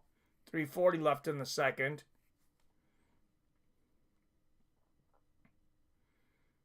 Come on, Gaethje. Gaethje reaching, overreaching. Oh, there's a good right hook right on the chin for Justin. And the jab to the body. Yeah, he needs to definitely crank it up this round. There's another right from Justin. Right uppercut and a left hook from Gaethje. Justin playing it safe tonight, though. Very cautious. Misses the right hand there. Fiziev might be wearing down a little bit already. Or he's just taking a little breather. I'm not sure. Maybe being cautious himself. Good body kick there from Fiziev. I'd feel better if Justin was attacking those legs more. Oh, big right hook from Justin. There's the right uppercut. Halfway through the second, a much better round already for Justin Gaethje. There's the body kick from Fiziev. Oh, Fiziev. Oh, Fiziev barely misses the head kick, but he caught Gaethje with a huge right hook. And now Fiziev lands a big right hook on the temple. So Gaethje's chin has been tested. Well, his temple at least, and it passed the first test. That was a hard shot. Good little leg kick there from Fiziev. They both landed big shots, but the question is about Gaethje's chin after his last fight, of course, got knocked out by Max Holloway. Oh, another great right hook there from Gaethje and the right uppercut to the body. Oh, another right hook from Gaethje. Gaethje's really fighting in the trenches tonight, landing that right hook and the right uppercut out of the clinch a lot. And Gaethje on DraftKings now a -160 favorite. There's a good left hook from Gaethje. Plus 124 underdog money on Fiziev. Oh, Fiziev barely misses that right uppercut though. Oh, big knee down the middle from Fiziev. Little surprised Gaethje being such a big... Oh, left hook and a right hand for Gaethje. And Fiziev is hurt. And here we fucking go. Come on, Gaethje. Hammer fists and right hooks. Highlight. Highlight. Highlight. Let's go, Justin. The highlight, Gaethje. Oh, and he's landing uppercuts from underneath. He's got Fiziev. Imagine Gaethje pulls off a guillotine choke here, too. I don't believe he has his submission in his entire career. Oh, yeah, he's just holding him in like a bulldog choke and landing that right uppercut from underneath. This might be a 10-8 round for Gaethje. Fiziev was hurt badly. Oh, there's a couple more right... Oh, a big right hook from Justin Gaethje. 20 seconds left in this second round. And here comes the highlight. Oh, head kick from Fiziev. 10 seconds left in the second. And Gaethje goes for a head kick that barely misses Fiziev. He might have trimmed his beard there. And it's a round apiece going into the third. And this crowd is going crazy because this fight might be better than the first one. 19-18 Justin. Definitely a 10-8 round for Justin. I agree. I just hope the judges see it that way. Well, here we go. USA. Sarcade Cast. Is this one going to go the distance, though? I don't know. Oh, yeah. That's a big knockdown. The ground and pound almost finished the fight. That's got to be a 10-8. Oh, Fiziev is looking rough in the corner. He is breathing hard out of his mouth. And Gaethje's cornering him. You can finish him by being sharp. Gaethje outstruck Fiziev 29-13 in that round. Well, Vegas getting the goods tonight. Miami next month at UFC 314. Alexander Volkanovski versus Diego Lopez for the undisputed featherweight title. Michael Chandler and Paddy Pimblett in a 5-round co-main event. All right, guys. The third and final. Ooh, 19-19 UFC scoring. Gaethje should take this via cardio. Fingers crossed, Mike. Yes. As long as he doesn't get tapped on the chin. Oh, good right hook and a left uppercut for Gaethje. Yeah, he's done so well with that trench warfare tonight. Good left hook there for Rafael. Oh, spinning wheel kick for Fiziev. That connected. Justin's got to back up a little bit right now. Well, if there was questions about Justin's chin, he is taking a couple great shots, and he's still standing there. 4:20 left in the third. Inside leg kick from Fiziev. I got this at a round apiece. That right hook upstairs looked like it grazed Fiziev. There's another right hook from Gaethje lands. Short elbow lands from Fiziev. There's the inside leg kick from Gaethje. I like to see Gaethje throw more of those leg kicks. He just needs to keep his right hand up. He throws so much power into those leg kicks. Sometimes he gets off balance. There's a left uppercut from Fiziev. Oh, big body kick from Rafael. And there's a left hand down the pipe from Fiziev. And Justin calls him in. He says, yes, sir. Oh, 3 body kicks in a row for Fiziev. Justin's got to find an answer to that. And Fiziev just said, okay, I'm going to fucking kick you in the body until you figure it out. Oh, there's a big right uppercut from Justin. And another right hook. Oh, another body kick from Fiziev. And Fiziev catches a head kick from Gaethje. There's a right uppercut from Fiziev.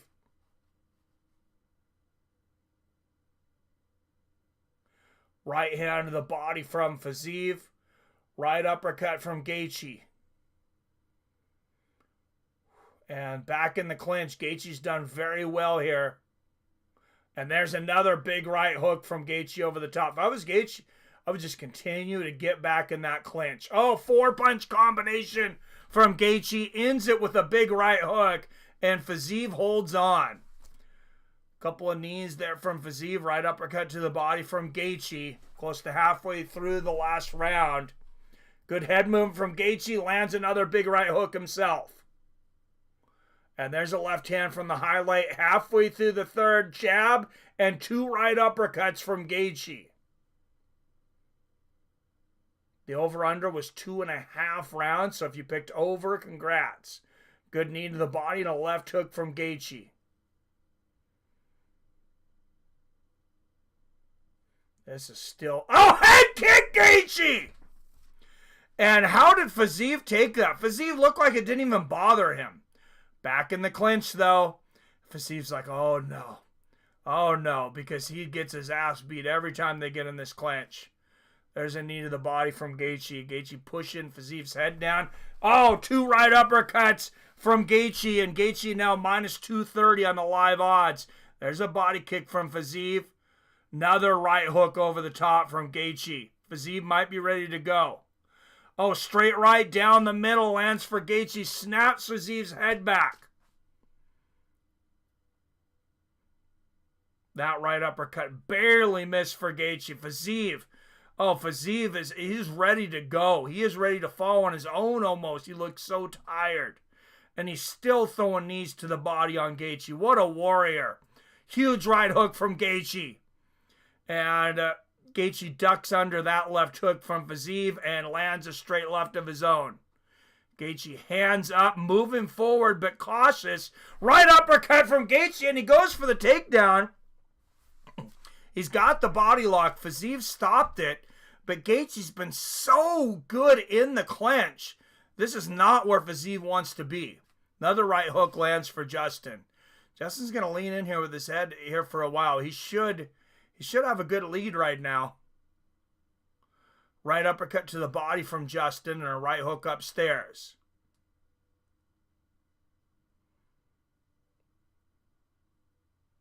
Oh, there's a big right elbow from Justin. Right uppercut from Fiziev. Oh, and my stream just froze. No! Damn you, ESPN.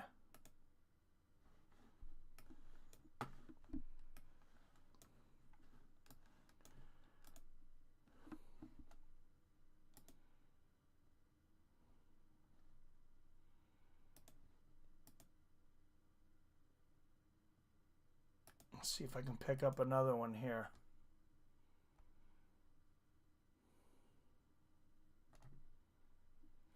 All right, and it is all over. Going to the scorecards here. Whew, great fight. Probably who y'all think won? 29-27. Gaethje on my card. Iris is Justin won. That's what I got it, Billy. 29-27. Gaethje. And thank God. Nasty elbows by Fiziev. Likely won him round one. Knees to the body in the clinch. Here's a nice combination by Justin. And here's this beautiful uppercut off the collar tie. Grabs the back of the head. Boom! 30. Drops Fiziev. The most significant moment in the fight. 80. Fiziev comes back there with a nice left hook. 687. But look at this head kick from inside. Body to body like that. That's crazy. Here's another high kick. Oh, by Justin Gaethje. Okay, so I got about 800 on Gaethje right now. A little over 800 if you count him in parlays with Pereira. Gaethje's chin held up. He took some big shots. Yeah, he did. I was worried a couple times. That right hook, he took 2 bad head kicks. One of them was a spinning wheel kick. Oh, these judges make me nervous tonight, though, guys. And an all-expenses paid trip to UFC 314 in Miami. Nomadic luggage built different. For those scorecards, here's Bruce. Ladies and gentlemen, after 3 rounds, we go to the judges' scorecards for decision. All 3 judges' scorecards. Yes. 29-28 for the winner by unanimous decision, Justin. Yes! Woohoo!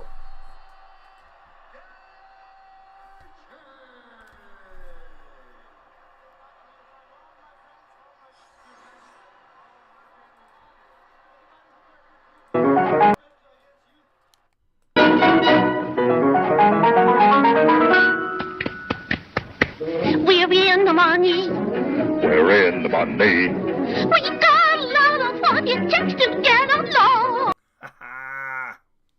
Great to see you again, sir. Shows watching sounds like a battle for real. Come on, judges, be cool. Yes, I can breathe now. I'm much happier. That was nerve-wracking, guys. He really changed his tactics from the last fight. He really did. He went for takedowns. For him to not get completely exhausted, he deserves so much credit. This sport, And that was the big reason I took it, was the 12 days notice. my hand's broken, but that's one tough son of a bitch. I am so happy to represent the United States of America. How proud I am. I've been proud since USA, motherfuckers. I've been on the world stage. It's such a dream come true for me, I cannot tell you. Justin, you are such a special fighter, and it's been almost a year since we've seen you back in the octagon. How good does it feel to come back? Oh, 2,100 views on the Mauricio Duffy knockout from earlier. I had to show everybody. I don't give a shit how far down you are. It is on you to get back on the fucking horse. That's what we do. That's what I do. That's who my parents taught. Kids, that's it. And you came back, you looked as good as ever. This puts you back into an amazing position. Give us your thoughts on what kind of opponent you like to face next. You never know. I'm number 3 in the world and the most exciting guy that's ever stepped in there. And I don't have a choice. It's all in the UFC. We'll see what they want. Well, sir, congratulations on an outstanding performance. Always a pleasure to watch you fight. Justin Gaethje, ladies and gentlemen. Stars and stripes never far from that man, the proud American Justin Gaethje, with a tremendous victory tonight to put UFC 300 behind him. Woo! Was brought to you by Trip. Yeah, that was nerve-wracking. I'll show you what my prediction was, because I wanted to put it up here. Obviously, it didn't happen. But that's what I was hoping to put up. I made that little image just for that. So, at least had to put it up. No, and Justin won by decision, though. Manel Kopp in the crowd, coming off a big win. Odell Beckham Jr., Super Bowl champion, wrestling with Patty Pimblett. Chopura versus Gaethje. Ooh, that's interesting. Justin's chin is back, Robert. He took a year off. Raf was sharpening his skills in Thailand. He definitely was. Pereira wins, but not by KO. Are you in the green tonight? I'm in the green already. Yeah. If Pereira loses, I'm in the green. I believe most of my money was on Gaethje. So, well, okay, I'm going to be close. I'm up like 550 right now.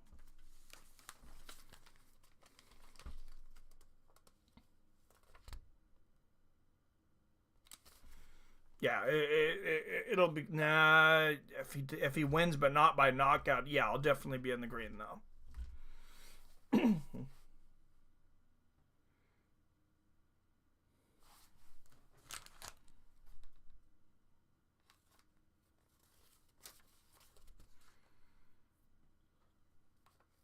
Actually, the knockout doesn't do me any good right now because I think the only thing I had him on.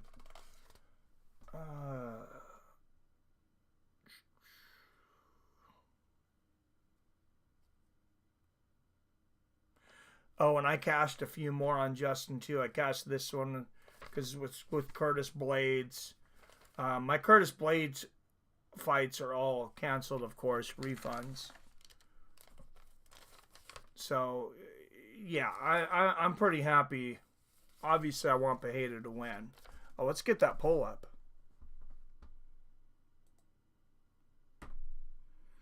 Got a lot of parlays. If he loses, you're still green.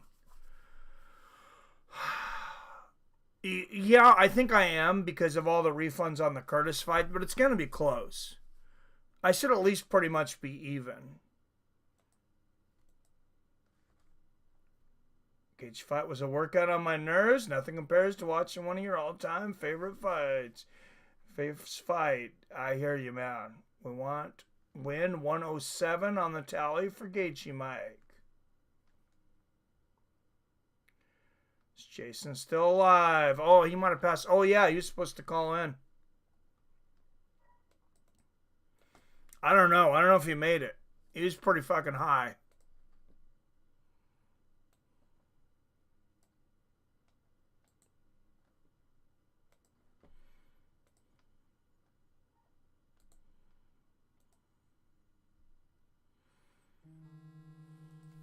Oh, there he is. What's up, Jason? You motherfuckers can't summon me like I'm motherfucking ghetto Beetlejuice up in this bitch, motherfucker. What the fuck? I'm over here trying to fix my stream. I'm a grown man trying to steal from the man so I can watch this shit to talk to you motherfuckers. Motherfuckers, I made it. I'm a grown up. They just call me Sweet Dick Willie. What you talking about? All right, let's get Mr. Matheson in here then. Jason the Genie, Wyatt says. Oh,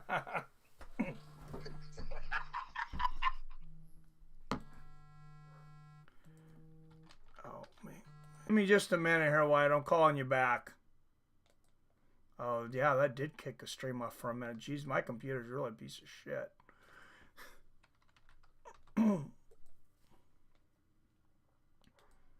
All right, here we go.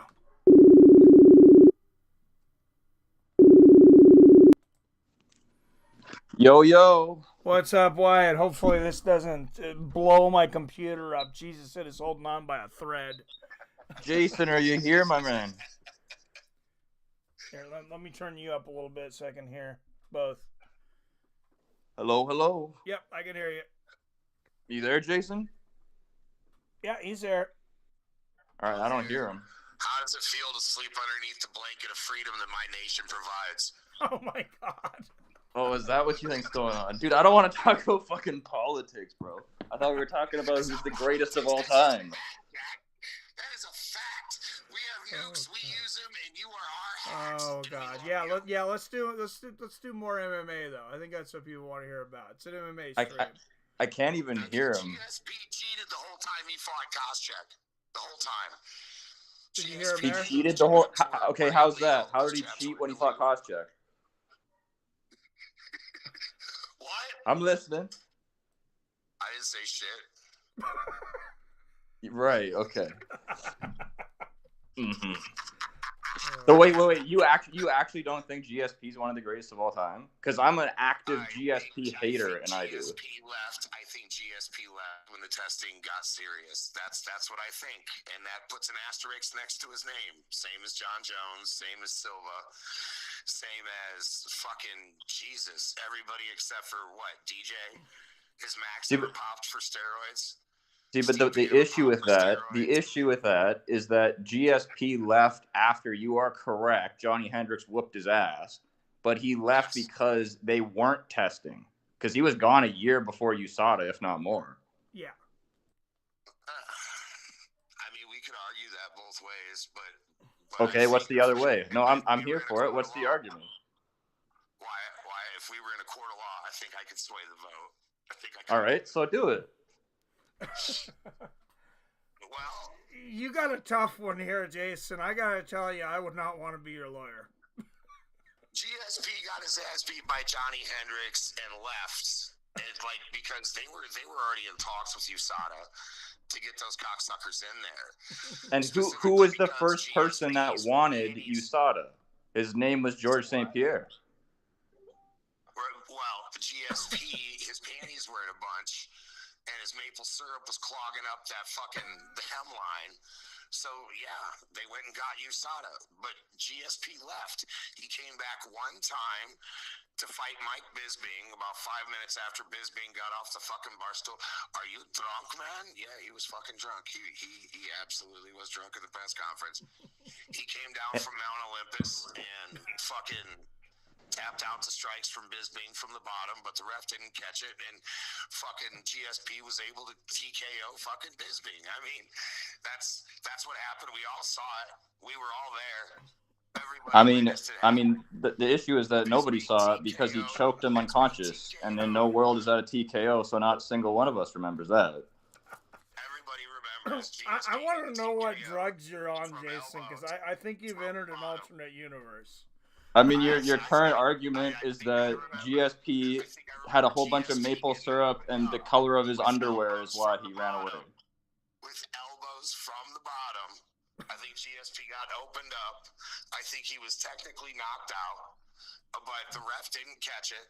You know what I'm saying? And then GSP was able to overcome, persevere, and be the racist we all know he is, because he doesn't like Polish people. So he beat up Michael Bisping. Polish people? Yeah. What, he fight Jan Blachowicz? What are you talking about? Bisping is a Polish count. Michael Bisping is a Polish count. That's why they call him the Count. No, dude, it's because he was on Sesame Street. You don't remember this? No. Oh, 100%. I saw him as a kid counting on Sesame Street, dressed as a vampire. Mr. Michael. We all know that. Google is Michael Bisping a Polish count? Are you asking me? What are you Googling it? What are you asking God? I have never heard of Michael Bisping having any relation to Polish people. Sorry. I will Google it. All right, looks like we're starting the main event here. They did not have as much of a break as I thought they would. Who you guys got in the main event? I got Pereira. Jason. If it lasts longer than 2 minutes and 38 seconds in the first round, Alex Pereira's going to win. 102.38, huh? What was that? Who was talking about the time traveler that said Pereira was going to win at like 4:20 in the first round? That was the ghost of Jason Past. No, that was not me. That was somebody else that said that shit. But something tells me that, like, yesterday I was thinking about it, and something said in my head, if Ankalaev doesn't win by 2 minutes and 38 seconds in the first round, he is going to lose. Interesting. And he was, I don't know. He got asked a question. Ankalaev got asked a question by a smart-ass fucking person, and the question was, if you beat Pereira in devastating fashion, are you going to send him back to the tire shop? And Alex Pereira caught it. And after he said it, Alex Pereira just stared off into space, unknowingly looking into nothing and just subconsciously squeezing his hands so tight that his fucking knuckles turned pink. So I have the distinct inclination that Alex Pereira wants to kill Mr. Ankalaev here, and in terrible fashion. So I think that if Ankalaev doesn't get him out of there by 2 minutes and 38 seconds into the first round, Alex Pereira is going to turn Ankalaev into a fleshlight. That's what I think. You may. Introducing the Sealskin Supreme cover. Sorry, guys. I hope nobody was wearing headphones there. No, I got you on speakerphone. I might have just. Oh, I just lost Wyatt. Oops. Okay. Mikey. Well, looks like we're starting the main event anyway. Sorry, Wyatt. We got disconnected here. That's okay. Or he hung up because I blasted his ears. I'm not sure. He might have, or he's got that communist fucking cell phone connection shit that's in and out all the time because he's in Canada. But that's okay. We're working on that for him. We're gonna take care of that for him. But who you got? Mikey? Who you got? Oh, Pereira, all the way. Pereira by knockout. I bet on him. I bet a fairly significant amount. So. Would you be surprised if Ankalaev shocked the world?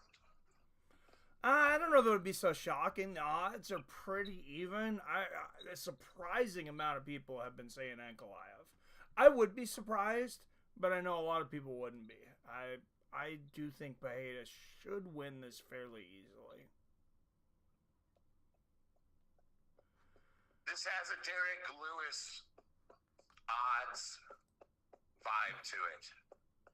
What do you mean, like Derek Lewis and Ngannou? No, like Derek Lewis. Like Derek Lewis could be fighting a black belt. Oh, yeah. Gotcha. But he's gonna win by TKO in the second round because he's Derek Lewis. Yeah. Oh, I didn't put up this poll. Oops. Okay. All right, Mikey, I'm gonna let you go. All right.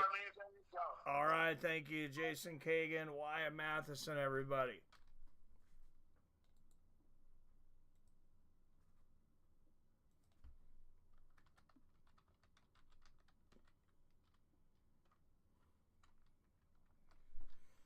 All right, guys, it is the main event of the evening for the UFC Middleweight Championship of the World. Alex Pereira, 5 years older at 37, an inch taller at 6'4". He'll have a 4-inch reach advantage at 79 inches. The odds are almost even for this one. Oh, okay. I'm sorry. No, that way you can stay with the dogs. Oh, okay. What's the main event? Okay. All right. Love you. Brought to you by the members of Fights with Friends, Phil D. Roll, Arcade Chaos, Brock Ellery, Jim, IROC, and PBR Street Gang judges, Mike Bell, Derek Cleary, Sal Diamato. Referee is Mark Goddard. Thank God Chris Lee won't be involved in this one. From Las Vegas, Nevada, via Seattle, Washington. 5 rounds in the middleweight division for the UFC Middleweight Championship of the World. Let's fucking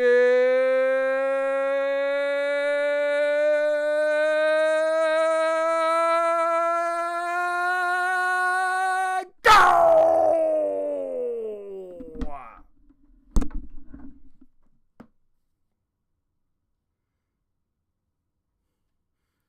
Just want to say that's a sick pick in your background, Mike. Thank you, Billy Hughes. Appreciate it, Matt.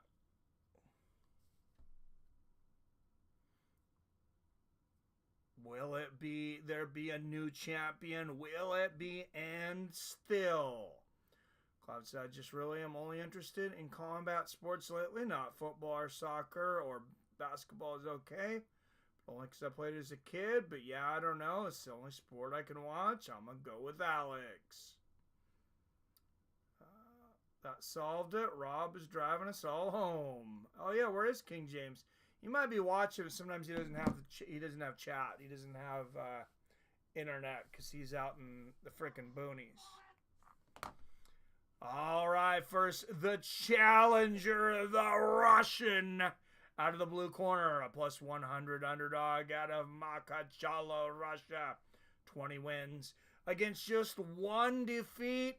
Presenting the UFC light heavyweight #1 contender and the challenger, Magomed Ankalaev. All hail Manchester United. Clive Manchester United is playing Arsenal in the AM. Say, check out Mighty United. Make you a soccer fan. Makes Vegas look amazing. All right, out of the red corner, he is a minus 120 favorite out of Danbury, Connecticut. 12 wins against 2 losses. Presenting the former UFC middleweight champion of the world and the current reigning, defending UFC light heavyweight champion, Alex Pereira.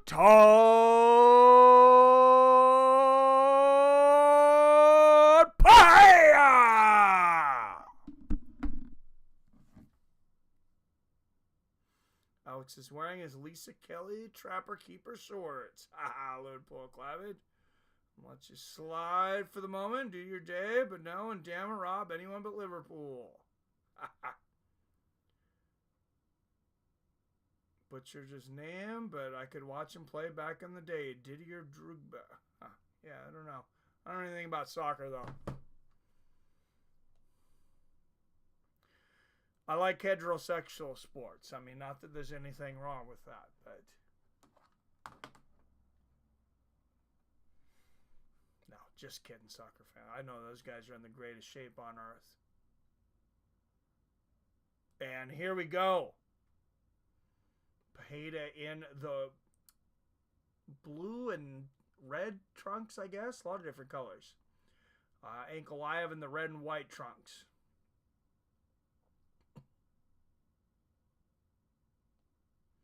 Pereira feinting the leg kick early. And there's an inside leg kick from Pereira. Remember, Ankalaev a southpaw tonight, so we'll see if that creates some unusual issues for Pereira, who lands another good low leg kick there. How long before Ankalaev goes for a takedown? Ankalaev's only gone for one takedown in his last 6 fights. I don't know if he'll do it tonight or not. I'm sure there'll be at least one attempt. But I don't think it's going to be as wrestle heavy as a lot of people feel it might be. Another good leg kick there from Bhutan. There's another.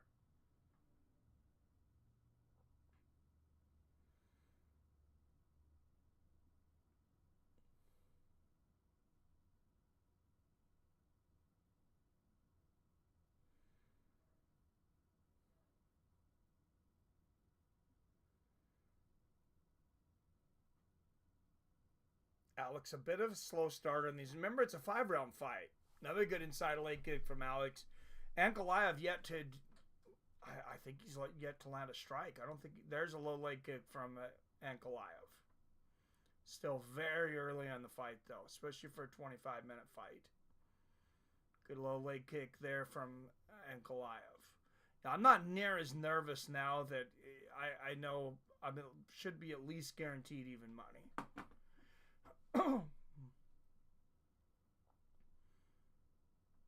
Not that I'm happy if I don't have a profit, but I'm not sad either. Good low leg kick for Alex. Ankalaev answers, "What's up, Alex Stincado?" I think the left hook is the best weapon against a southpaw, even though the conventional wisdom says the right hand. I'm thrifty, second ahead. A good outside leg kick there from Ankalaev. 1-2 for Pereira. Teddy Atlas is talking about this. What's really tough for southpaws to block. Everybody talks about the left hook and they talk about the straight right. And those are both good weapons. But that right hook, because the way it comes around at a bit of a blind side, and Alex has got a great right hook.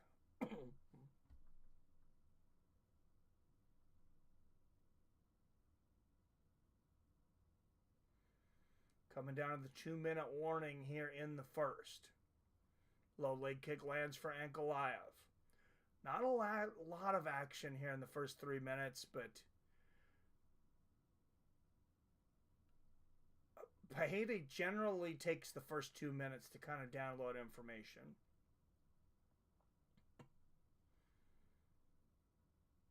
Head kick from Pereira. And there's a low leg kick from Alex. Oh, Alex going for the spinning wheel kick. I love it. Good low leg kick there from Alex.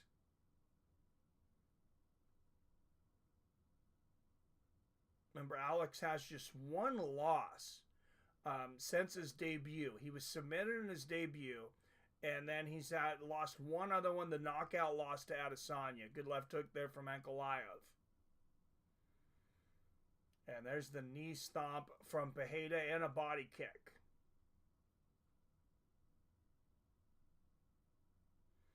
Good 1-2 to the body there from Alex. Inside leg kick from Magomed, excuse me. Low leg kick there from Alex. And there's a push kick to the body. Another low leg kick from Alex. Left hand gets through for Ankalaev. The right misses. 40 seconds left in the first. Here comes Magomed. Push kick to the body. Alex hanging back, waiting to counter. It's the first time Magomed's been going forward this last few seconds. Right hand, Magomed's going to go for a takedown with 20 seconds left in the first. And Alex does a good job of stopping it and lands a couple good right hands in the clinch. I think the difference between these two could end up being the cardio. And I think Alex has the better cardio. Ankalaev has the belly-to-belly position. But Alex stopped those takedowns easy. 10-9, Alex Pereira. Let's go into the corners here. 30 seconds ahead. Oh, it's not too bad. A minute ahead. So Connors jumped the cage and shot Alex at the knee. Left is the closest weapon to the southpaw. Yes. I've seen people KO a guy going crazy on the verge of taking the win and gets up kicked. And they're out of it. Yep, we're past 2:38 in the first round. Ankalaev is doomed. Not going past 3 rounds on that leg. Does Ankalaev have a hurt leg already? Just appreciate all of you right now. Feel included for once in a long time. Hey, you're part of the family here, Clavid.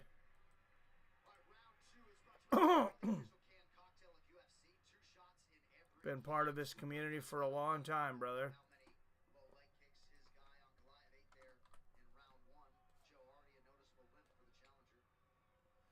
All right, Ankalaev's leg's already fucked up.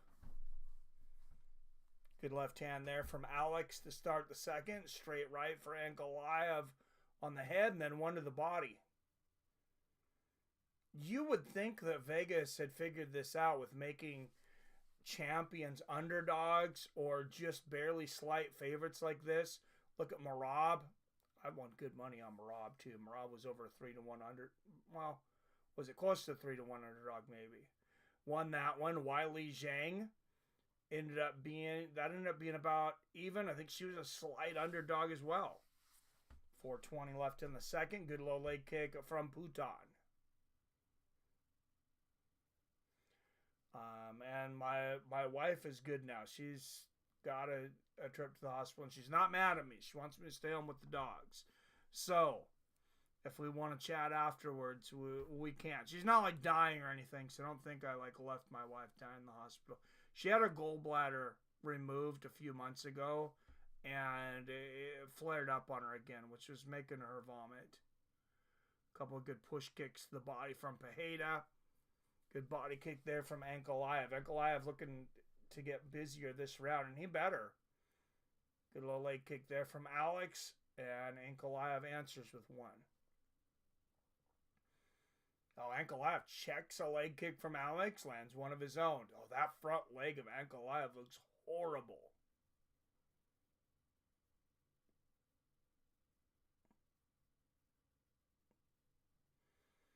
Alex pumping that jab out there. He's looking to set up the overhand right. And Ankalaev bobs. Watch, he'll hold that left hand. When he circles, he brings his left hand down.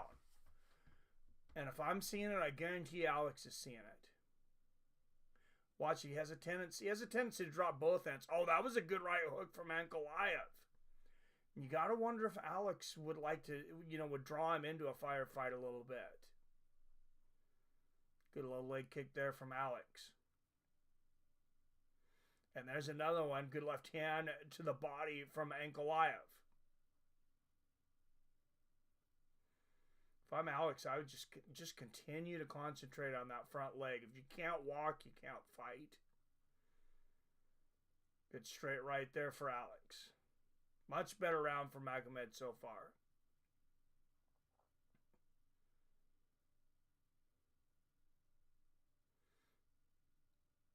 And both guys looking towards the hand seemingly right now. Oh, Alex goes up for the head kick. It is blocked. There's a big one, too, from Ankalaev. Pereira landed the steep kick to the body, and then a 1-2 from Ankalaev.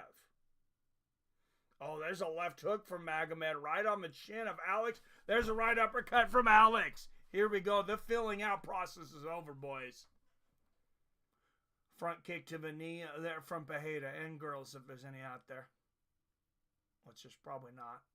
Oh, good right hand to the body from Pereira, but a big right hook from Ankalaev. And they're trading bombs here. Left hook from Pereira, left hook from Ankalaev.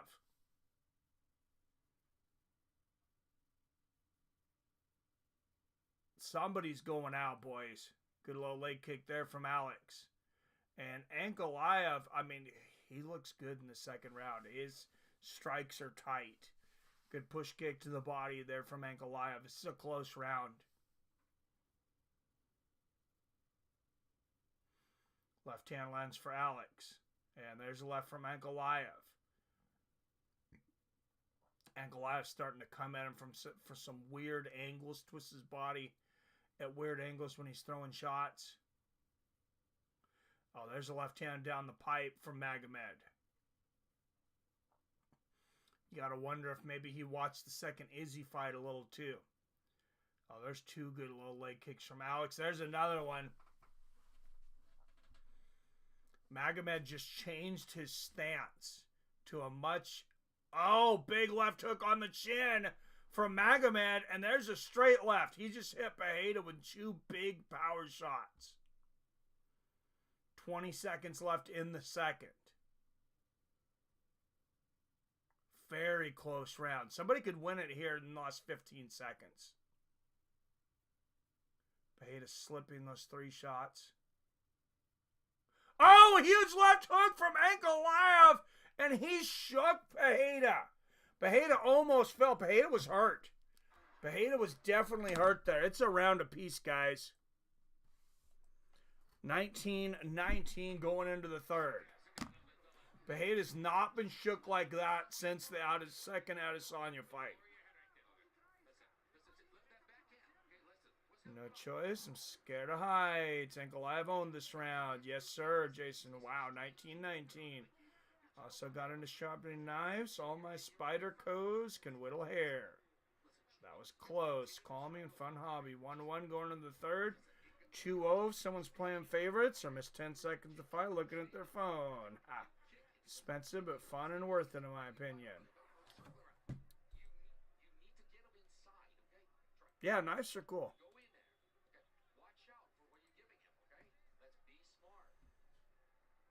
Man, what a fight this is so far.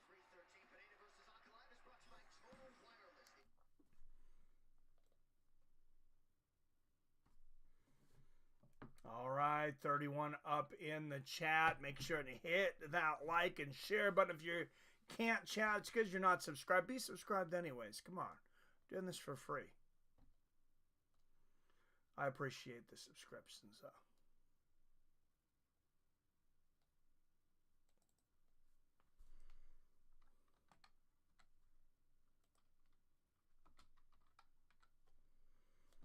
I'm curious what the DraftKings live odds are right now. Khalil landed some strikes. He definitely did. Remember, Alex was kind of sick that night, too. I mean, not to take anything away from Khalil, but Alex looks 100% tonight. Basically, I'm just saying no excuses. Magomed's really doing a great job. All right, Ankalaev is a slight favorite at the moment, minus 130. Alex Pereira plus 100.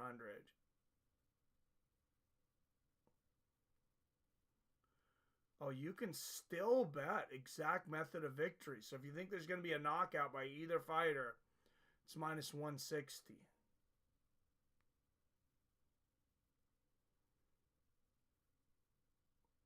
This proves John Jones would smash Pereira. Maybe. Yeah, Pereira plus money. Good inside leg kick from Alex. And there's the knee stomp from Ankalaev. Push kick to the body. I mean, once you get to this level, and fighters are just so good, though. I mean, John Jones lost to Dominic Reyes. He had a really close fight to Thiago Santos. I mean, I think just because a guy doesn't dominate doesn't mean he's going to lose to somebody else, though. A couple more good front leg kicks there for Alex. I like him concentrating on the leg kicks. He is more cautious this round. He got caught at the end of the second. Another big leg kick for Alex. Oh, Magomed misses that takedown attempt badly. And a big right elbow from Pereira, who's coming back with a great first half of the third round. And they exchange leg kicks. There's that knee stomp from Ankalaev, and now a good body kick from Magomed. Halfway through the third.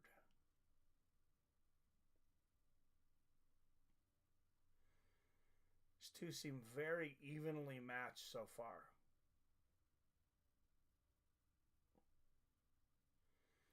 If I can get plus money on Pereira, though, like, are you kidding me? Take it.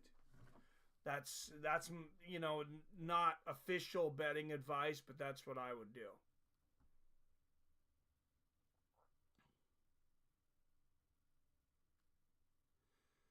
Pereira plus 124 plus money right now. Underdog.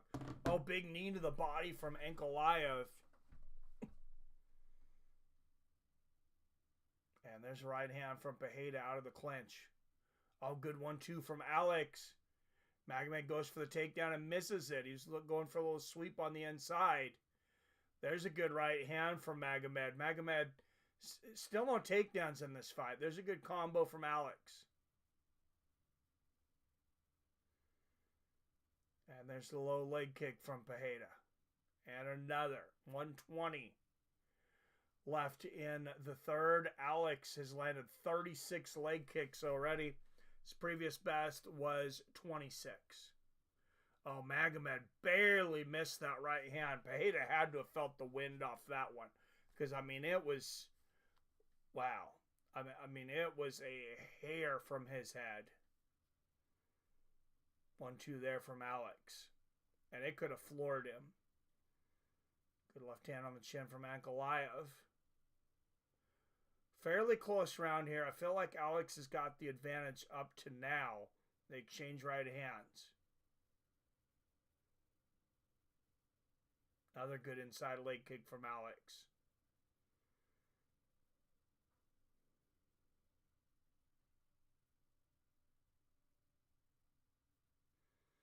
And Alex blistering that leg once again. He's got to be about 40 leg kicks landed just through 3 rounds. Oh, he goes upstairs there. Another low leg kick for Pereira. Body kick lands for Ankalaev. Oh, and Alex blocks that one. Good round.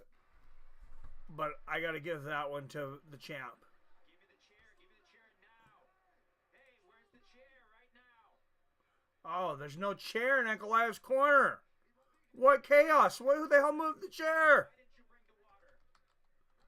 Give me the water now. Oh, complete disorder in the corner of Ankalaev. No chair. They didn't have the water ready. When he starts, you counter. What are they doing over here? You got one job. You got 1 minute in between rounds. This dude's fighting his ass off. You can't be ready with water and a stool? Fire that guy.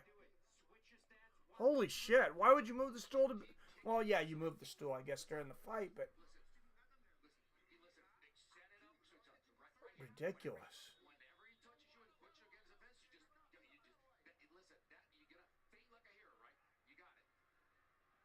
I did not understand. I hope that wasn't a direct translation because that advice for Pereira didn't make any sense. 29-29 for me. How do you get 29-29?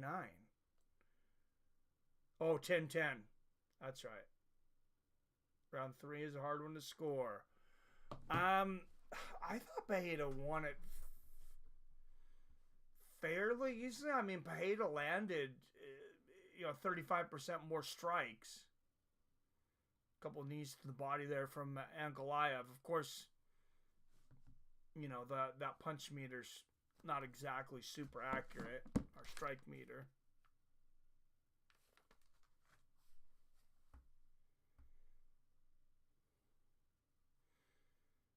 Oh, good knee to the thigh there from Ankalaev. Down to the first 2 rounds of this championship bout. Let's see where DraftKings has got this odds-wise.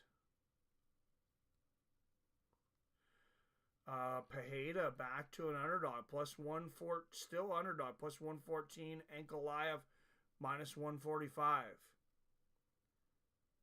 That's interesting. Vegas is thinking the same way as you, I guess, Wyatt. Wow, and somebody on Twitter, Nazim Sedegov, saying it's Ankalaev all 3 rounds, and then Sean Sheehan saying 29-28 Pereira. Only matters what the judges think, but they've been in this clinch for a minute here, Mark.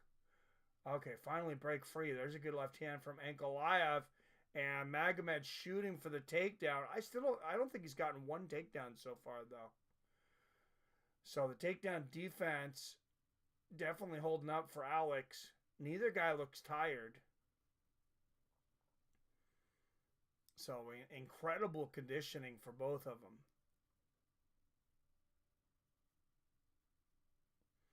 Knee to the body there for Alex. Good left hand there from Ankalaev. This is such a close fight.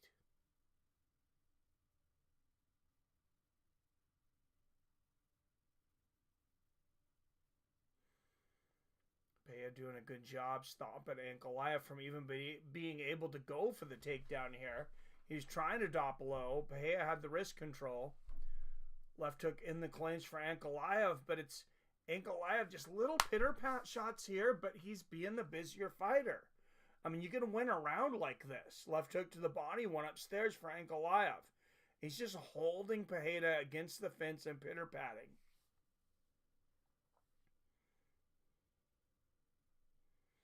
Over-under was 3.5 rounds. And Mark Goddard, good job on Goddard, I think, to break him up there. Good knee to the body from Pereira. Big left hook from Ankalaev. And there's a straight left down the pipe from Magomed. Good left there from Alex. Alex seems to be slowing down here, though. Good little leg kick from Pereira. Pereira goes up for the head kick. Ankalaev blocks it. That's so fast for Ankalaev to be able to block that quickly. Incredible reflexes. Oh, big left hand for Ankalaev, and he barely missed the haymaker right. Side kick to the knee for Magomed. Oh, and Magomed, He just about opened himself up with that takedown attempt. Just about opened himself up for an overhead right.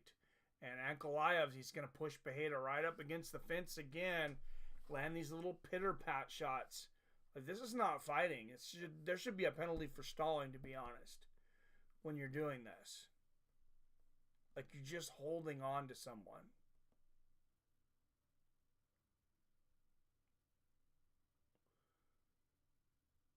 And Pereira reverses it for a moment.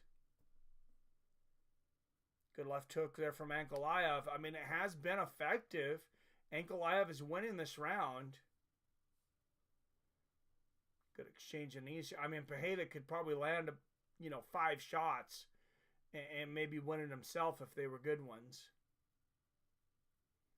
Good knee to the body there from Ankalaev. Pereira answered one of his own. Oh, there's a right uppercut from Ankalaev.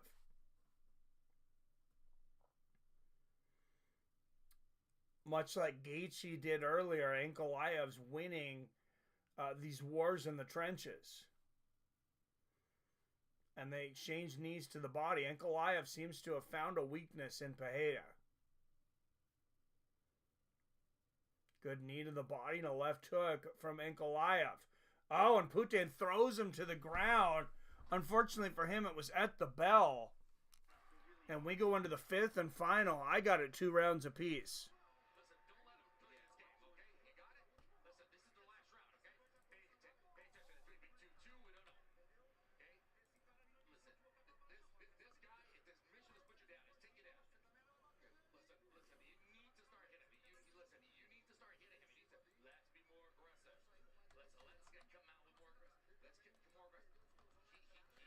All right, I got it 38-38 through 4.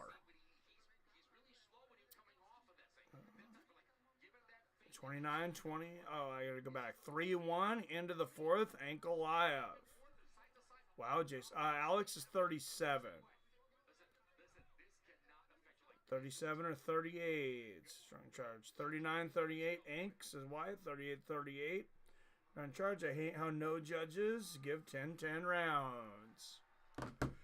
And that's why, technically, why I don't give them, because I know that no judges are. There's Bert Kreischer in the front row standing up, clapping next to Theo Vaughn.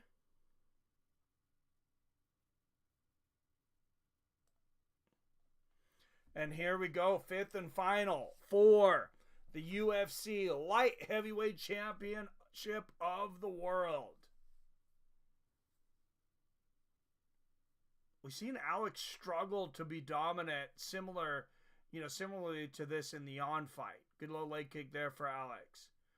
Wow, DraftKings live odds have Ankalaev a minus 345 favorite.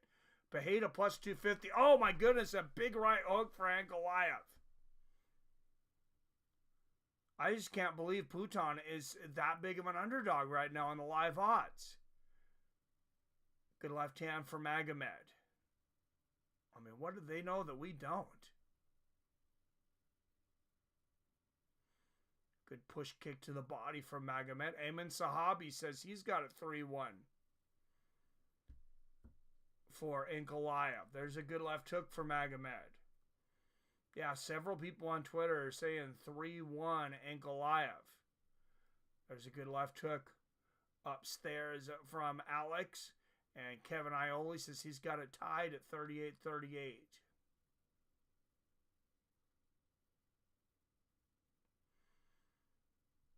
Kevin Ioli, congratulations on your pending retirement. Good little leg kick there from Alex. I believe we're going to get him on the show before he well, I don't know if that's official, so scratch that. But we should get Kevin on. We'll have Kevin on the show here soon.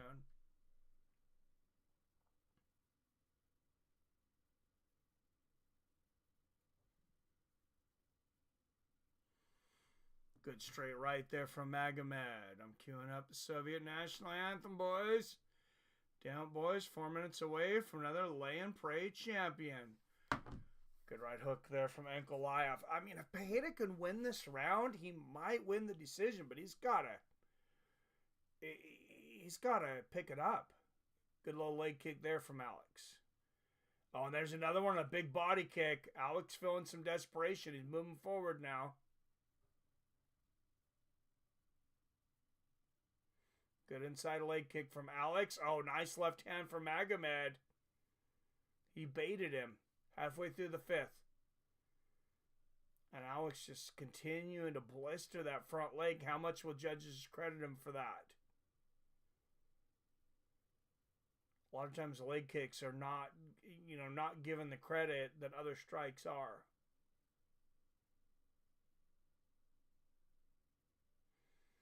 Good left hand there from Alex.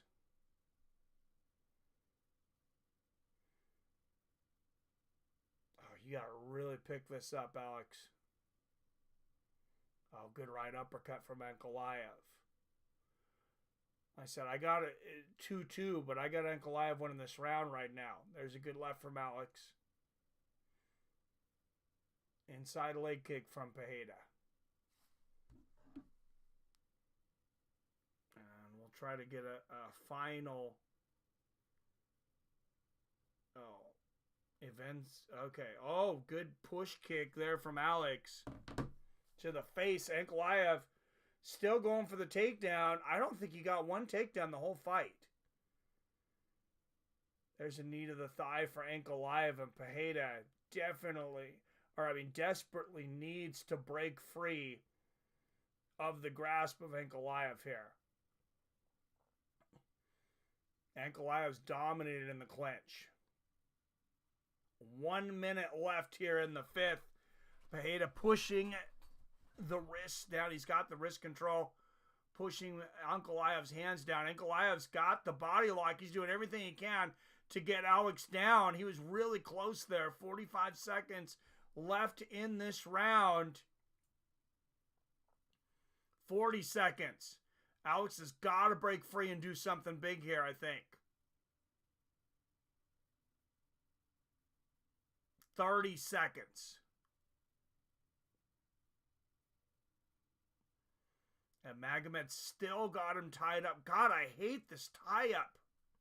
Significant strikes. It says Pereira is ahead for this round, but that's hard to believe. And we could have a new champion, boys. Couple knees from Ankalaev. Judges are going to give the fight to Jason Herzog. Razor close. No idea who won. Definitely be a rematch. Yeah, 5th round was horrible. If Alex loses, I bet he gets an automatic rematch. Jason Herzog is calling the wife. Shred panty night.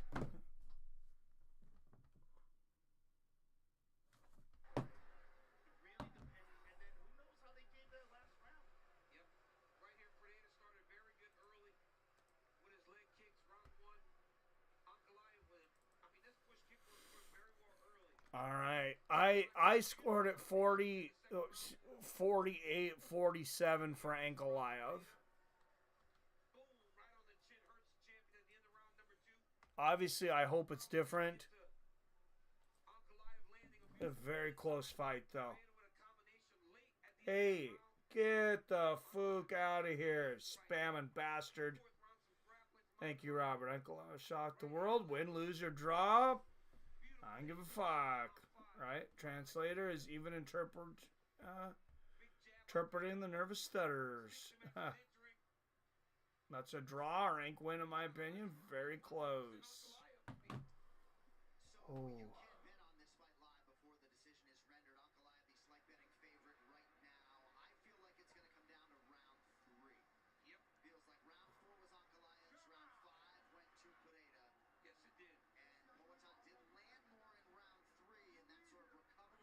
They're saying Pereira took round 5, so that'll be interesting. I'm going to turn away from the chat for just a second. We'll turn it up.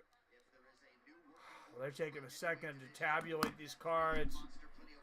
Go over to share over there with Alex Pereira. A lot of nerves in that corner right now.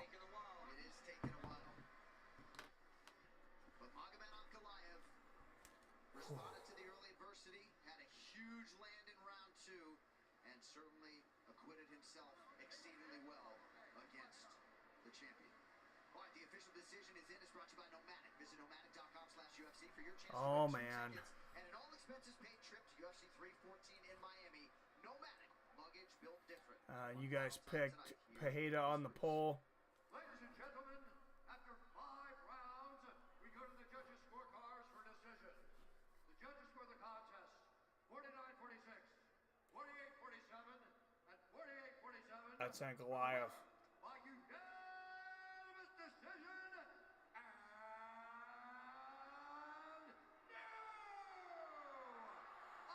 and Ankalaev is the new light heavyweight champion. 48-47 is how I scored it. So congratulations, Magomed Ankalaev. Ladies and gentlemen, We got a new champion.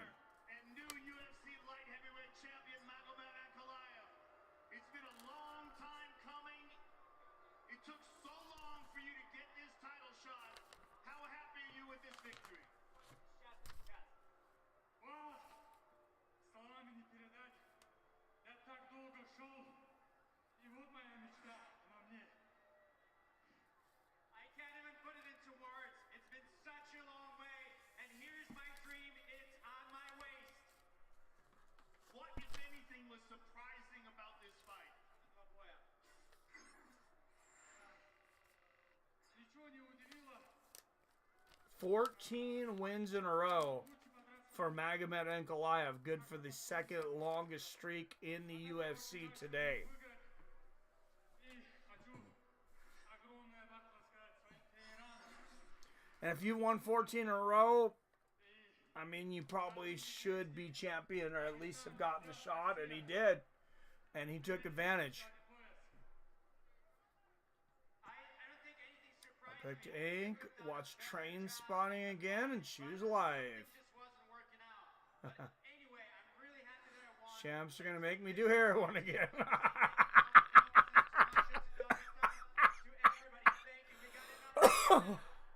Oh my God. They might make us all do heroin, Billy. Tom Aspinall was the big winner. That's a good point. That's the movie that helped me quit and not look back. T1 and T2, legendary, powerful films. But will UFC try to mold in the new face of their brand now that Alex lost?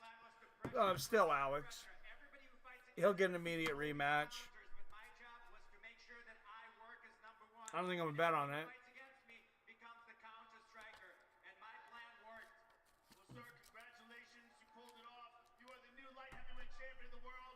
Shit. And I lost 2 out of 3 on my... Well, there was 4 fighters that I really picked. And I'm going to kind of stick with this strategy, I think. Maybe not the parlays. But if I can get 4 fighters on a card and they're close to even odds... So if you go 2 and 2, you're basically even. If you can get 3, you're in the black. Had a weird feeling all week. Just battle out with other people in the comments and don't count them out. Dude, odds were even, man. There was a lot of people going for each fighter. Hashtag it's okay not to be okay. Yes, sir. Well, I didn't get robbed, but this has got to be the most boring set of champions in UFC history. It's awful, man. I got Magomed, but I didn't want fuck to win. Damn. Ankalaev versus Sugar Sean O'Malley in July 1st, what I heard. You know, wrong. I want to see. Our new record is 107.66. No, you guys, didn't you guys pick Pereira? Oh, yeah, you're right. I didn't put the last one up. You're right. Thank you, Billy.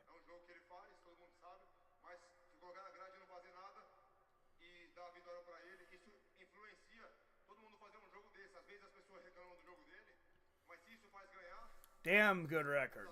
No, we followed our strategy. You know, we know that he puts people against the fence and he plays that game. But you know, giving him the win with a game plan like that, it kind of incentivates people to do that against people. You know, people might say it's a boring style, but you know, when a guy gets a win doing that, it kind of makes people want to do that too. Na grade eu machuquei ele mais do que ele machucou. A diferença é que eu tava de costas pra grade. Yeah, I heard him against the fence. The only difference is I was the one against the fence. You were one of the most active champions in this sport, if not the most active. What do you do now? Do you take some time to relax and recover, or do you seek an immediate rematch? Boring. Makhachev face kicked Volkanovski into the Star Trek dimension. What's up, Jason? You know who wouldn't have lost to that dirty Russian? Francis Ngannou? Colby Covington wouldn't have lost to that dirty Russian. Chael Sonnen wouldn't have lost a round to that dirty Russian.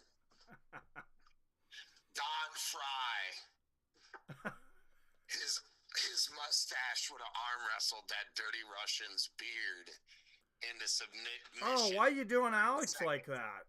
In the first round. All I've heard for the past 5 years is how Jesus Christ has been reincarnated in Kung Fu form through the corporeal body of motherfucking Alex Pereira. And I watched a slow, boring, dirty Russian for 25 minutes stand in front of the most dangerous striker since Jesus Christ walked the fucking earth. I saw this slow Russian monkey stand in front of God with a Taekwondo black belt for 25 minutes. And I didn't see this dirty Russian's face get wheel kicked off by a Canadian, Portuguese, Brazilian. I didn't see this dirty, slow, boring Russian get his teeth knocked out by Snake Eyes from G.I. Joe in the form of Alex Pereira. I didn't see this dirty, slow Russian monkey get his fucking chin split by the leg breaker Brazilian Kick Academy. I didn't see any of this. Is that what you saw, Michael? I seen a very close fight, and I thought, so I gave Pereira the third. Every single judge gave Magomed the third, but then I gave Magomed the fifth, and I think they all gave him the fifth. So I don't know. I guess 6 one way, half dozen the other. I thought it was a closer fight than you did. I thought he lost the first.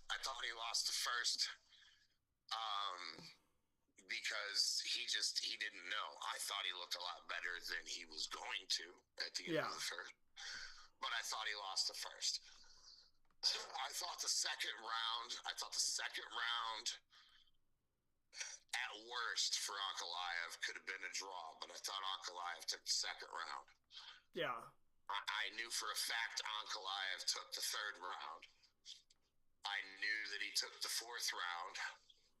And I knew the fifth round was a good enough performance that if you put the lack of doubt from the second into the fifth, that gives Ankalaev 3 rounds. I mean, and I'm saying that as objectively as possible. Yeah, and I gave him 3 rounds. I did give Ankalaev the fight. So yeah. The scorecards aren't the story. The story is there's a moment in that fight. I think it was either 2 minutes and 50 seconds on the clock in the third or the fourth, when Ankalaev is in front of Pereira and they're in the center of the cage, and this slow Russian dirty monkey was standing in front of the greatest striker since fucking give me somebody since Rocky Marciano, the greatest striker since Bruce Lee, the greatest striker since Jet Li, the greatest striker since Ong Bak, and this dirty, slow Russian monkey was standing on one foot with his knee in the air and both arms fully extended out like he was reaching for help. Well, I think the story of the fight was the story of that whole thing is we found out what Pereira's weakness is, and it's certainly the clinch. I mean, he just got manhandled in the clinch. So, when they went to touch gloves, yeah, Ankalaev punched Alex's hand. He didn't dap gloves. He punched his hand. And Alex had this look on his face. And when he backed away, if you watch this over, when he backed away to go back to his corner before the beginning of the fight. Of course, Clav, at any time, brother. Alex lowered his head and he scratched the side of his head, and that's something he'd never done before. He never took his gaze off his person, off his opponent. Yeah. And you know, Ankalaev is as tall and as big as Alex Pereira. Alex Pereira's not used to that. Yeah. And Ankalaev was a lot quicker. He was a lot more game, and his movement was good. His evasions were good. His intercepts were good. His ingress was good. It wasn't shitty. Ankalaev just did something a lot of other fighters haven't figured out how to do. Yeah. Oh yeah. And, you know, I mean, that's his style. That's what he does. Is lean on people and land little pitter-pot shots. I'm not impressed, though, by the way. I'm not impressed. You just described Nate Diaz fight, though. No. Definitely different type of pitter-pat. No, I'm talking... I want to say it was Usman early in his career before he started knocking people out. Like, I hated him forever because he would get in the corner and he would just land these, like, just little knees to the thighs and just, you know, up against the fence, holding on to guys. And I can't stand that style. In Pride, that's a yellow flag. That's a penalty. They need to bring that here because it's not good for the sport. I think they need to give the refs yardsticks. Yeah. Or bamboo sticks. Right? Like the TIE Fighter trainers. All right. See you, Billy. Robert. Have a good one. Well, I think a lot of people are missing out on the main fact of what happened. The Jesus Christ of MMA just got froze out by a slow, dirty Russian. And what does that say about the people who think that tell everybody else what's going on in MMA? Like, I'm just saying. I think the UFC's got a big problem. And I think the champions are horrible right now as far as entertainment value. They don't have any names, bro. They don't have any names. No, they had Alex. They're going to have a gap. There's no way about it. You got a lot of guys coming up right now. We see it on the card that are 23, 24, 25, 26. And they're not going to be ready to be champion for a few years. This is not a sport where guys are champion at 20 before 25. It's too complicated. John Jones was the exception. Yeah. Josh Barnett. Yeah, different era, but yeah, I think Vitor too. And that verb, there's so much going on, and I think you can relate to this too. Is you're around my age and stuff. It's just until you face a certain amount of adversity, you don't know what you can handle. Yeah. It's the reason all of the long term, they have these like super marathons that are like 200 fucking miles and shit. Nobody under like 35 ever wins those things because it's almost everybody's in great shape, but it's the mental. Yes. Absolutely. You should look up the 77th. I want to say it's a battalion. It was World War II battalion that. So they tried asking a lot of questions and answering a lot of questions about what the human body can do about World War II time. And one of those questions was they needed to know if America was invaded, what the older citizenry could do. You know, like let's say all the younger guys are all deployed, right? Yeah. And the mainland got invaded. So the way they answered that question was creating a entire battalion consisting of men over 35 years old. Yeah. And they outkilled, outperformed, outbombed, outcampaigned, outdid everybody. Well, I'm not surprised at all. Yeah. Yeah. Old salty bastards just trying to get home to the boss. Yeah. Yeah. That's it. This is what we're doing. This is what we have to do. We have to go do this. And the quicker we do it, the quicker we can get home to the boss. Yeah, and 35, you're not at your physical prime anymore, but it's around that sweet spot of like, I think, of like mentally and physically, yes. You know, everything coming together. You're that's exactly probably about right. 30. Yeah. In the Uniform Code of Military Justice, there's a FBI chart. It says that you're at your physical peak between 18 and 25, or 25 and 30, but you are at your mental and physical peak attunement, you know, yeah. with him being in concert between 35 and 45. Yeah. Yeah, that makes sense. Yeah. And a lot of your special forces guys are going to be that age. Your team leaders, shit like that. They're going to be 30 to 45 years old. Yeah. That's no joke. But anyways, I'm going to get off here. All right. Thank you, Jason Kagan, everyone. You guys have a good night. You too, brother.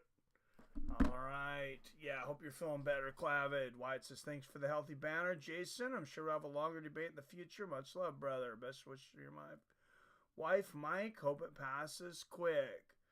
Thank you, sir. Appreciate it. We got the UFC press conference coming up. What was it? Oh, here we go. I got to back up because we got to get bonuses. Oh, Dana hasn't came in yet. Ignacia, congratulations on an impressive victory for you. Talk to me just overall. I mean, I imagine you're pretty thrilled with that, but how are you feeling after the victory tonight? Awesome. I dream about this. I visualize in my head, and now it's happening. Now it's here. So I'm happy. I feel blessed. I got the best team in the world. And what's next? Yeah, we didn't get to see a whole lot of it, but I mean, another tall, lanky opponent like you. Did the frame provide any challenges for you from a normal night? You know, it was a hard fight. Like he came out hot. He hits hard with his punches.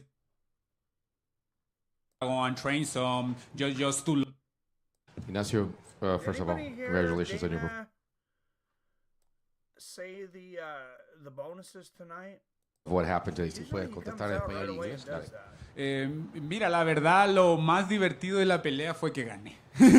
La verdad, no fue una pelea dura, era un peleador duro. Siempre me mantuve tranquilo, pero llevamos la victoria, que eso es lo importante. Honestly, it was a hard fight. He came out hard. But the best thing... Oh, he's saying Spanish for everyone, then he's saying English. He's his own damn translator. That's pretty freaking cool. Yeah, I'm going to see if we can get a...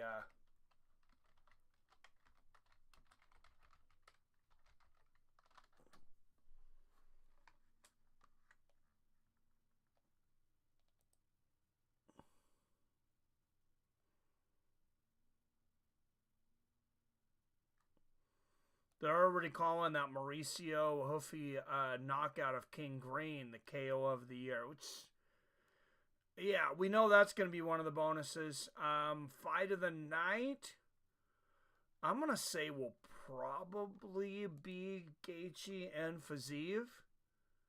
Still ended up being a very good fight. I don't know what you guys think as far as fight of the night. Performance bonuses, obviously Mauricio Duffy. Let's go through this card real quick. I just want to bring up what happened.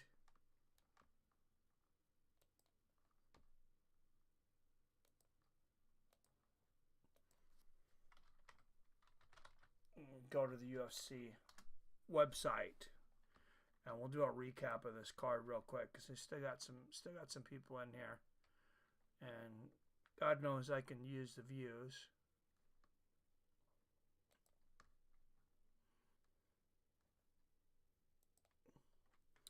All right, reenacted now. There we go.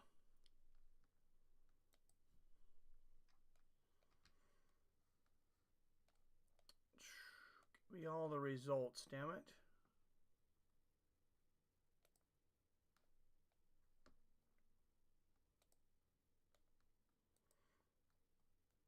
There we go. All right, we'll go back to the beginning of the night. Jordan Santos, Aussie Diaz. A lot of people in the know, and I didn't listen to them. MMA Gambling Podcast. Shout out to them. Called the Aussie Diaz. He was a plus 154 underdog. They were pretty confident in him, too. Won the unanimous decision. Of course, we seen Francis Marshall, plus 215 underdog, get absolutely robbed against Marion Santos. I mean, it's not Marion Santos' fault, but this judging, that's unacceptable. It's just absolutely insane judging. Carlos Leal with, oh man, that's probably another performance board. That's probably your other performance award. Him and Mauricio Duffy, because man, that was insane. Was that spinning wheel kick? I thought it was. Maybe it was Mauricio. Have a good night, y'all. Appreciate y'all. Makes a difference. Someone to type to at least. All right, peace out. Take care. Say hi to your mother for me, and I hope she's. You know, we're all rooting for you guys. Brunno Ferreira submitting Armen Petrosyan. Slight underdog there, getting it done. Joshua Van. This is another one of those in the know. Again, MMA Gambling Podcast. Got to give the shout out. This was one of their locks. Or close to locks was Joshua Van at minus 148. I didn't take either one of those. Mauricio Ruffy, of course, that huge knockout of King Green. Good stuff there. Amanda Lemos, you know, she looked good even at 37 years old. She was just too wily for Yasmin Lendo tonight. Lendo had no answers for her wrestling and her grappling, and she takes the loss. Ignacia Bahamondes, getting a superb armbar submission against Jalin Turner, who honestly, I think, guys, Jalin Turner is just, he needs to get like a sports psychologist or something. He's not that old, but he's making too many mental mistakes in fights that he could and maybe should be winning. Well, Mike, thanks for the prayers and positive environment. Anytime, my brother. All right, co-main event, of course, Justin Gaethje, the only big win I had tonight. Thank you, Justin, for making me not lose my ass. Incredible fight, though. That's my fight of the night. Justin Gaethje, Rafael Fiziev. Of course, new champion at light heavyweight, the even money, Magomed Ankalaev, wins the championship tonight. So I don't know what Dana has for bonuses tonight, but I'll tell you mine. Carlos Leal, performance bonus for the knockout. Mauricio Duffy, performance bonus. And then fight of the night, Justin Gaethje and Rafael Fiziev. Let me know if anybody's got anything different.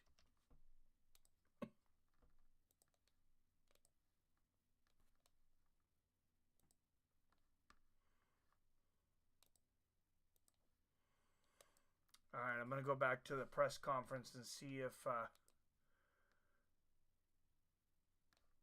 Dana did make it official.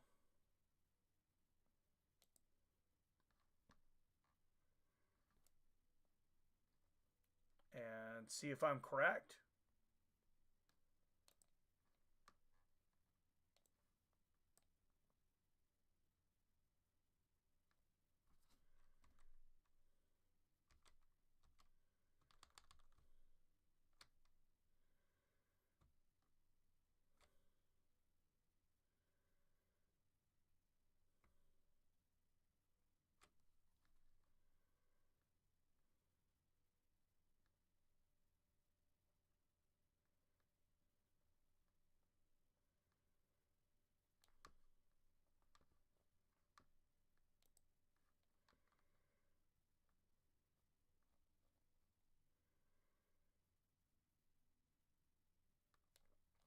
Where's our UFC?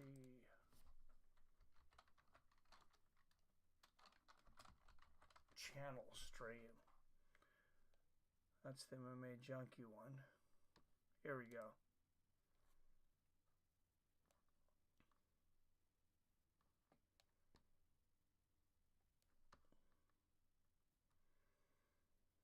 Yeah, I don't know. Apparently, Dana's still not coming out. Let's take a look at next week's card, though.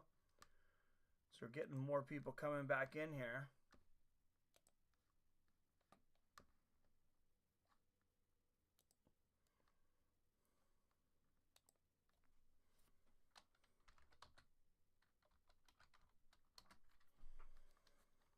Appreciate you guys coming in, even though the event is over.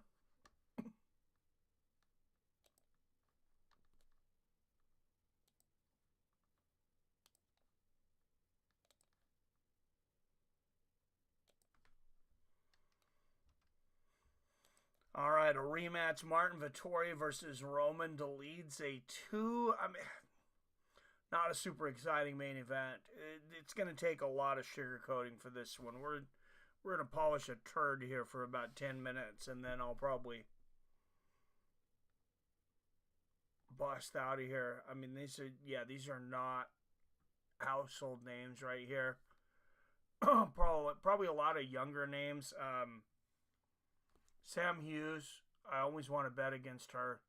She's from the town right next to me. She's about 10 miles from my house. Have no idea she's still in the UFC. I pretty much take anybody over her. Waldo Costa or Cortez Acosta and Ryan Spann. That's actually a very good fight. No idea whether that's on the prelims.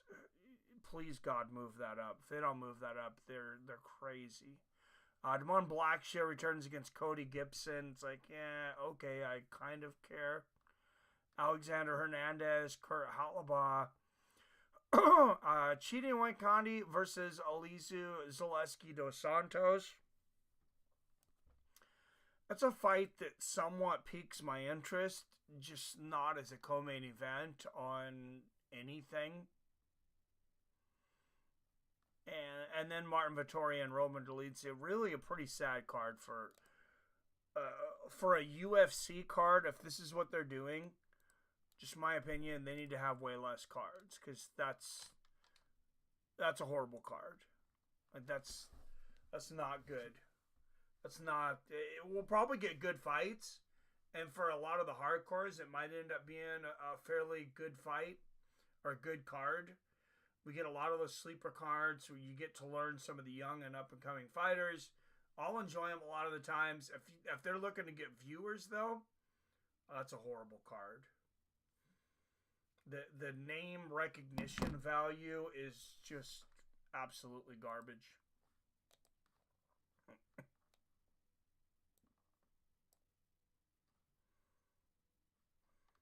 Wow, they got this kid up here forever.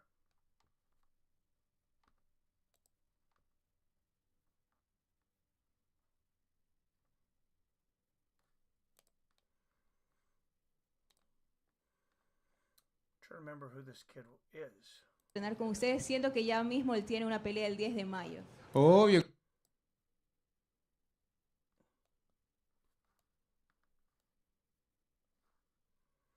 All right, guys, I'm going to go check on my wife. Hopefully, she's doing a little better. Thanks, everybody, for tuning in. Congratulations, Magomed, Ankalaev, Justin Gaethje, for big wins in the co-main and main event tonight. We got a new champion, and his name's Magomed Ankalaev. No matter how you feel about it, nothing's going to change it. Good night, I-Rock. Thanks for hanging out, brother. As always, I love you. I respect you. And I'll see your fine asses next time.